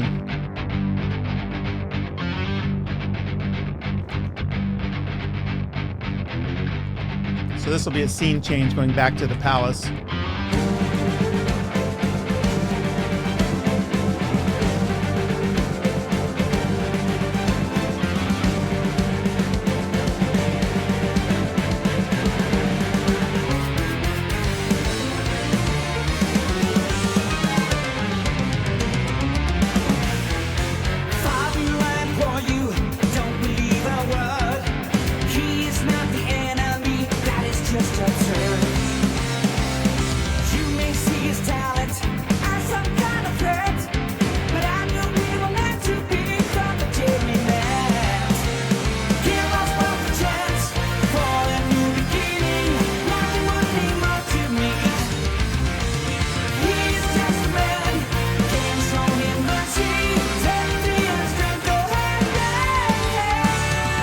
So this is all really good imploring that Faith is doing, because she's saying, look, you don't have to be threatened by his talent. Of course, she doesn't have the deeper context, at least as is in the novel, of part of why he's doing this. It's not just has all to do with just the empire.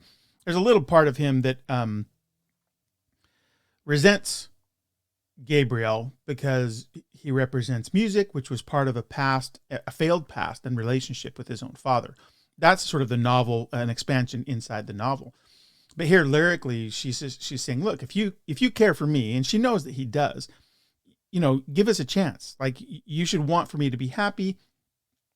Part of me being happy would be being able to build this life with this person. I know it's all very fast, and that's for the purpose, it's abbreviated because we only have so much time here, and it's certainly not without precedent that people can fall fast and hard for one another and be willing to do crazy things in the interest of newfound love and emotion. So I don't think it's beyond the pale to think that that's possible, but it's a criticism that I just want to acknowledge. Some people had a hard time stipulating to how quickly they would go to ends for one another. I don't actually think that's, I think it's defensible 100%. But she's also saying to him, look, you've built your strength on might, on, having people stipulate to your demands because of your power. And she's saying, look, strength is more than that. It can be merciful. Sympathy can work in concert with this kind of strength. So she's giving him all kinds of reasons to back out of this ultimatum and to, and part of this is, I have to wonder in my mind as a storyteller, is she not convinced, as Gabriel is, that reminding Nefarious of music is going to be sufficient to turn his heart? Gabriel might have a better idea that that's true because he's a musician. He knows what music does to the heart as a creator.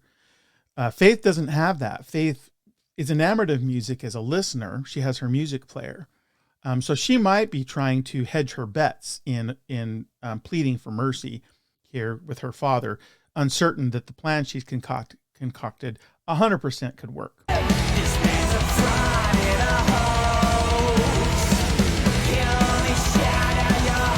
Of course, this is Nefarious responding to her plea.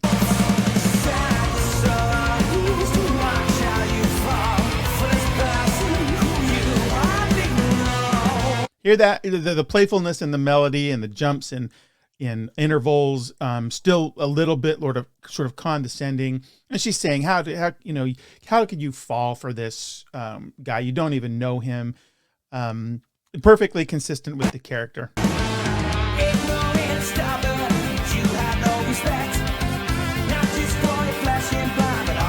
And I like the frenetic bed beneath this, the movement of the guitar, and the drums and the bass, all kind of, it gives energy to this exchange. Like there's some desperation in it. It's not woeful. It's not, languid. It's, she's insistent and she feels desperate. And so she's appealing to him. Part of this is because we have that ticking time bomb, right? That ticking clock. Things are coming to a head very soon. And so I can imagine her being desperate to convince him.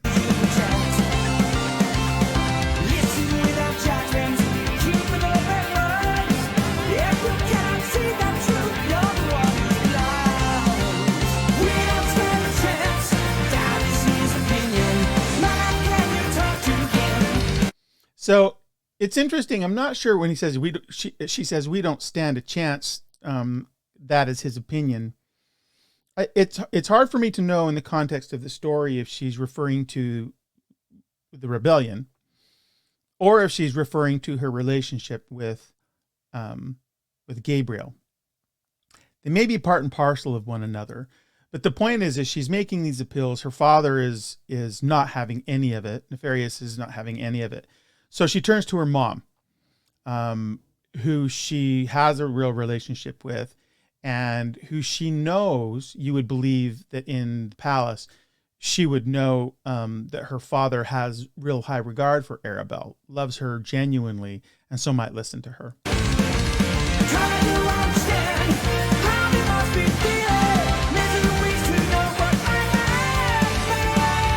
So this is a really important lyric in the development of my backstory for Nefarious, because Arabella says, and I'm not sure if it's Arabella or Arabella. I like Arabella because for me it's more musical. So apologies if I'm not consistent in how I say it, because I've heard it said by fans many different ways. But she says, try to understand how they must be feeling, miseries to know what might have been. So there's a lot of layers potentially to this. There's the layer of, we know that Nefarious loves Arabella. We also know that Nefarious is so,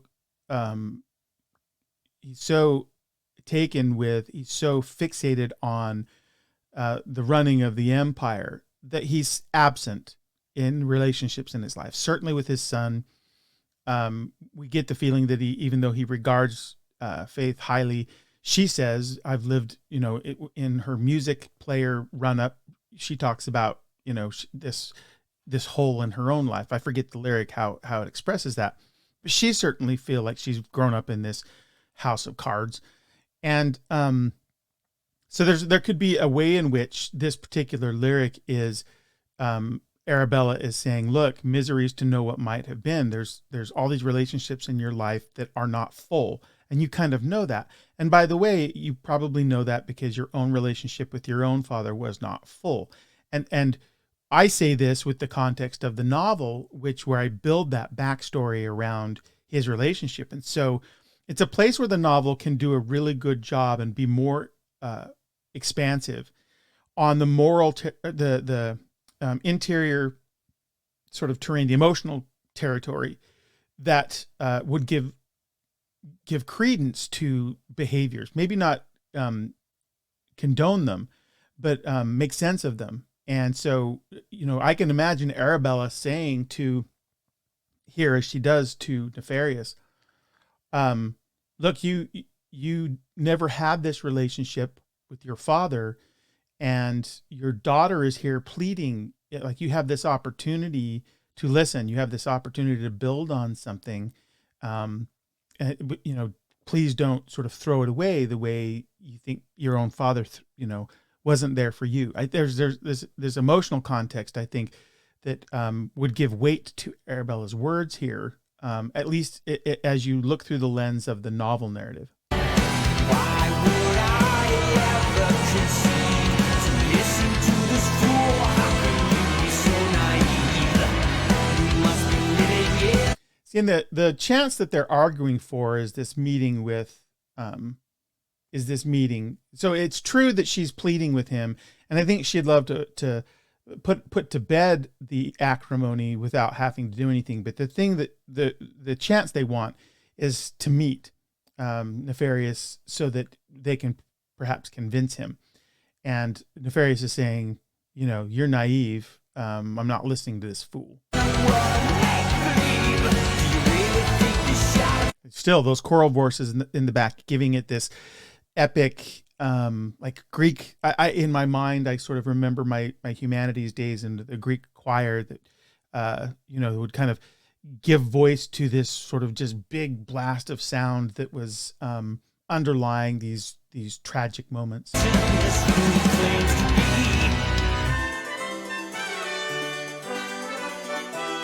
So there's the, like, I'm the king and I'm not listening to anybody.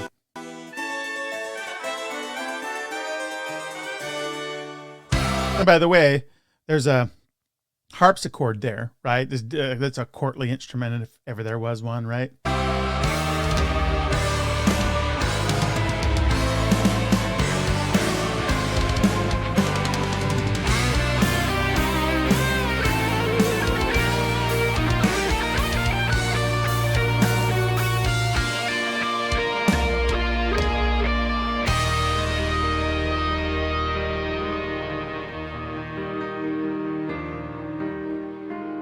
Not long ago there was a time and place.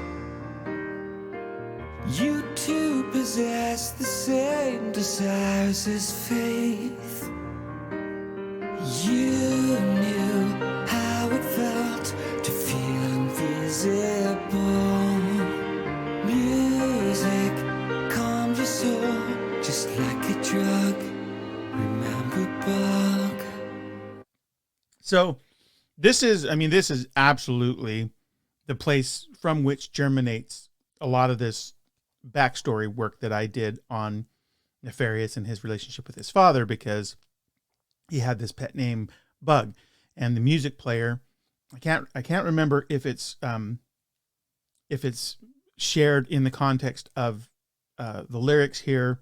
I guess we'll get to it, but I definitely, if not, was deliberate in including it as a writing on the music player itself. So that the music player goes back, and it was something that Nefarious actually owned, and that music was meaningful to him. And this is the tip of the spear, or the tip of the iceberg on this emotional terrain that I was describing. That there's just, you could write several songs and still not get the fullness of why this would have such impact. But because I had much more room in a novel, could really deliver this so that you, again, didn't necessarily condone what the choices that Nefarious makes, but they certainly begin to make sense. Father, is it true? But was always you. Finally, I can This is Faith. feel how music makes me. So now the cat's out of the bag. Essentially, Arabella creates this opening for Faith to, because you have, it's not said expressly here, I don't think, but you kind of have to believe Arabella knows that Faith uses this music player because they have this relationship, this mother and daughter relationship. So she finally feels like, now that this has been let out of the bag, that Bug is him and that Bug's name is on the music player, that she can tell him how she feels about music, because to this point, real music is anathema. Real music has been put away. And it's not just about the fact that Gabriel is the first to sort of bring forth organic, real human expression in music again. It's that he, Nefarious has actively subverted this by the collection of instruments that he's privating away into his Hall of Lost Things. So she feels like now she has this connection that she can use to leverage to get him to, put this war aside and maybe meet with Gabriel and try and understand. Now you understand why I was hiding. This changes everything. So she's exceedingly hopeful at this moment. She thinks that tides turned in this revelation. So this is Nefarious.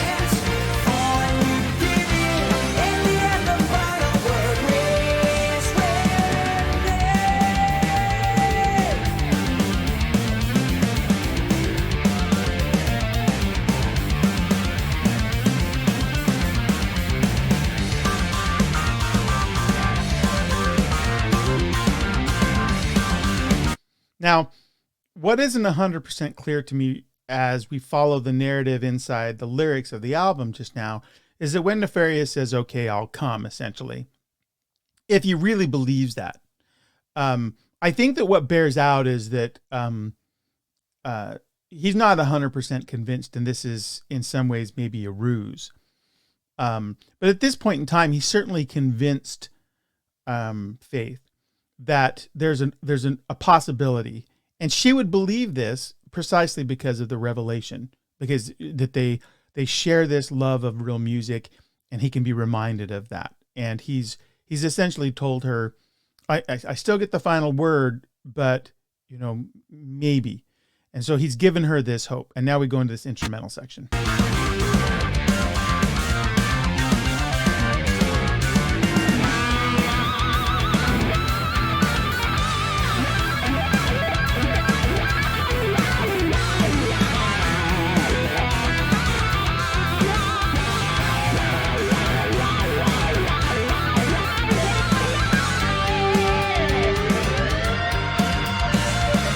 So if I want to be a little meta here, you could argue that this really cool instrumental section, it's an opportunity for Dream Theater to just go and cut loose a little bit. We all love that, right?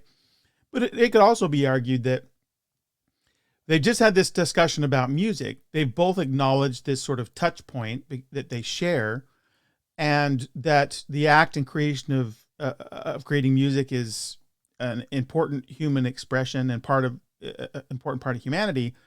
And so let's proceed to actually listen to some amazing music, which is the thing that draws us together and helps us feel emotion and feel familial and patient and kind towards one another. It's this music. I mean, it's part of what is, I think, so great about the metal community is someone can be a huge Maiden fan and someone else can be a huge, Def Leppard fan. Someone can be a huge Dream Theater fan. And while you may have passionate disagreement about what's great music inside metal, this is my experience, and feel free to debate me in the comments. But I feel like in the larger metal community, there's a certain brotherhood and sisterhood of we share this affection for this music that is guitar centered and evokes these emotions of power and that are powerful and they're thrilling and they're emotive. And this is an opportunity where Dream Theater gets to go and be cool musicians and have an expression of the very thing that the narrative is starting to describe. So that's what I mean by meta. I think that you could argue that this is a perfect place for us to hear a bunch of that stuff that might actually be on her music player.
This is a place where John soloing shows restraint. It's they had the kinetic section, and now it's more legato, more musical phrases against the changes, a more straightforward sort of backbeat behind it,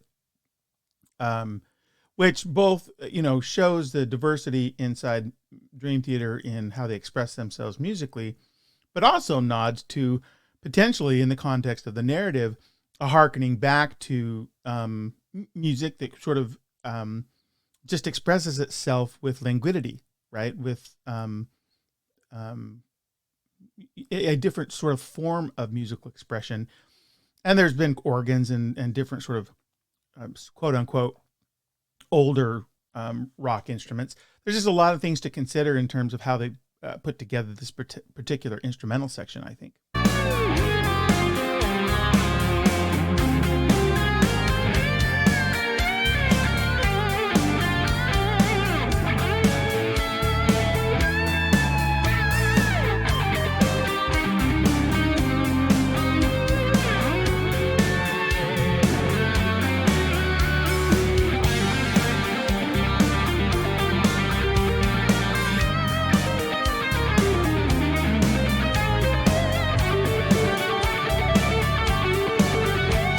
And of course, it's building steam.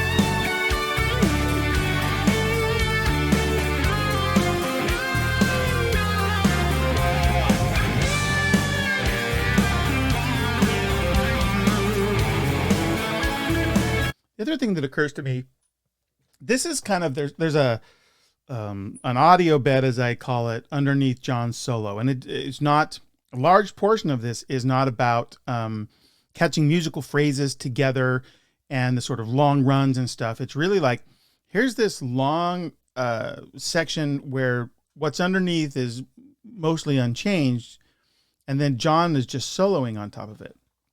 And there's this proud tradition inside rock music. A lot of it comes from blues and from jazz, of just allowing the instrumentalist to create on top of something that has become predictable enough that they know where the changes are. And so the what's delightful about it is that you're just listening to a great musician play something really interesting.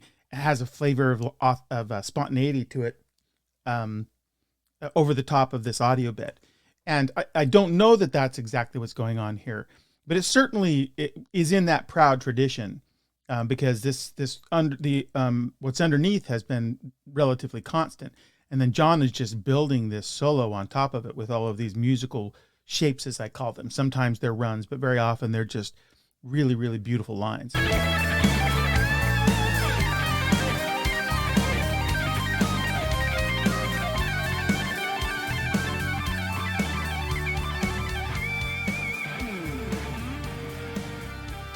And a very classic, fade out, right? A lot of old rock did that. Dream Theater does that far less often. So there's a nod to older music, just as you would have heard on the music player. All right, let's go to the next tune. Road to Revolution.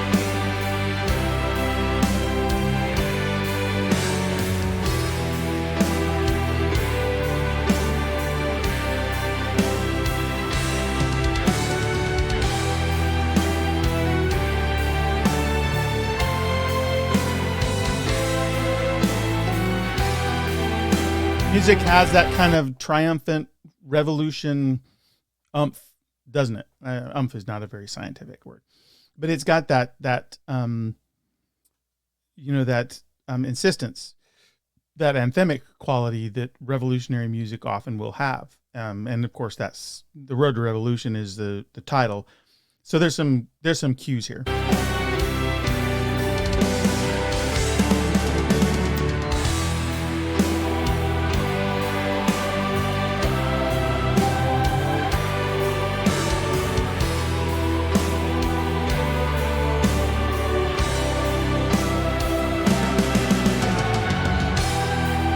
The music also here, to me, has a flavor of uncertainty, as though the outcome is not knowable. Like they want to triumph, they want to change the emperor's heart, but the road there, you travel it regardless, but the outcome is not decided. And the way that the music plays here has that feeling for me. But importantly, you're walking that road regardless. There's regardless of an unknowable outcome, there's a solidity to walking it in the face of the unknown. The music is doing that for me here.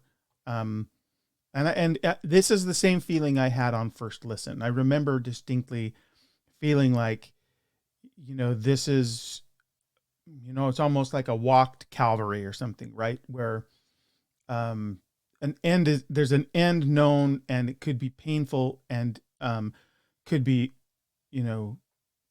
historic, but you don't know 100%, right? Until you've walked, you don't know whether there's going to be triumph or not. I like that feeling. I like that musical feeling of, I'm willing to take up my burden and to walk a tough path, not knowing the outcome, but believing that my motivation and my battle is righteous. And I don't mean righteous with a capital R like that. I mean meaningful. It has consequence. It's worthwhile. And I know that there's a lot of language around a very small part of the song, but sometimes sections of song kind of have this emotional, evoke this emotional response. And this kind of epic, I sometimes call it epic orchestral, kind of in the vein of Two Steps from Hell. The band has that feeling inside of it. And so it's areas of the album that I love to explore.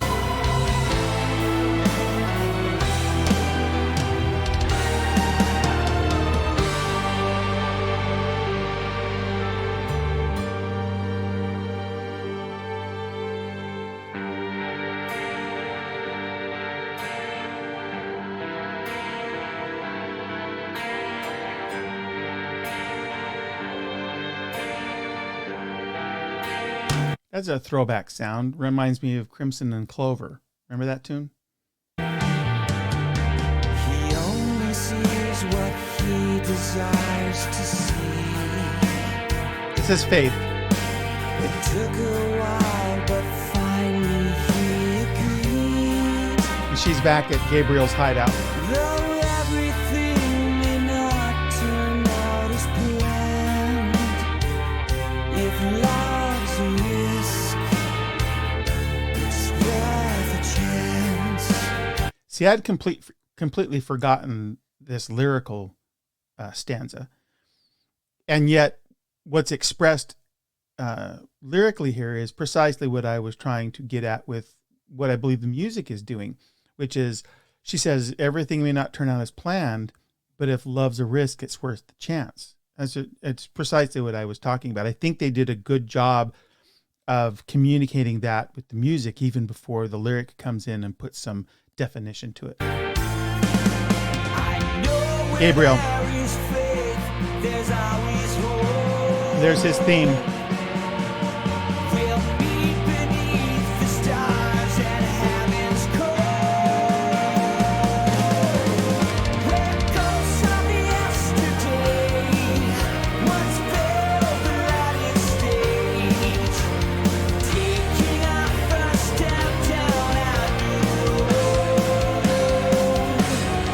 So that's all good stuff. And you can feel the music building towards the next speaker. Next speaker is going to be Darius. And of course, he's got something dastardly to say.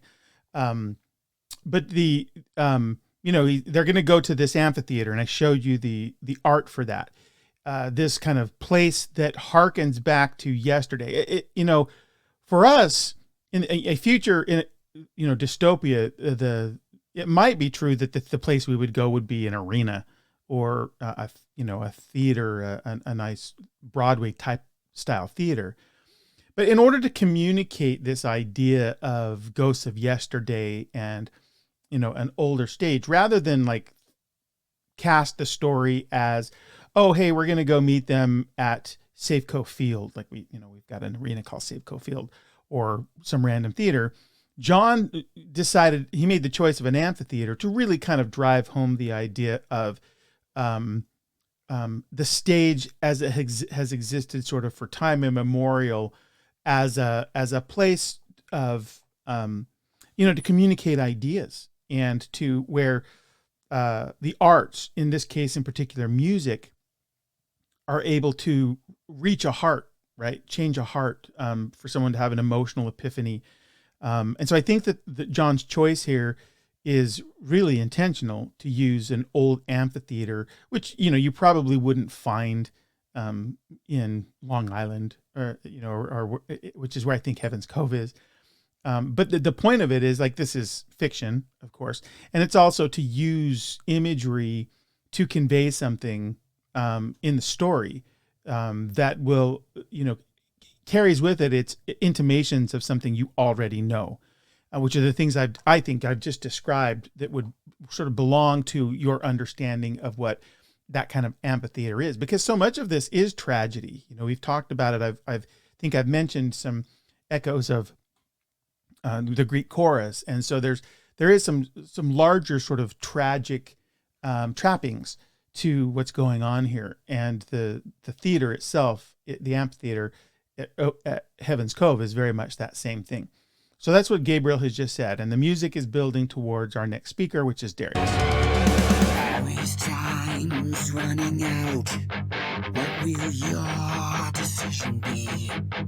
If you still hear that sort of flange on his voice, it gives it this sinister quality, and it's just John kind of chunking beneath it, kind of just creating tension.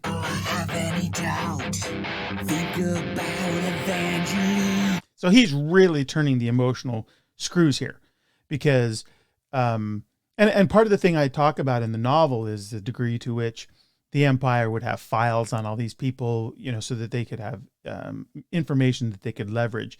So it would be true in the novel that makes true what we see here in the lyrics, that Darius would have information about his enemy.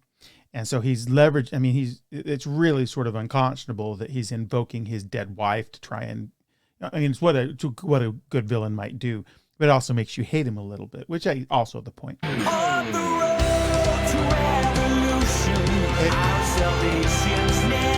The other thing that's happening here is we're coming to the close of sort of the first act. And so all the various characters are having their say.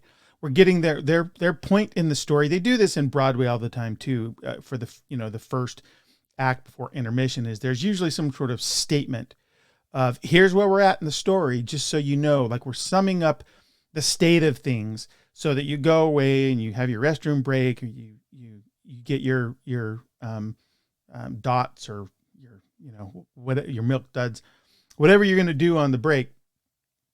But we're going to be sure we summarize for you the state of everything before you go away.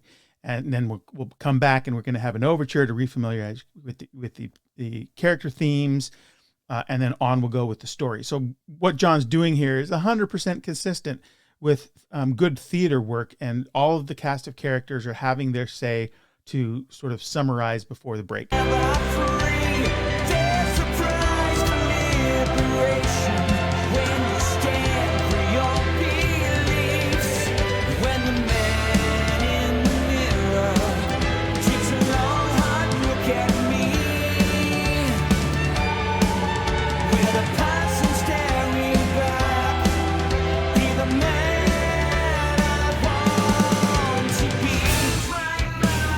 Nefarious.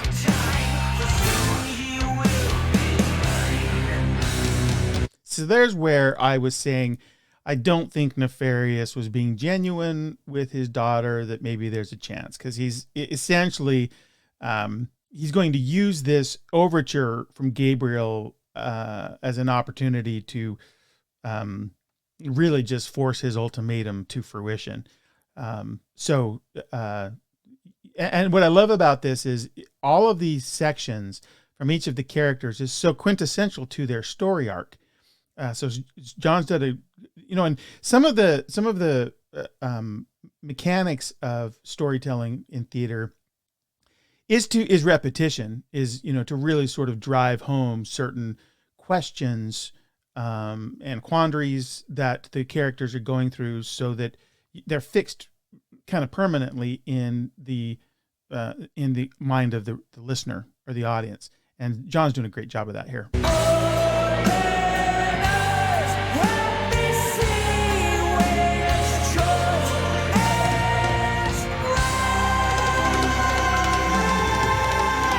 Great note. And that was ensemble. Open eyes help me see which choice is right. So there's a little bit of as they conclude this first act, which is the larger part of the whole double CD. There's a degree to which the ensemble, by extension, is us. So we're all going to watch to see what the right choice is, how each of these characters is going to proceed. So it's the song kind of ends with taking us into the confidence of the narrative itself, which is a really neat technique to sort of further invest us in the outcome.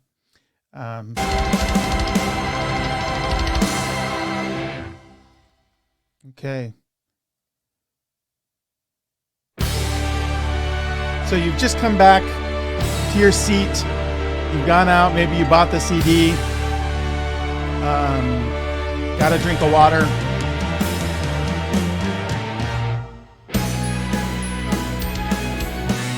People are getting into their seats. They're remembering where they're at in the story.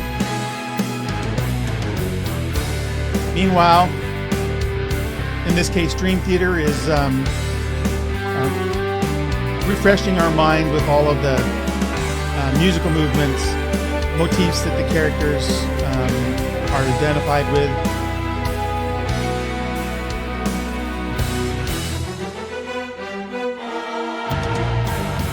Nefarious.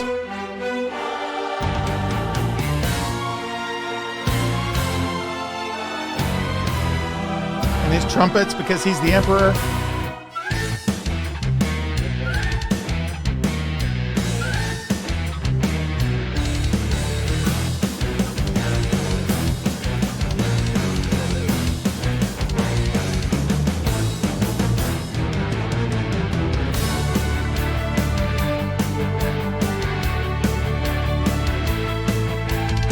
Road to Revolution. That's that theme right there. That's for the brothers. And by brothers, I mean Aries and Gabriel.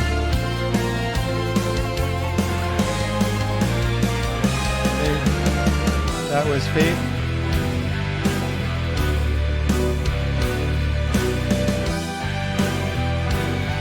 Darius.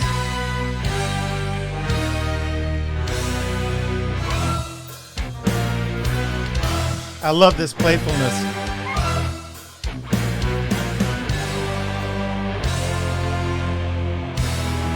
I'm sorry, man. When I hear this kind of musical work,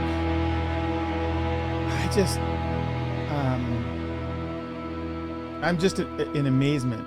And I love that oboe close. It's neat. I guess this is because it's my bias, but it makes it harder and harder for me to understand how people just didn't get into this record. There's so much to commend it. Okay, moment of betrayal.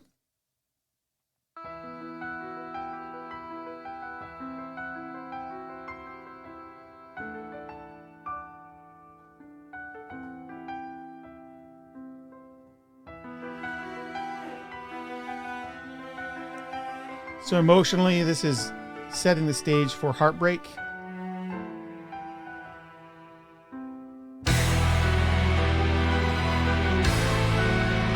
is also pivotal. I know these are adjectives, nouns, but it's the emotional response to the story movement, and I think they've done a good job of it, a really good job.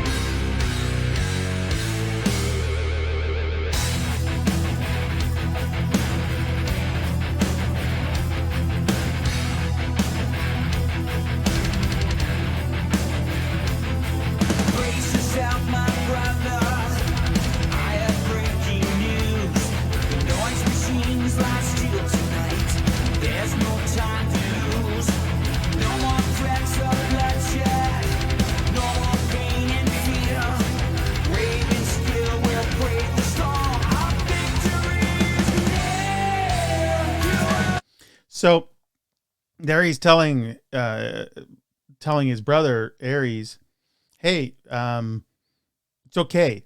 Like, he hasn't given him all the details, but he's essentially said, I've made a play and I think we're going to be fine. I've figured out how to put a stop to all of this. And now the music changes and he's about to acknowledge that his brother's acting really strange because his brother has made a move to try and end things. And these two, these brothers who are taking different approaches, and those approaches are on a collision course.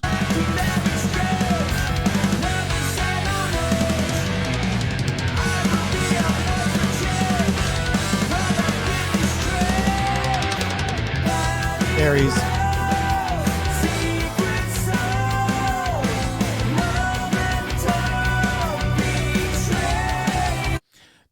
Just musically, I love James with that. Is it a third? That higher harmony, just giving so much like soaring body to this this stanza of Ares. It's really cool.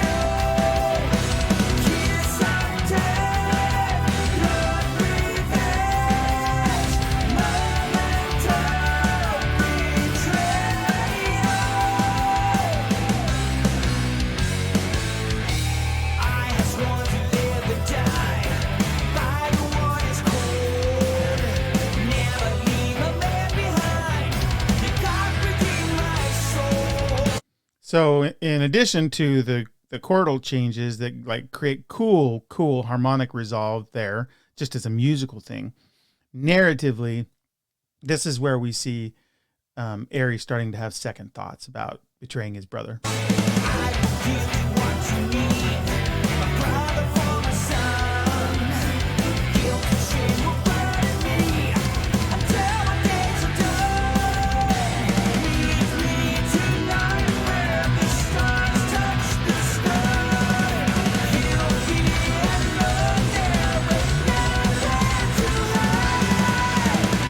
So what's happened here, I'm sure you have seen, but is kind of creates great complexity in the narrative, is that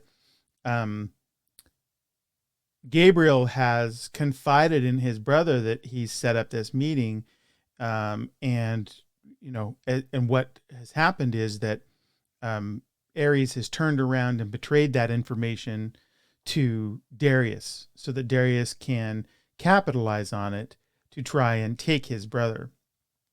So John's kind of building these pieces towards this climax in some really interesting ways, where people's motivations, whether they're pure or maybe well motivated, if not unfortunate, are all screaming like runaway trains on tracks where they're all going to explode.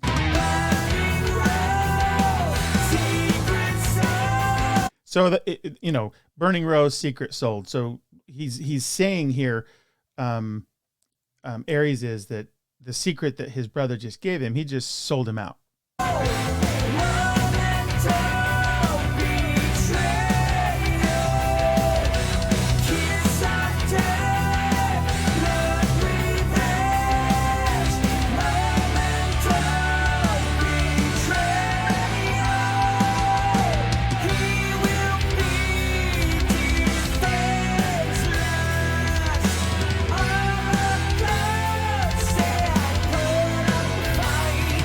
So it's really interesting. Like I love how he's doing this, because he's saying, look, it's going to be easy for you to take him, but what I'll do is I'll kind of put up a fight so it'll look good for all the people that believe that, I would be defending my brother against this. It's really duplicitous.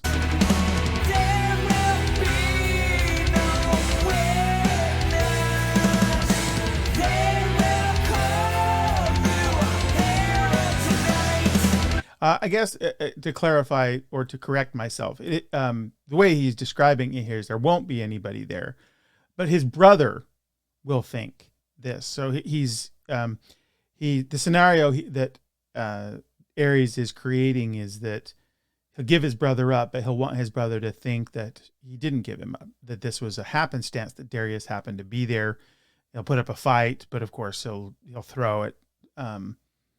So the only real witness to this is Gabriel, and this is just Darius trying to save face with him. At least that's what he's saying he's going to do. We know that that's not what he actually does, but he doesn't know that yet. While I do believe that there's lyrics above that suggest that his mind isn't 100% on board with the decision. He's got at least some reservations. Right now, he thinks he's committed to it, and he'll turn back later on the strength of his love for his brother. But right here, he's the lyrics are for me are kind of telling us that it's tough to do this, but he's doing it anyway, because he thinks maybe it's the lesser of the evils.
Modulation there, yeah.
All right, track 23, Heaven's Cove.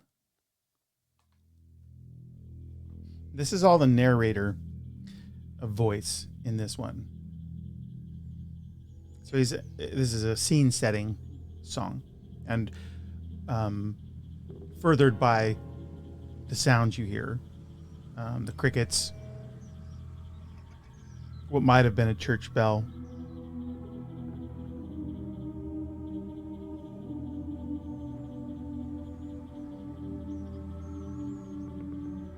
Night birds.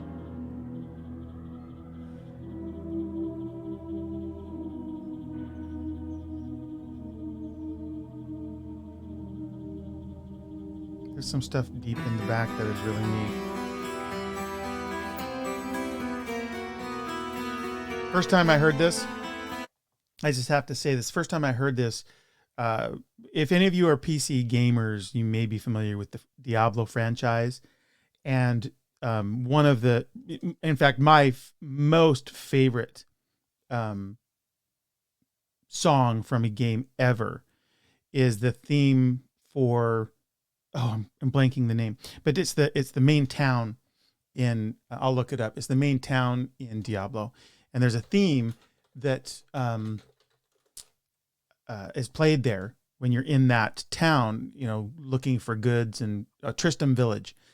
And it just, every time I hear it, it brings forth all of my love for that game and the experience of that game and the mystery and the wonder of being in a second world, adventuring and all of that. And that's a little bit of my geeky RPG side, I guess. But it uses this same guitar sound, and even some of the chordal changes here harken back to that. I don't know if John's a PC gamer at all, or if he even knows anything about Diablo. But as soon as I heard this, all the familiarity of these sonic choices just invoked this stuff for me. And I share it not because it's important for your listening experience, but because in the same way I reacted to this with Heaven's Cove, there certainly in this record and many records, there are instrument combinations and licks and things that will create or hearken to other music experiences you have. And it's they're fun for you. They may invoke certain emotions. And if you have not heard the Tristram Village theme from Diablo, go boot it up on YouTube and tell me if you think that there's this shares sort of some sonic similarity.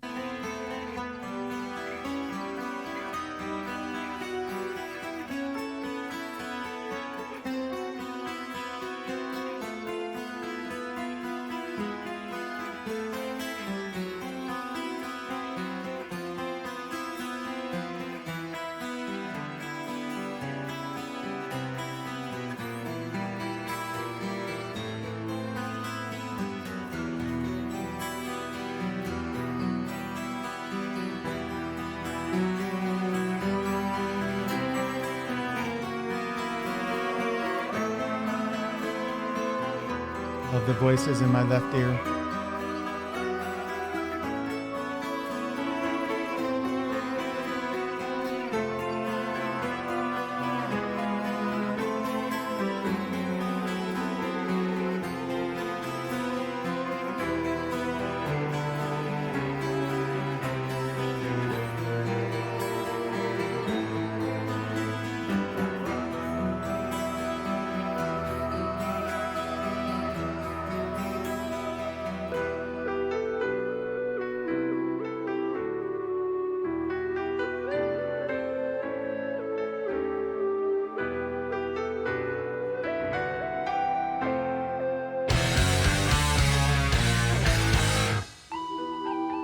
I love that interplay of the big, heavy, and then drop 100% and come in just with the single VIR. It's like a flute. I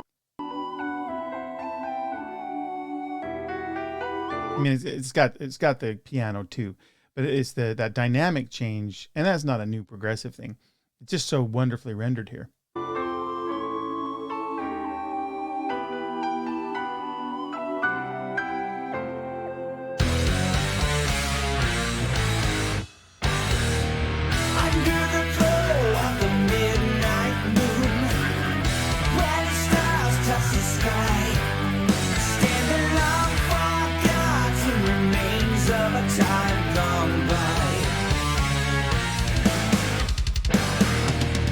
Heaven's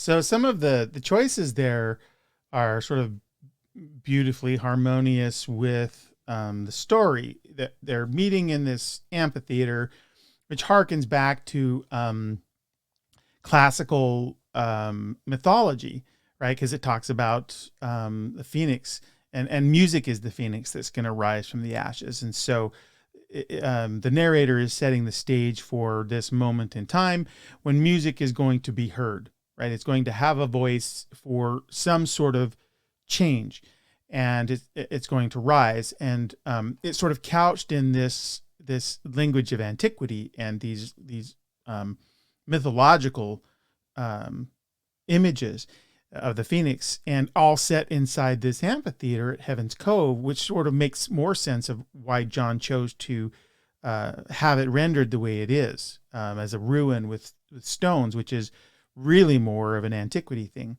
but of course plays as a image and a bit of a metaphor here in a really, I think, consonant way.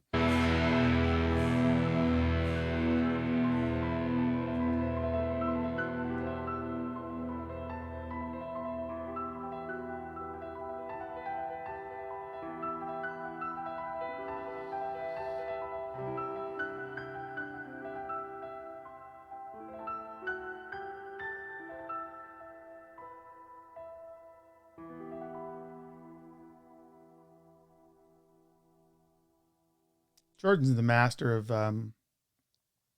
these delicate piano things with this very light pad beneath it. I was aware of it, but folks who don't know, I have my own band called Symphony North. It's sort of a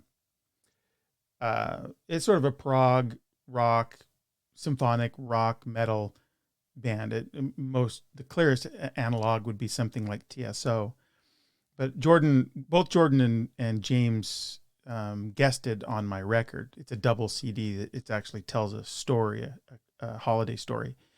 But I call attention to it because in the song that Jordan plays, it's mostly just piano and voice, but he invokes this pad, this sort of really neat synth pad underneath a portion at the end, just to give it this capstone to the song. And he did the exact same thing here in Heaven's Cove. He's really good at that. Just as an aside.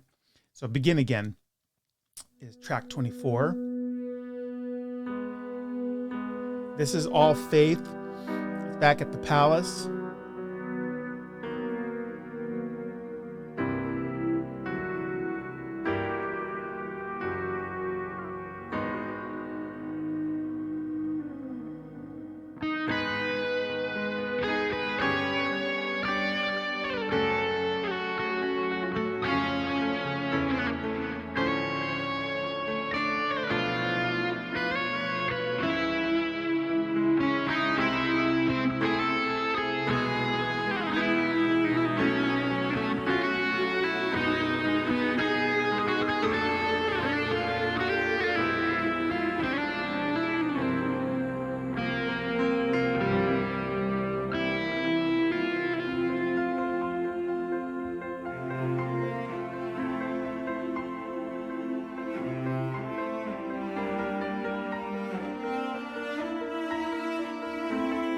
I believe Jordan does this on Geo Shred. He's so good at it. I gave up hope. There's that lightness in the character voice for Faith. Stayed lost within a world I chose to hide. Then I found my faith in him, and now I can begin again. I once believed our fate was sealed, but now at last the truth has been revealed.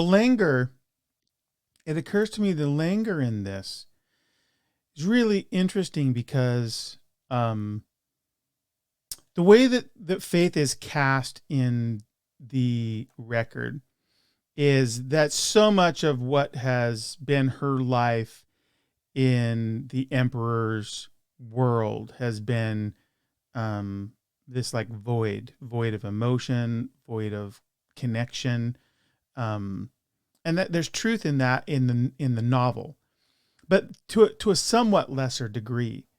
She's a much more assertive character who's not just taking action in the interest of this newfound love, and of course she's doing this to try and avert like conflict here too. But I think I did a lot of work with Faith to have her character have more emotional sort of elasticity, and so her choices are in terms of beginning again are languorous to me here because it's suggestive of the gap between her and her father. And Nefarious also is a character that I worked really hard to dimensionalize. And so her feeling in any way like her life sort of begins again and shunts aside all that has gone before is a painful thing. Like as I put myself in the shoes of the character Nefarious, even though he's got this concern about the Empire, her moving away from him and feeling like she needs to move away from him and start over is painful. And this is the value, I think, of the novel in some ways is raising up some of these emotions and these characters and giving them, new context. Because as I listen to this, it makes me kind of feel bad for her family, who she is estranged from enough, or to the degree that she doesn't, in some ways, doesn't feel realized until she takes this step. Now, in the novel, that's not 100% true, but it's certainly the way it's playing out in this particular song.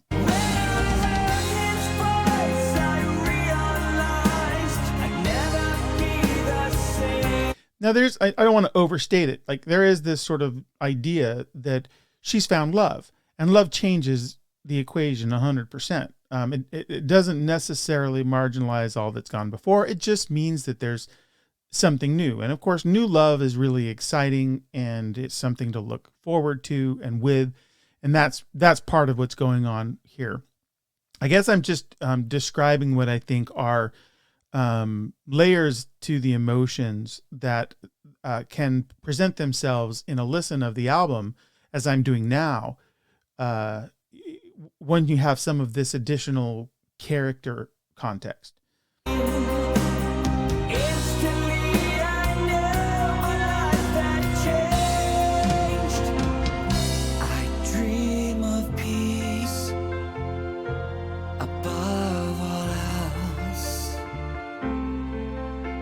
To share a world where we could be ourselves. We must learn to rise above the past before we can at last begin again. So, I mean, that's a familiar sentiment.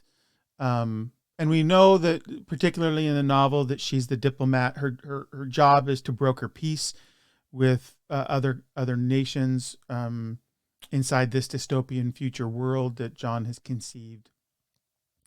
But thematically, he's addressing the idea that we become ourselves when we put the past away. And I still contend, like, for me, there's a little bit of linger in that idea, because it could be true that you've had a really, really painful past, and so putting it behind you is really, really healthy. And I'm not talking about the sort of thing like you don't forget the past or you don't repeat the past. It's more the idea that I don't believe that in the larger context of the story that, at least in the novel, that it's all been bad for her, and that that she needs to rise above it per se. There's far more nuances that I tried to build so that her choice is not so binary, like, past bad, future good, emotionally unavailable dad, emotionally available Gabriel. There are a lot more nuances, and that kind of storytelling needs space, space really only like a novel can give. And so it's not necessary to enjoy the record for that, but it might introduce more emotional response with some of that additional character stuff. So we'll continue.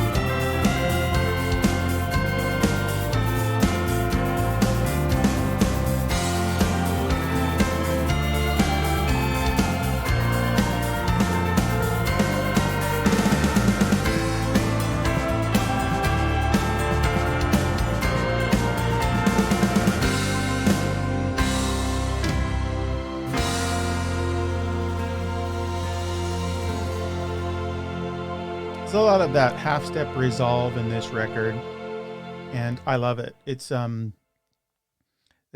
this thing in fiction called reader cookies, when an author does something that resonates with you. It's a kind of storytelling device that you really love. And for me, musically, that half-step resolve is one of them. I love to hear it. I think it's a tried and true technique, and they've done it in spades on this particular album.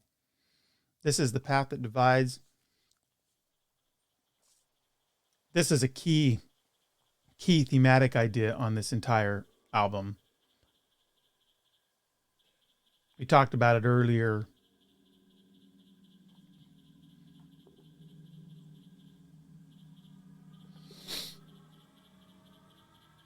This will begin, it's in Raven's Cove, it's in the amphitheater.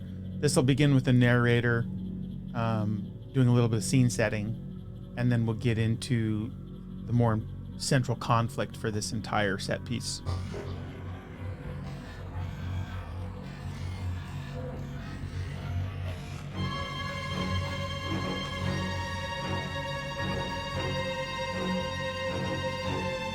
Forget what they call that pizzicato, that with the violin bow that creates that sort of tension. I probably have that wrong. Over heaven's cove, as night descends in silence, the faded scene unfolds, consumed with trepidation. Aris hears his brother's voice as you're facing the path that divides.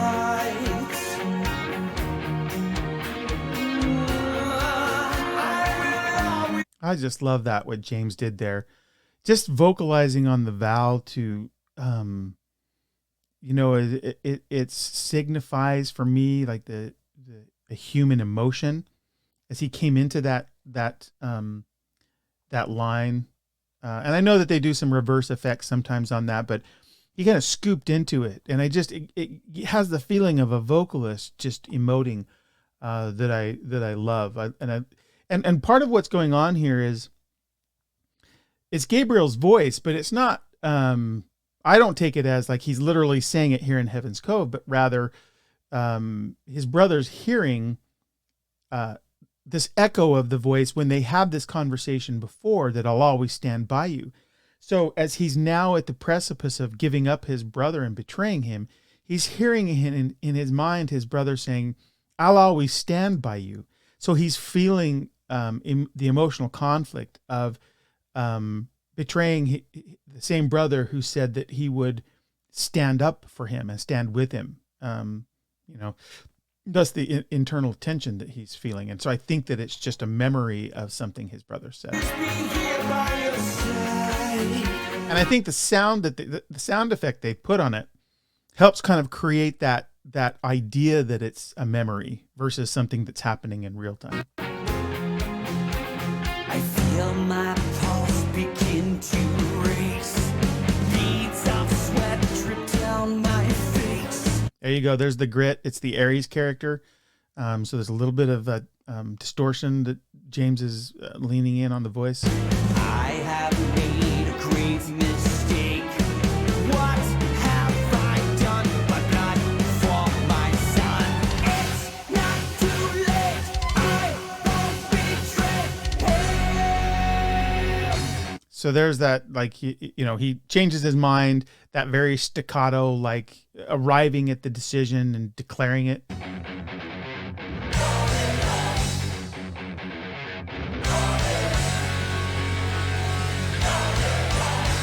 As the big sort of sinister chorus announcing the arrival of the Darius voice.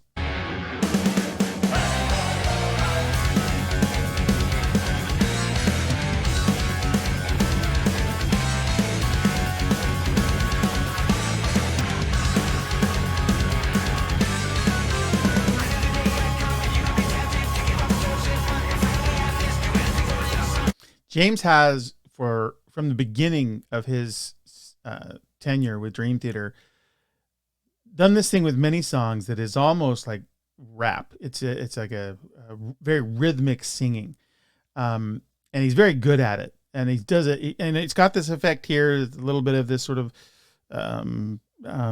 radio signal call that Darius is speaking through, but it's got this sort of insistent clip to it. And that's another example of a technique that James has mastered. And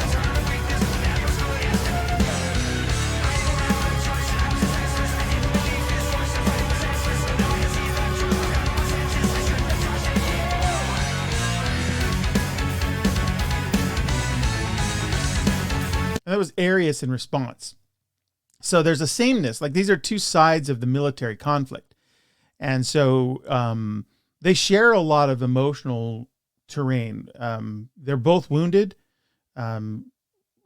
Darius is wounded because of this gap in his relationship with his father that he can't ever seem to fill. And Ares is wounded because he lost his wife. And he's tried to replace that with this, fulfilling his promise to her. But it's clear that it lingers with him. And so they both have these emotional wounds that are fueling their side of the conflict.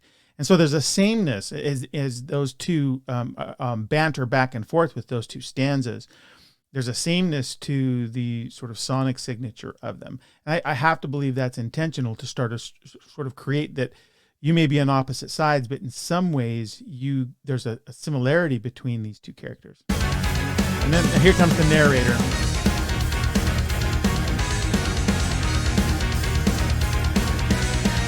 And the reason is because they're about to describe that Xander has followed, and that's knowledge that the point of view characters don't have. So it's necessary to have an omniscient voice tell it to us as the audience. Aries was never aware.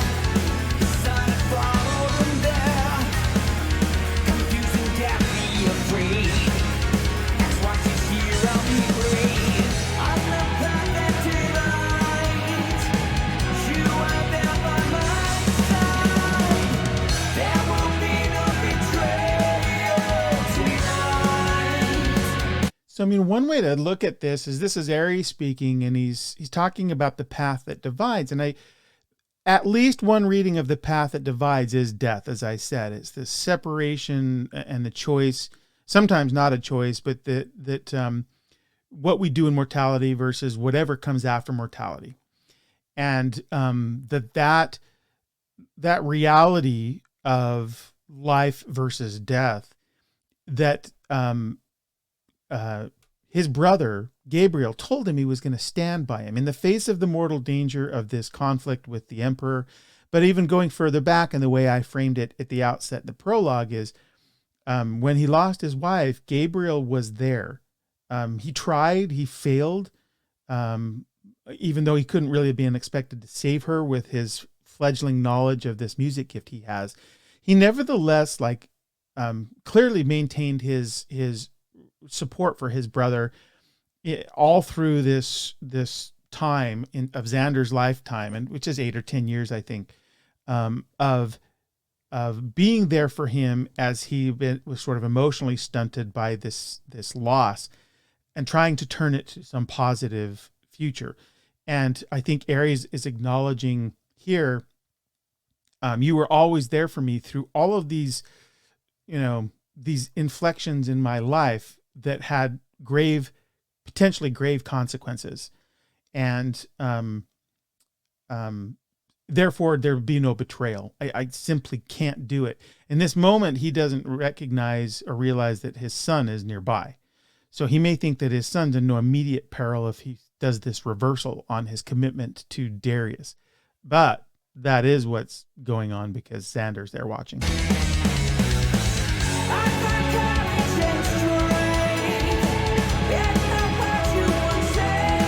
Now remember, when Gabriel sang to the emperor, when the emperor demanded he sang this song.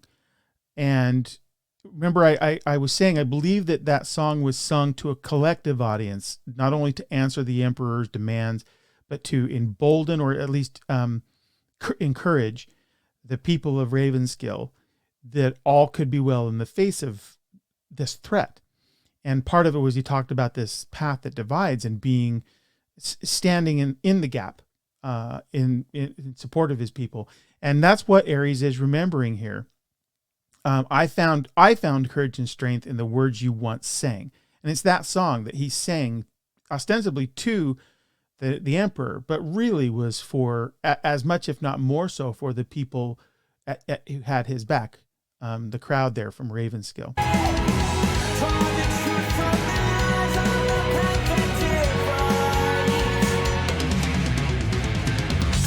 Darius is to this sort of, and they're tussling. So they've got some audio engineering here to share with us the fight they're having.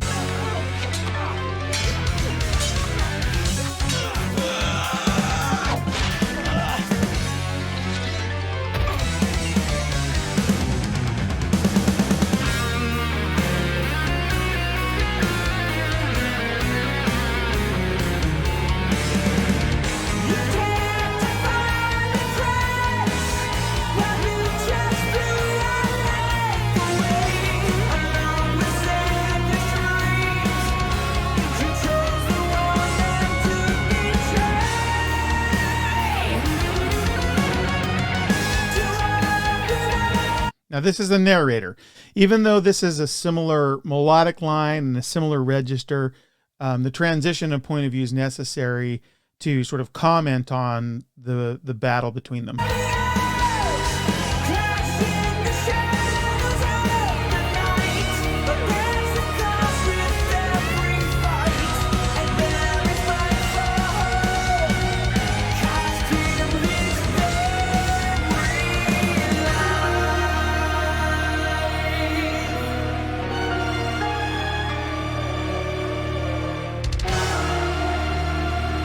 So that's that Greek tragic chorus in my mind, who's basically singing the death knell because Ares has lost this battle. Now, remember the image I showed you of the part of that conflict, where one of the ways Ares tries to defend himself is by shooting Darius. But this is the layering of some of that I can do with the novel, where I am able to introduce some of this technology that I conceive to build upon what the Nomax can do, in that they're able to sort of use audio to create like a kind of interference to stop bullets in their track. And so that happens. Ares loses the battle, even though it would have seemed he had the upper hand because he had a firearm. And instead, in that image, you remember that the Darius character actually has a blade. And in the sound, in the audio engineering, we hear part of the fight sounds like it's a blade fight. Like you can hear the ring of metal on metal, as though there's steel on steel clanging. But the ultimate result is the same. Is that Ares has been mortally wounded.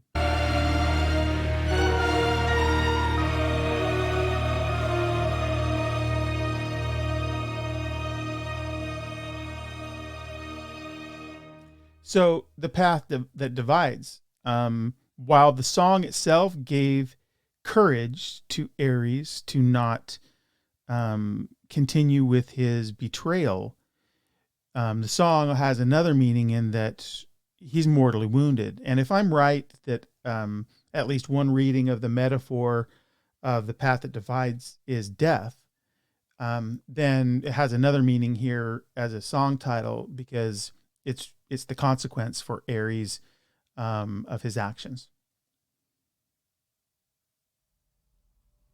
This is machine chatter, which, narratively would make sense with how the novel is done, because I have Nomax there present at this conflict.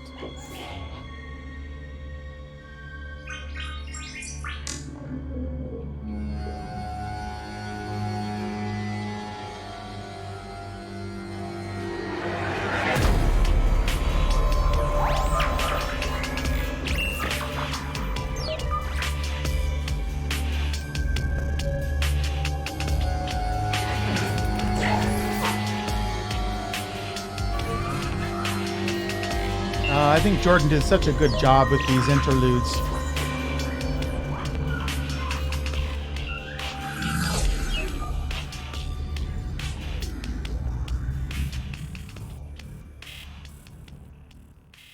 And by the way, Nomax it's not precisely an acronym, but as sort of an abridgment of noise machines.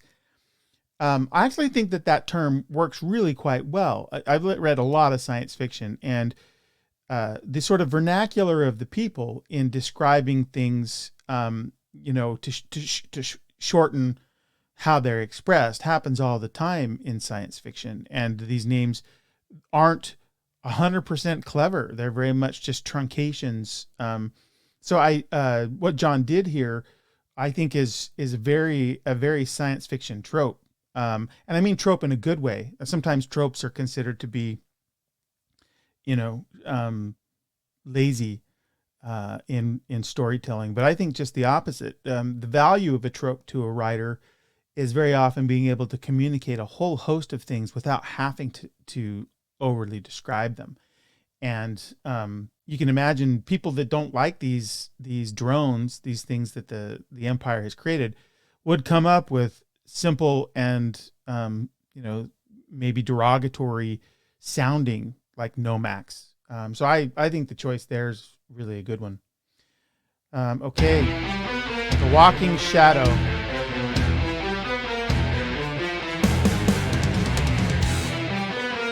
So the Walking Shadow kind of is Xander. He's the shadow that has shadowed them up to this place when he shouldn't have been there. This is Xander. Love that. When James screams that out, "You murderer," it's emotion filled. It's how you would expect this to sound. And I love the choice he made there. It sounds like ripping up from his chest grief.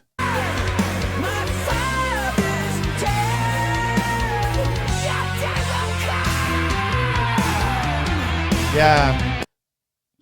It gave me chills. I get chills a lot when I listen to Dream Theater music. So sorry if I've said that a lot, but that's the experience of me with this record.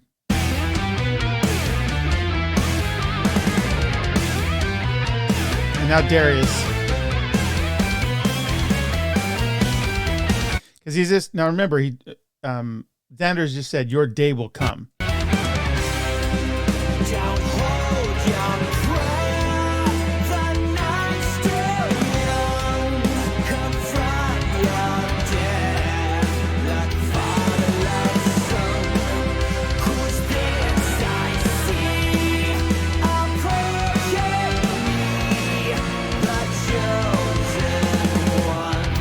So there, I mean, Darius has basically just said, I'm going to kill you too. But before he can get to the business of dispatching the boy, which is particularly sinister since the boy's just seen his father die. In comes a figure that Darius believes is the chosen one because he knows that Gabriel was coming here to meet with his father.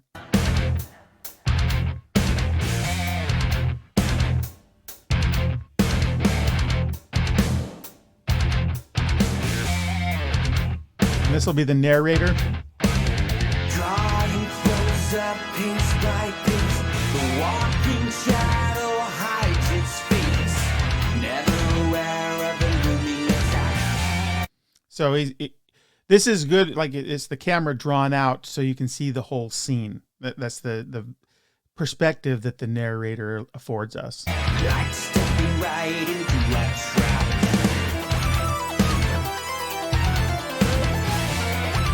And this percussive guitar line that Mayang's picking up as well, these punches, and I think with the bass drum, is really, really good sort of audio bed for the movement of this story, which is skulking and people in the shadows preparing to do unspeakable acts.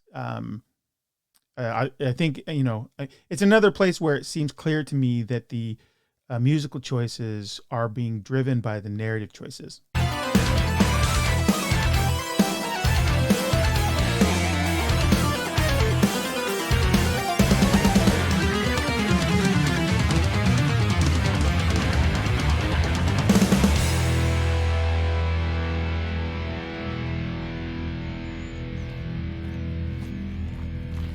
Okay, and we get the sound design here.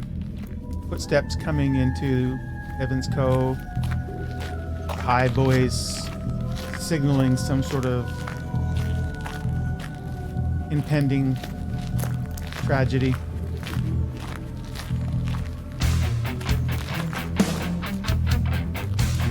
I think that's a chromatic scale. Nice and tense.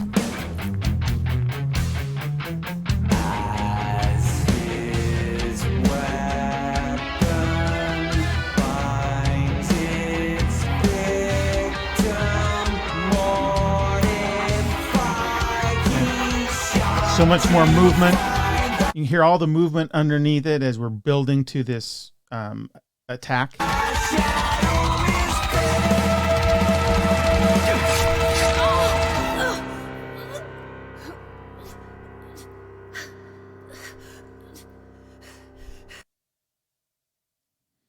Okay, my last farewell. Angels above. So now, just remember the context. The Gabriel was to meet her here, and he arrives to find that she's been stabbed. He's the one that should have been there, but she preceded him in getting to the meet with her father. Have you deceived my eyes? Be still. There's a nice effect that Jordan's doing there where he's got a solo string voice, kind of like voicing the anguish on top of a larger string pad. He probably built that as a singular patch. He's obviously not playing both of them. But it's distinctive because it's not just a symphony sound, and it's not a singular string voice. It's the combination of the two. At least that's what I'm hearing. My love, I won't leave your side. All my life, I have walked alone. And James got into a really nice place in his voice there with that alone. Now I found my home in you.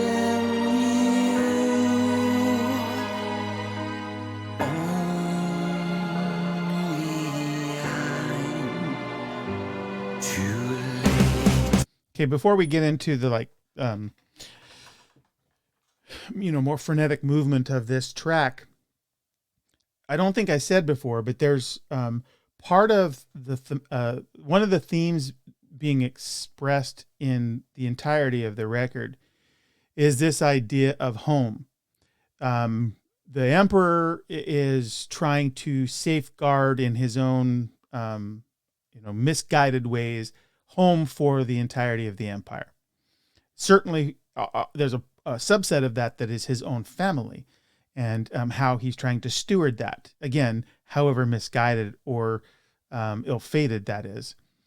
Then there is Ravenskill, and there's, in some ways, Ares has been unhomed or put out because in the way that home is defined by two people who love each other, such that it doesn't matter where they're home when they're together. That's the thematic idea. And so in that way, Ares has no home anymore. Like he's trying to replace that with his drive to unseat the emperor and to give his son a future. And those are all noble goals and objectives.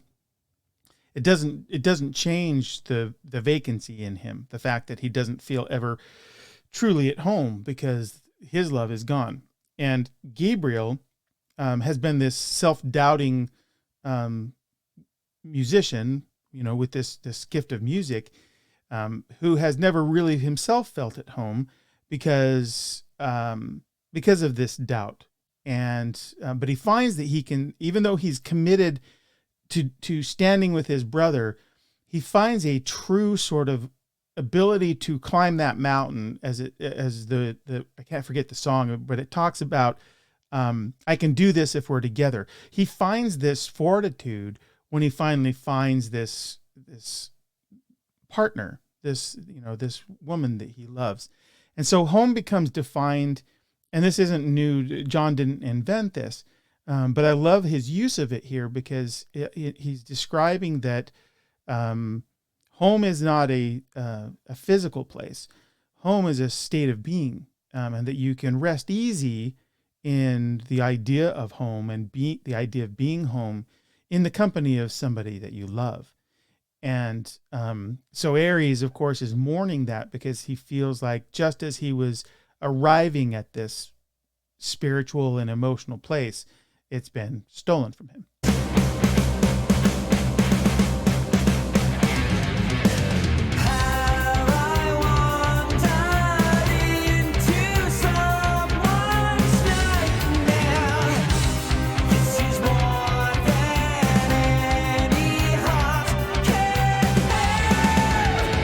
So in some ways, what's happening to him right now, he's feeling precisely what Ares experienced. He hasn't acknowledged that expressly here, but that is the experience he's having now. And you could argue, well, he hasn't had the duration of time to fully express that love, and that might be true. But for the purpose of the story, like, his emotions are his emotions, and he's just been shortchanged. And so he's facing as bitter a loss as Ares did, and now we're going to hear that.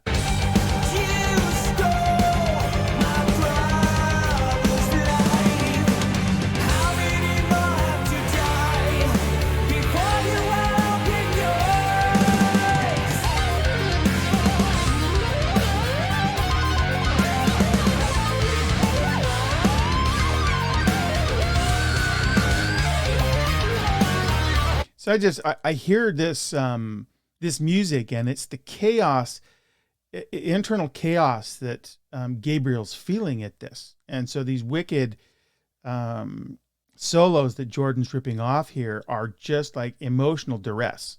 And I don't know that that's why he's playing the way he's playing. But because Jordan knows the story so well, and he knows the movement inside this particular track, I think even if he couldn't tell you, oh yeah, I was thinking about the emotional duress, I think he's responding to it, as he always does. I mean, it is a strength of Jordan's, I think.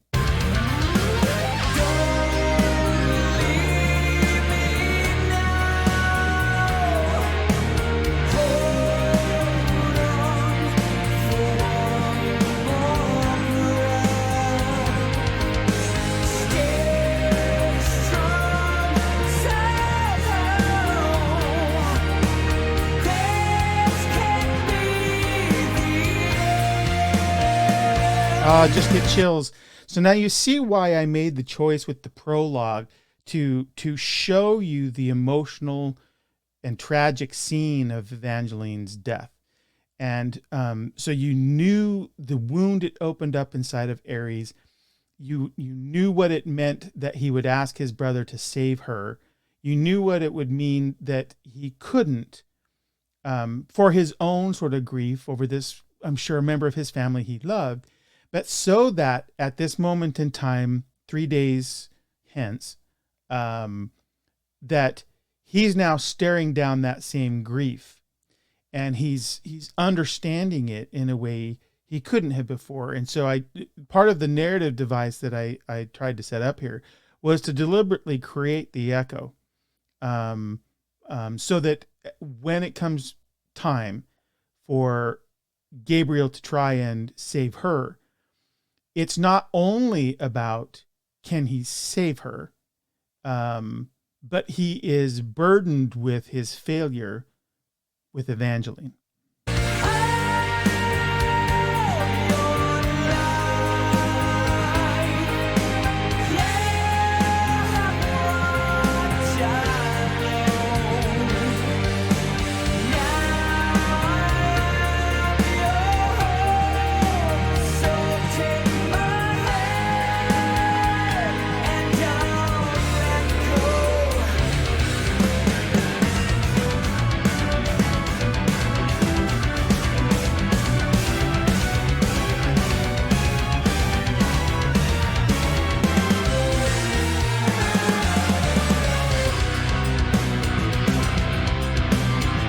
So this is all like emotional turmoil. Like, I think the music is just communicating the emotional landscape here.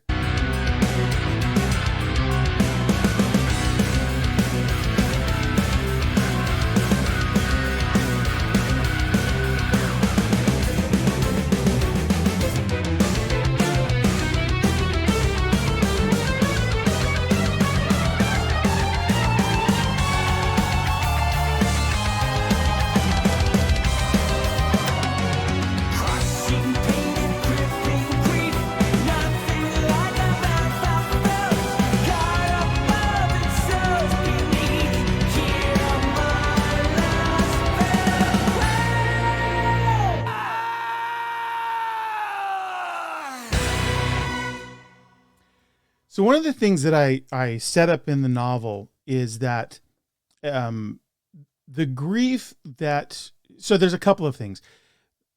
Gabriel has used his voice in ways that are not in the record in order to combat the invasion fleet that's come to raise Ravenskill. So by the time he gets to Heaven's Cove, he's already vocally taxed. Like, his gift is already like at the point of exhaustion. And he's done a lot of good in trying to preserve the people. But obviously that's one climax, and that's a new climax in the novel.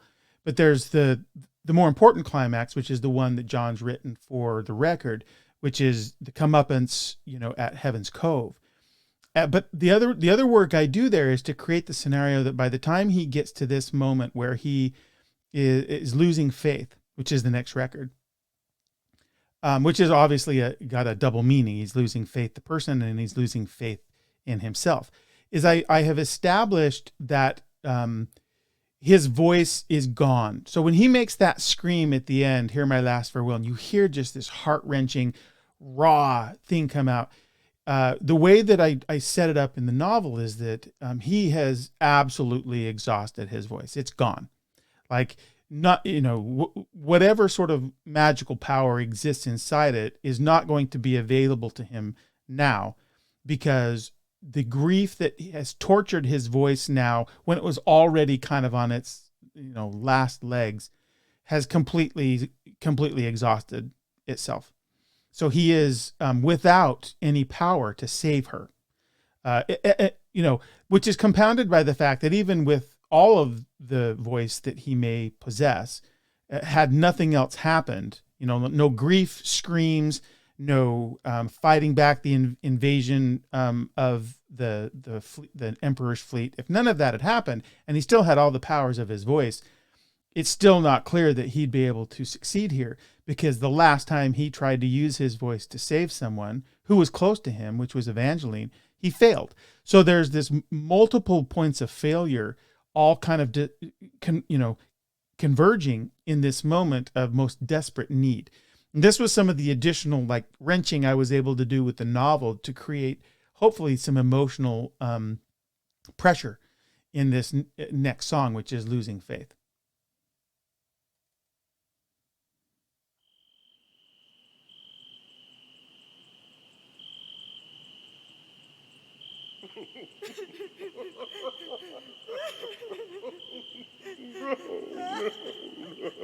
Now, I'm going to comment here because there are some who were given to sort of mock, the grief here. It's I don't quite understand that. I mean, maybe if you're not emotionally invested at all in the story, then it sounds what it sounds like to you.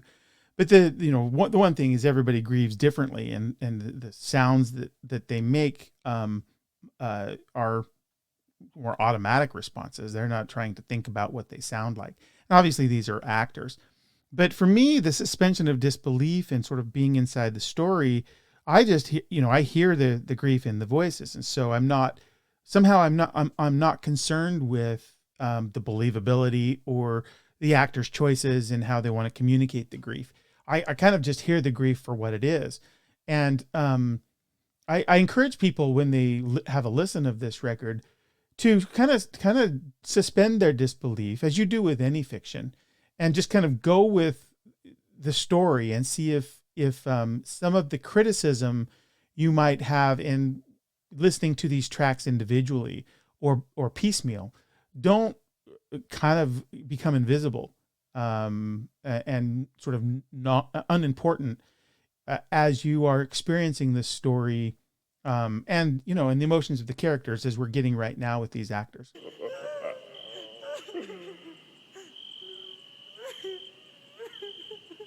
My foolish pride, This is nefarious. my selfish heart, lost in the dark, blinded by my arrogance, and now you beg for one last breath, and I'm the one to blame. I mean, it's a very straightforward lyric, but kind of an unimaginable pain to know that you are culpable in the death of the person you maybe love most, and in particular a child. So, if in your suspension of disbelief and you're kind of just going with the story and you hear this admission from Nefarious, my hope is that even without the context of the novel, that, and many of you I'm sure have had this exact same experience, but it really does kind of get you in the feels. There's a reason now I see, the reason you have chosen to find the light inside of me. There is some reverb on that, but they have dialed it back there, and not to dry, of course, but so much so that it is drier. And as a consequence, it feels a little bit more raw, a little bit more honest. If only I believed. So what I love there in that phrase that John writes is he says, you were trying to find the light inside me. And that is language that is used to describe Gabriel. And so there's this idea, I think, inside of the record that part of what animates us, part of that light inside, at least one way we could view it is musical. That the soul is one way to look at it is a musical construct. And I don't mean literally. I'm not trying to tell anybody their soul is comprised of sound. Although I've got stories I've written that explore that as a fanciful idea, but more just the poetic nature of it, that what exists inside us is poetic by nature. It's beautiful by nature. The thing that animates us as beings is more than chemistry, and that faith here, and what Nefarious is finally acknowledging, is that in the same way that she saw something inside Gabriel that was light, and that was good, that she saw that in him too. And part of that was in the realization that he was Bug, and that he had they shared this musical appreciation. And he's now, when things are essentially too far gone, or pretty much so, he's confronted with that, and it's part of what he's mourning. This is Arabella. Don't be afraid. I will never let you slip away. Look my way. You must be brave. Find the strength to live for one more day. I will keep from losing faith. Now I want to stop there, because this is Arabella, and so she's doing what you would expect a mom to do as she's, at the side of her child who's dying. She's going to reassure. She's going to, and maybe part of this is her kind of her own vocally articulated hope.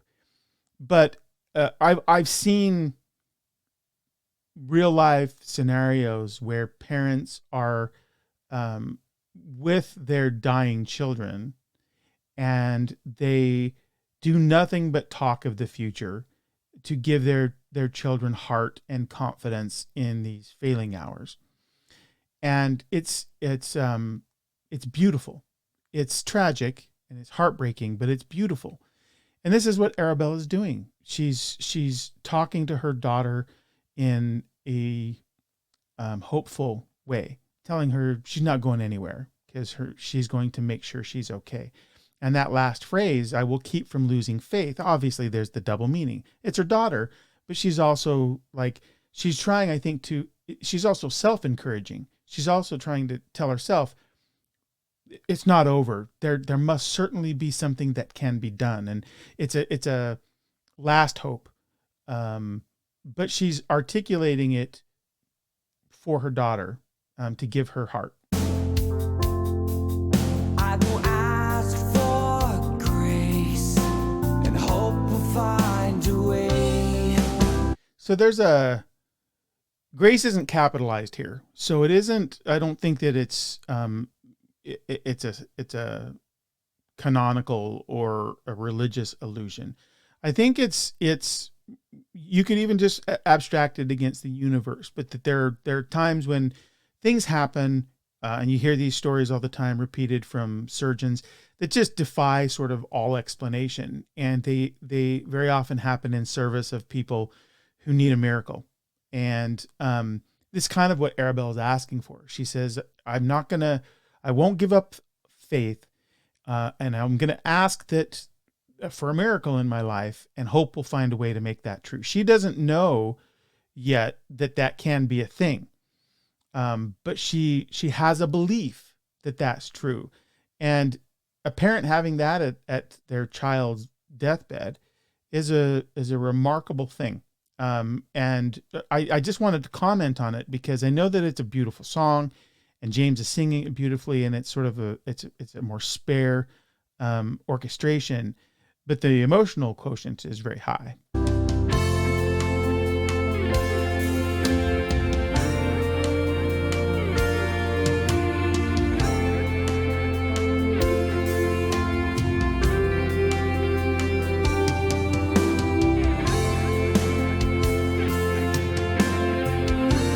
This next section is the narrator.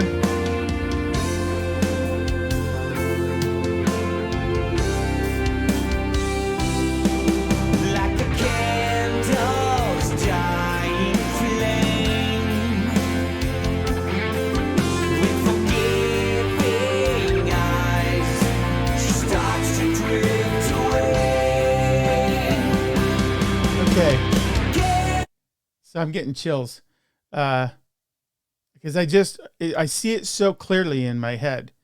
And her mother has just tried to say, we're not letting this happen. You're not going to die. You're not going to die. Narrator kind of at the omniscient voice comes in and says, like a candle's dying flame, she, with forgiving eyes, she starts to drift away. So this is literally her last breath.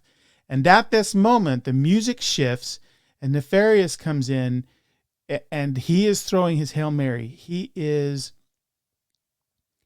abandoning all of his preconceptions, all of the things that he has worked his whole life in service of. And some of those ideas are flawed. We know that. But he's recognizing the single most important thing. This happens, and sometimes tragedy is what's required to bring this to the fore. But that's what's happening. And the musical change here does it. It gave me chills before I stopped it. For a dad to plead in the interest of his daughter. It's a powerful moment.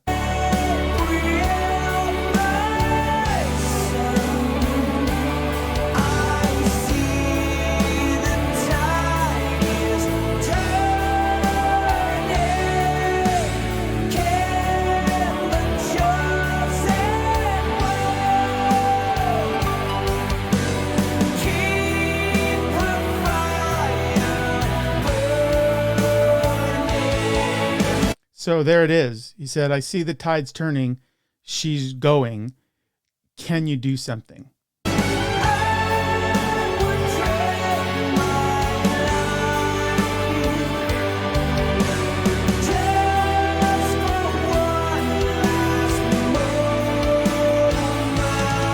So that is a very, very tried and true sentiment of people who lose someone. There's so much stuff and so much emotional baggage and things we do in life, whether we acquire them or experiences we have. And at the moment when you're confronted with the loss of someone you love, in this case a child, there's just none of that stuff matters. You trade it all for just more time, because you realize that it's the relationships you have that are the most valuable. I had this conversation with Russell Allen it occurs to me too, because I'm on a marathon video here, and I did a 7-hour conversation with Russell Allen, and we talked about this very idea. There's a song by the old early 70s rock band Bread, and David Gates is the vocalist. He's a very pure, beautiful voice, and he has a song where he's basically, it's to his father who died. And he says, I would give everything I own. I'd give up my life, my heart, my home. I would give everything I own just to have you back again, just to touch you once again. It's a familiar feeling that is being expressed here by Nefarious, who has been sort of this this entity, this figure who has just tried to control. He's tried to build. He's tried to own. He's tried to intimidate. He has all the things, and yet he's reduced to the most important, like, truth, and he sees it far too late. But he's, as a loving father does, he makes this appeal that essentially nothing you know about me matters. It's all negotiable, revocable. I just want my daughter. It's all that matters. And Gabriel, of course, is hearing this, and the emotional torture of it for Gabriel in the novel in particular is that he doesn't have the capacity to do anything about it. And like I said, even if he had his voice, he's not clear that he would know what to do with it, because he failed at this already with Evangeline.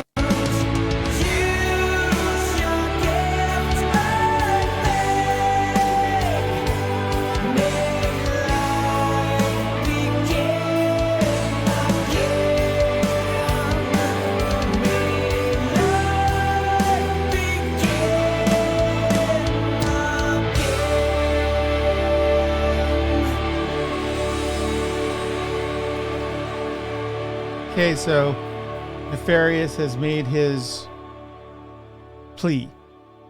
And the next one is Whispers on the Wind. And this is Gabriel.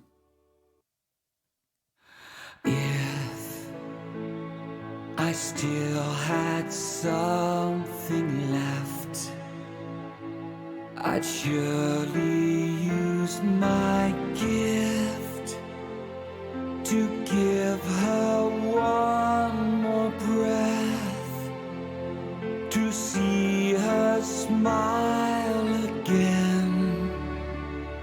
And yet my gift is gone, along with all her dreams. It vanished with a scream. My fragile voice has all but disappeared. I've nothing left to give. The words I wish I'd said, just whispers on the wind. And now all hope is dead.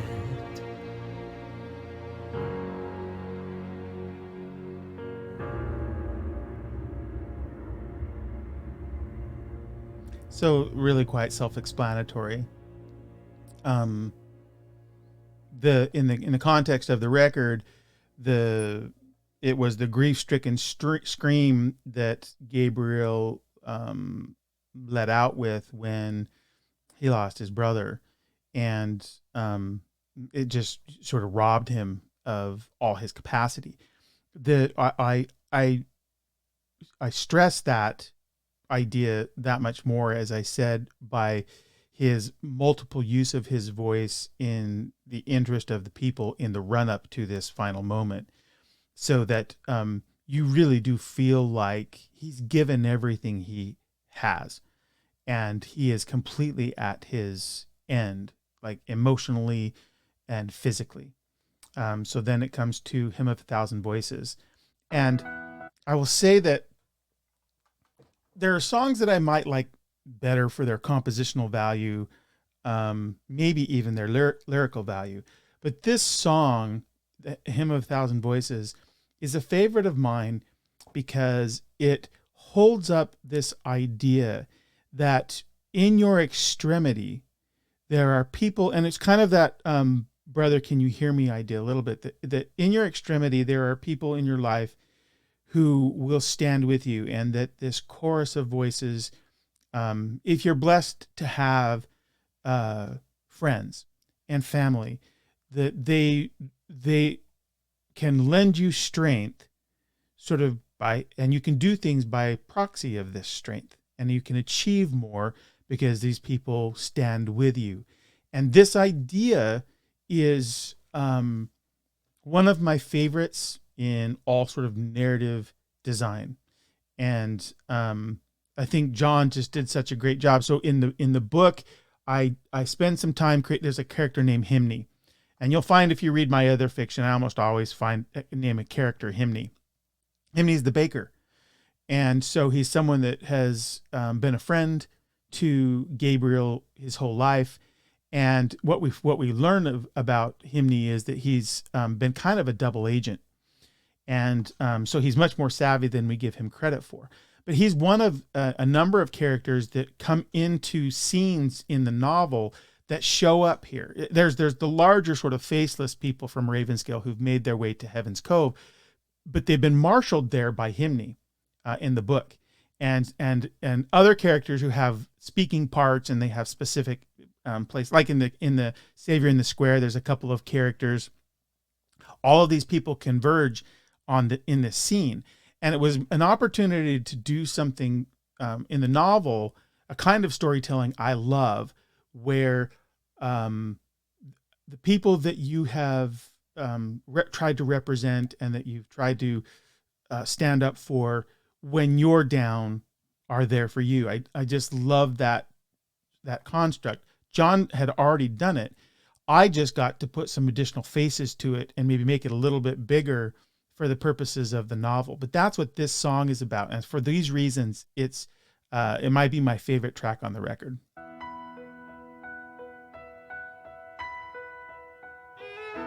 And this is, the first half of this is the narrator.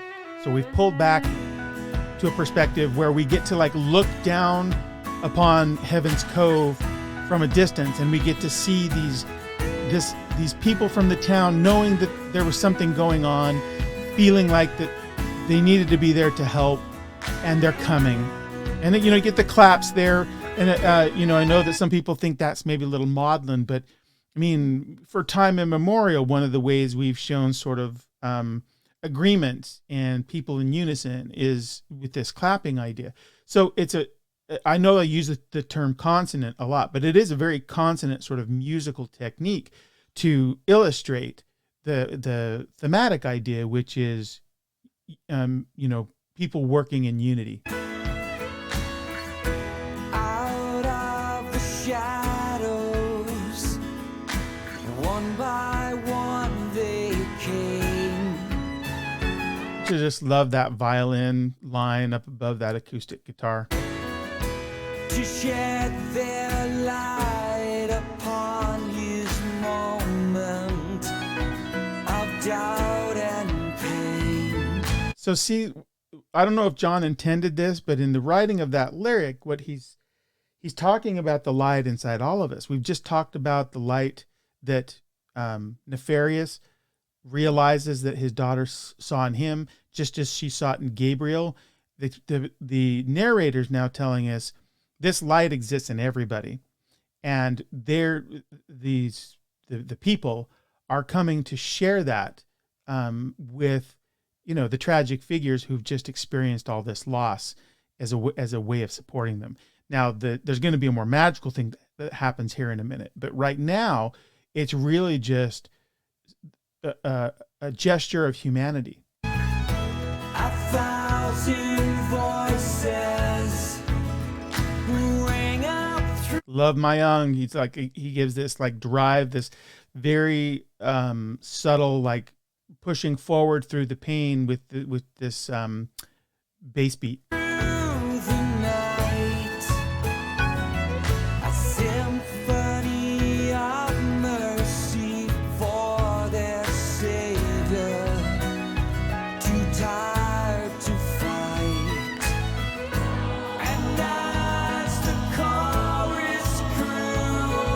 It brings in the additional voices for that as the chorus grew. And then there's this idea, that these people, they're a symphony of mercy for their savior too tired to fight. That is also a storytelling device where the person who is the martyr or who's meant to be the sacrifice, their cross is borne by others who know and love him. And that's what's going on here.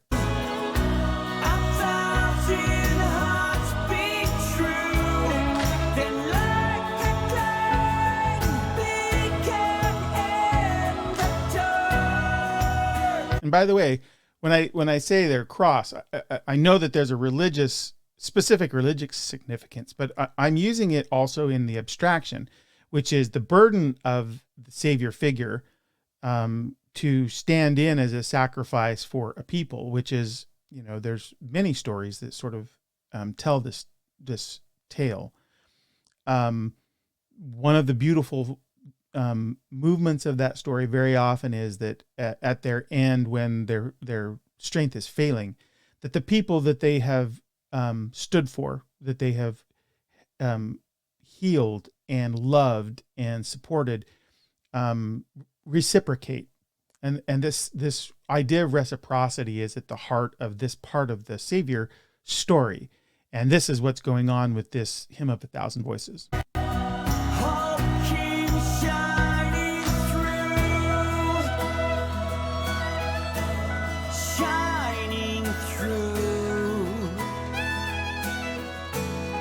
Shining through.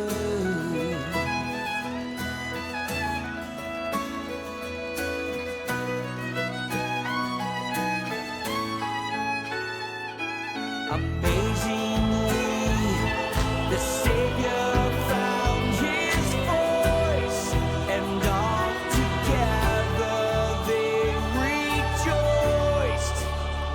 So in the novel, of course, I have exactly what's going on here. The people are showing up, Hymne and all the others, and they're singing. And they're singing in support of Gabriel for the sacrifices he's made. And they're not 100% aware of all of the tragedy that's happened, because they're coming upon the scene. But they know that there's a need. They know that this person who's been their hope is now is somewhat hopeless and needs an infusion of hope.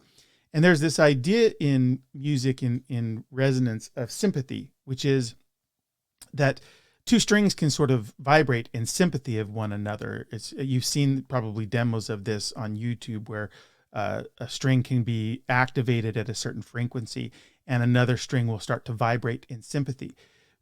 This is at the heart of how I was thinking about this, where these voices begin, who have their strength, have not been taxed emotionally or physically, come and begin to sing. And that in this sort of sympathetic idea that Gabriel's voice is restored. It receives the strength of these other voices. It's magical, but it's also grounded in an acoustic principle. And that's part of what's going on here, where we've just heard Gabriel finds his voice. And now they're all going to rejoice because his voice is returned to him.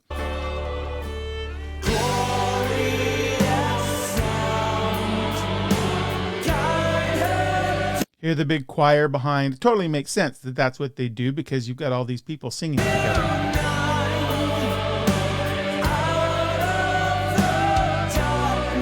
This is another place where the songwriting is in service of the story. So Dream Theater could have made a record where they were just full tilt, much more like they've done on A View from the Top of the World. And there's plenty of places where these guys' technique and ability and facility is on display. But more so with this record, it's how do we write something that helps us communicate the story? And to me, that's a maturity that they may not have possessed, in 1993.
So, for the purpose of the record and the show, this is all really explicit, and it's verbalized. In the novel, this moment of her basically being restored to life doesn't come attendant with explicit description, but that's because you're reading it. It's not necessary. I can show it with narrative without having to have someone say it out loud. And this strikes me as one of the reasons why in places, some fans may have had criticism because it seems so on the nose, but there really isn't any other way to do this unless it was literally a score to a visual and you were watching what happened. So the choices John made here, whether much of this could have been instinctive. What I've learned about John is that, he thinks things through.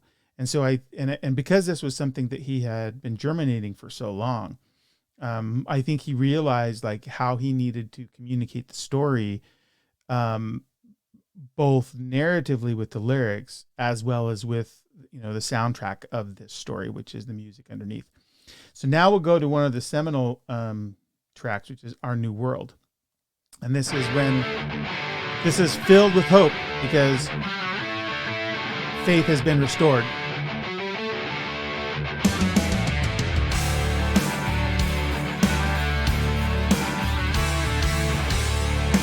going to begin with Gabriel.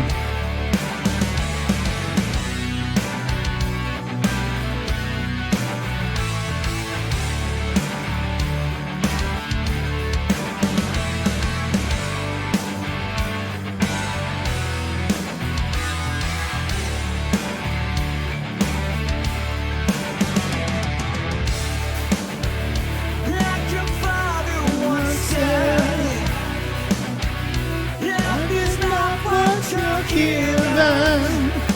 Love this. It is how you decide to live on the path you have chosen. So this lyric is so great because Gabriel is saying, like your father once said, and he's talking to Faith, that you know life is not what you're given, it's how you decide to live. So there's some really beautiful echoes here of who Nefarious is at heart, like underneath all of the trappings of who he has fashioned himself to be, in some ways to live past the pain of some of his young life. And this idea of deciding how you're going to live is a powerful one. And this is not the first time John has treated this thematically, but it's the first time I think he's treated it super narratively when he's the one writing the lyrics. So together we'll build a new world, a better world. We'll build a new world, our new world. This is also a track that in isolation really just doesn't have the same kind of emotional weight. If you've gone on this journey, and this is 100% true in the live show, and you've had the experience of the visuals, you've had the experience of James emoting this and in some ways personifying some of the characters and doing a little bit of acting, even the way he would use his eyes on stage, to sort of characterize what was being described in the song. All of this experience, when you arrive at this song, which is track 32, Our New World, there is this sort of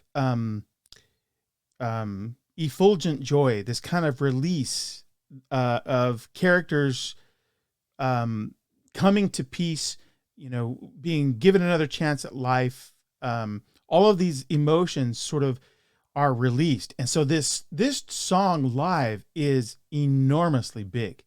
It's just like you're getting to live out from underneath the tragedy that has been this collision course through this whole record. So if you just listen to track 32 by itself, it's a cool track. When you listen to it linearly with the whole album the way we've done, it has that much more weight. But there absolutely something magical about this song live when you have kind of gone on this journey with these guys. And by the way, it's the same thing with theater. You listen to some of the great theater pieces. Some of those songs are fine in isolation. They're much better when you listen to them in the context of the story as linearly conveyed. But when you go and see that show, some of those songs become favorites. I've had that experience many times in seeing Broadway shows in New York. And I'll listen to them subsequently and think, yeah, it's a cool song, but why did I feel like that was such an emotional thing? And then I'll just remember the experience of being there live. That was the experience of Our New World. And I believe I've even heard a few of the guys talk about this, is that when they would get to this song, everybody is so emotionally invested. They're just on their feet and cheering because they're realizing that there's healing going on and that there's been triumph in the face of tragedy. And those are just beautiful feelings to get to be a part of.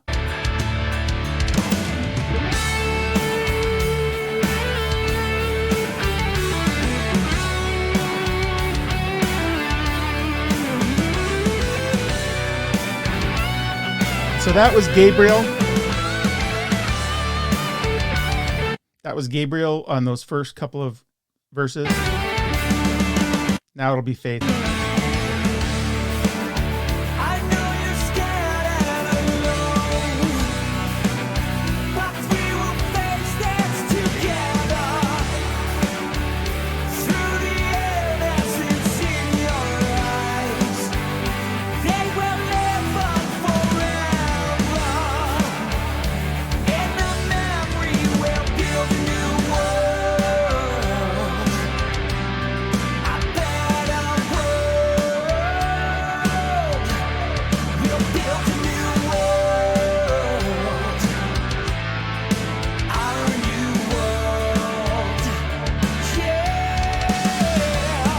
So, I think she's talking directly to Gabriel here and saying, you just lost your brother, and, that's a big deal, but they're going to live on because we're going to go and build the future that we know Ares always wanted. Like his commitment was to a future for his son and by extension, all of the people.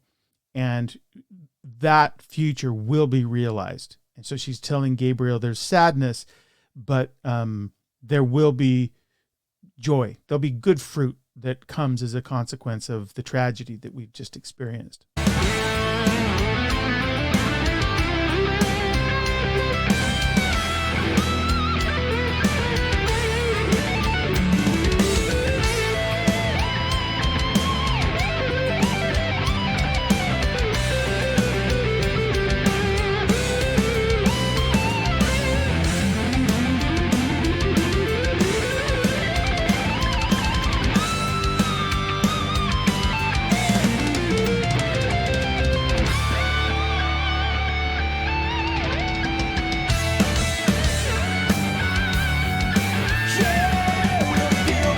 Now, the direction on this vocally, in terms of characters, is that this also, and it's not an additional voice on the record, but is meant to be suggestive of Xander joining Gabriel and Faith in the refrain.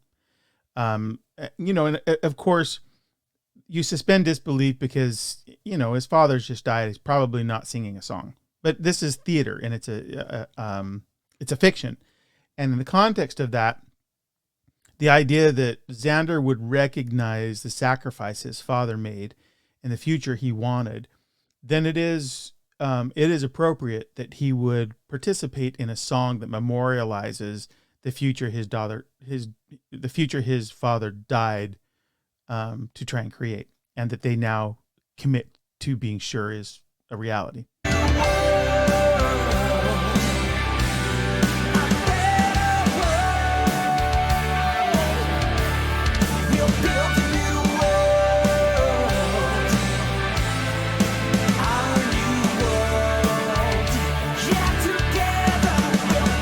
There's also this gets a little meta, but in the context of particularly the live show, when you have a refrain that you're inviting the idea of building a new world and you're using the pronoun we, there's the invitation that goes beyond the record.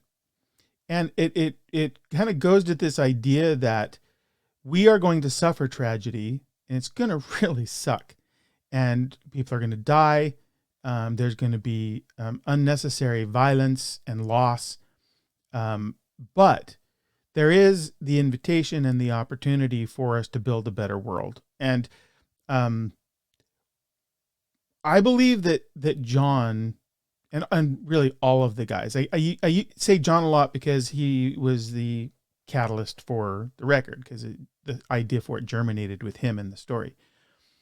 But all of Dream Theater music, not all of it, much of Dream Theater music leans in on this idea of improvement. I mean, the most recent record, A View from the Top of the World, so much of it really is about finding new summits that you can reach as a personal best and getting past your own limitations. And it seems to me that thematically, a lot of their music really addresses this idea. And it's this invitation that we can be instruments in the kind of change we hope to see. And here we have had a narrative that has told us a story, and we've gone along for the ride. And as we come to the end of it, the persons of Gabriel and Faith and Xander, specifically in these last couple of refrains, are also our voice in saying, like, look, do I want to be part of meaningful, positive change? Try and get my hands dirty and do something and stand with, those who are like-minded in the interest of trying to be, to drive peace, to away from conflict. Those are the power of music to do that stands singularly in my mind, more so than any political party, any law, anything that would that is a construct that is verbalized and written down. Music has this ineffable quality to join people in the interest of a good cause. And I know that sounds super high-minded and maudlin, but I don't really give a damn. It's part of what I love so much about music is that it's a language that transcends boundaries. And a part of what I love about Dream Theater's music is that they're unafraid to talk about this kind of an idea. And here they've done it with a story that, one of the great things about storytelling is you can kind of put aside all of your separate ideological groundings, and you can just kind of look at the story, and by the extension of the emotional journey that you go on, you can understand things that you weren't maybe as willing to look at before. And it may or may not change your mind, but at least it creates some empathy. And music is this great sort of adhesive that allows and creates community and sort of shared nobler values, I think.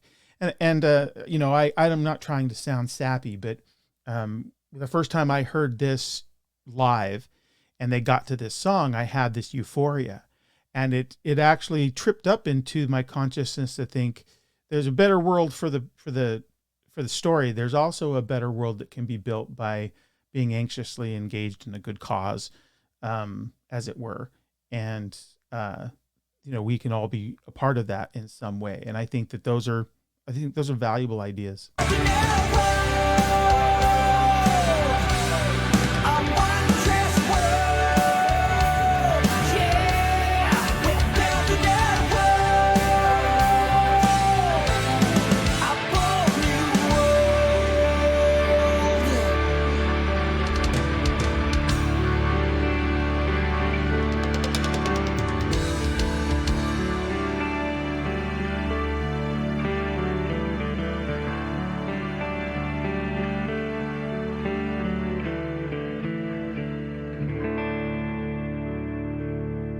In some ways, that's the emotional climax to the whole record, and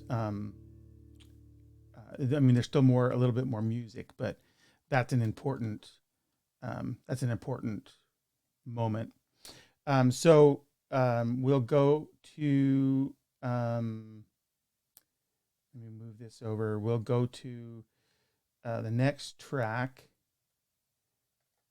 which is Power Down.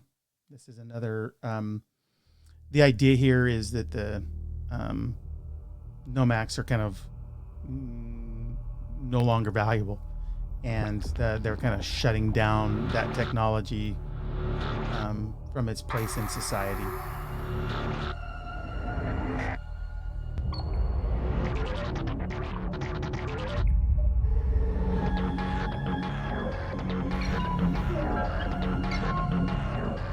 They may not be wanting to go quietly into their own good night.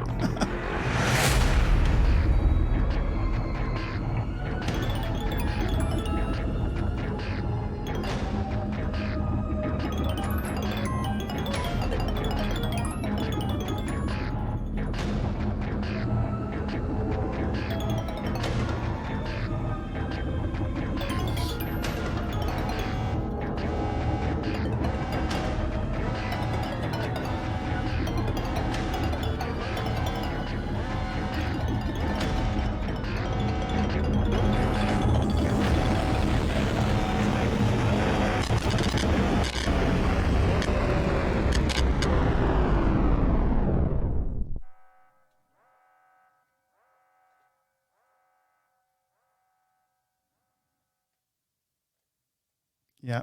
Okay. So now the last tune, which is Astonishing. So you'll see some of the musical themes coming back here as a sort of summation to the entire experience.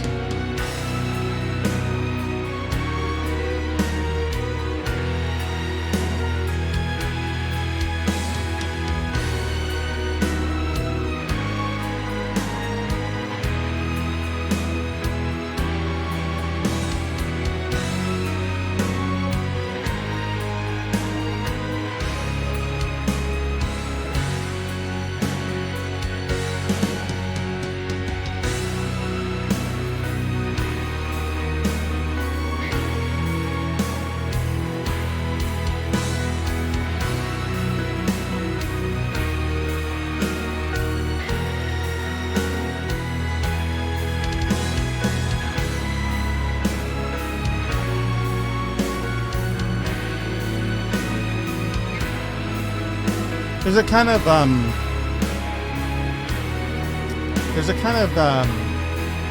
release in. I mean, we had that in A New World, but there's that's the kind of emotional high point. There's this kind of denouement, as they say, like it not extended, but there's like a final thing that just puts an emotional cap and an emotional release to everything that has gone before, and that's what this final track does.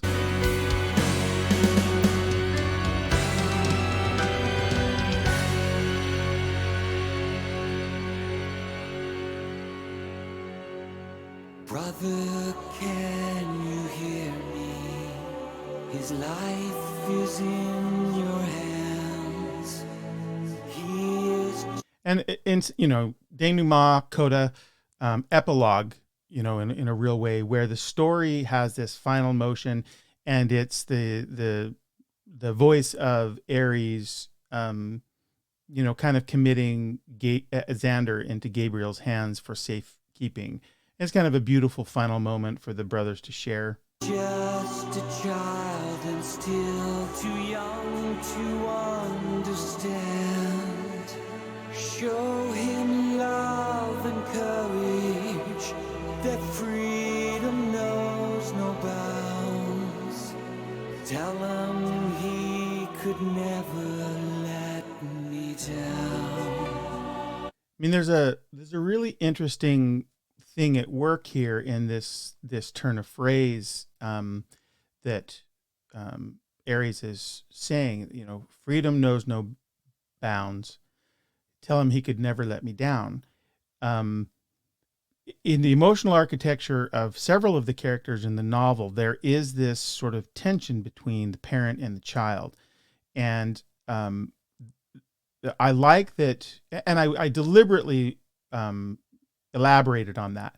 Here, what I like is that the Ares character is saying that for whatever other relationship, how fraught with frustration the relationship might have been, that his love is unconditional for his son, that whatever choices he makes, he can't let him down. And that's a kind of an important statement to make. And I think, can kind of just be broadly applied to so many of the relationships that have, many of which have healed themselves. We're going to hear a little bit more about this in the rest of this sort of epilogue, but that's I like that particular resonance with the parent-child relationship that Ares gives voice to here.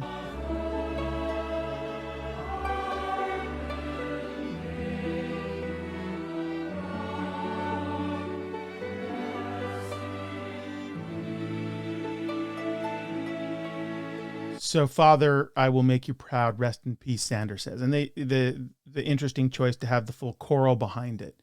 And there's harps going, and that's maybe like very telegraphic of the character kind of moving on to his final reward. But it's a beautiful sentiment from Xander. I always had the answer. All this time I held the key. And now that I see the reason to believe I can be the man who I am meant to be. So, Gabriel acknowledges this gift he's had. It's been there, and he's doubted himself, and he struggled with it, but he's finally embracing it. And he's finding a reason to believe, and it's love, right? I mean, he's found faith. He's really, really built we've seen the sort of journey of his friendship and love with his brother. So that we find this kind of core idea of a loving relationship being a reason to stand in the face of challenge and heartbreak, to stand in defense of someone who needs someone to believe in, or a savior, and a reason to face a challenging future. And that is in the interest of someone that you care so deeply about. So it's hard to find a more powerful thematic anchoring than that. And Gabriel's just kind of expressly told us that here.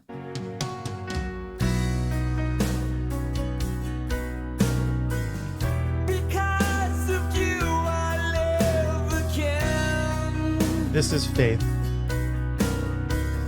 Now I can be a voice for change and help to build a world that's fair and true, so they can live the life they never knew.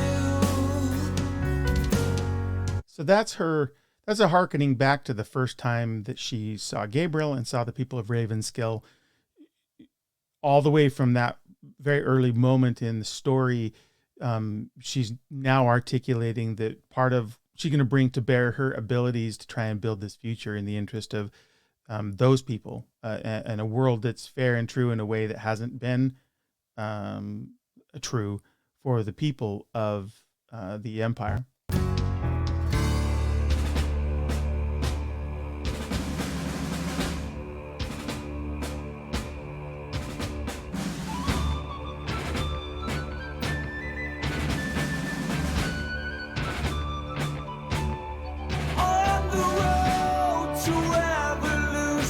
This is nefarious.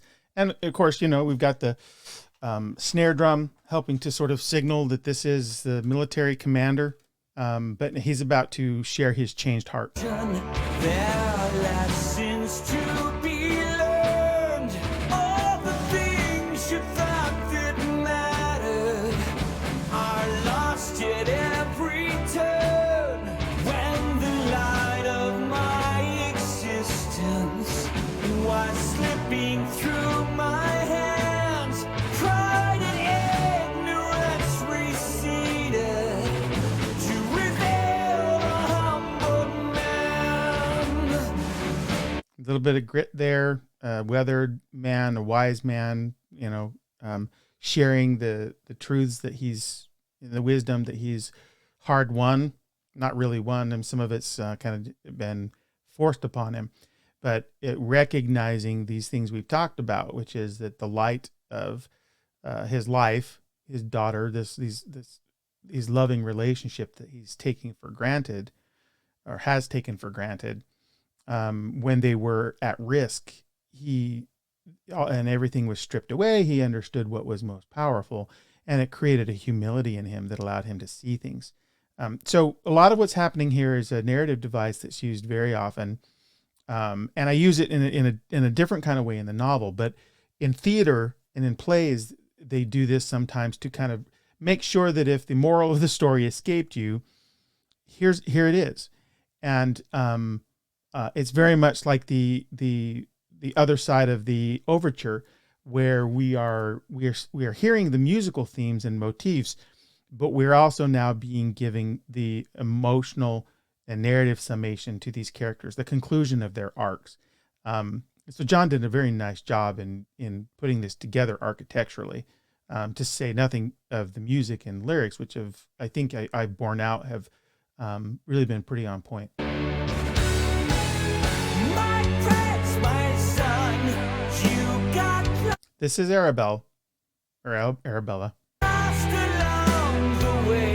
She's speaking to Darius. Of this new burden that you face, you are forgiven on this day.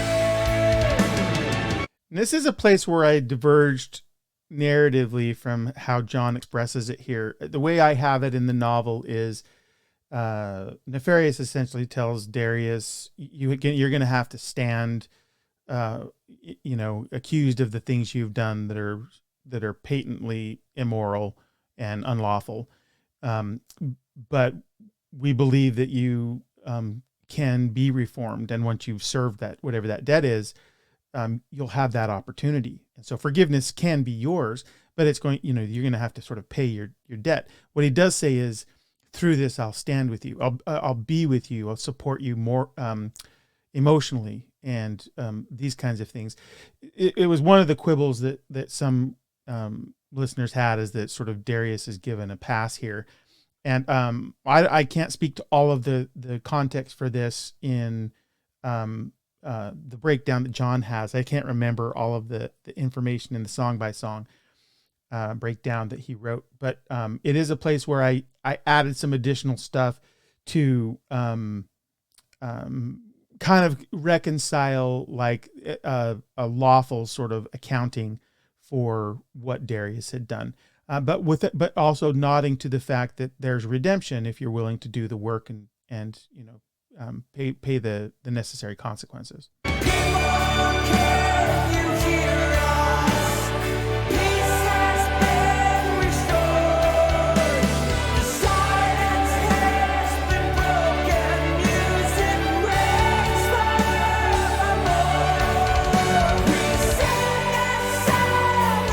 James is really getting some cool notes there, real resonant, big things like we know he can do. And this is the ensemble. This is them speaking to us. People, can you hear us? Peace has been restored. Silence has been broken. Music reigns forevermore. This is sort of John's wish fulfillment on the whole idea of the absence of music as a central part of not just passive music consumption, but participatory music experiences. And it's being reinstated here to correct the empire for its efforts to suppress it.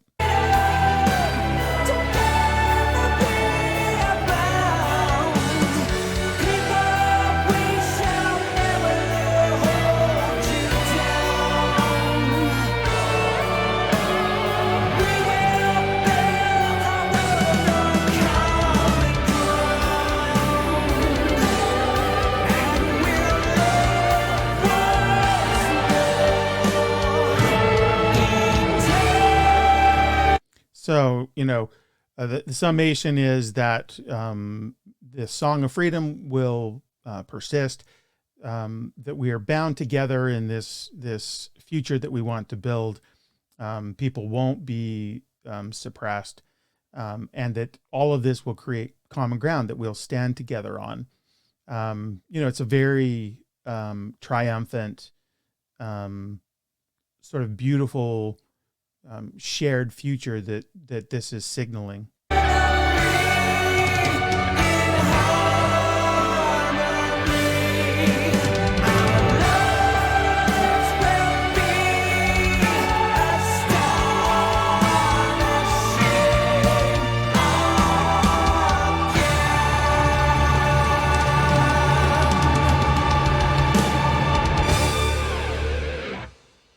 Okay, there's the big finish.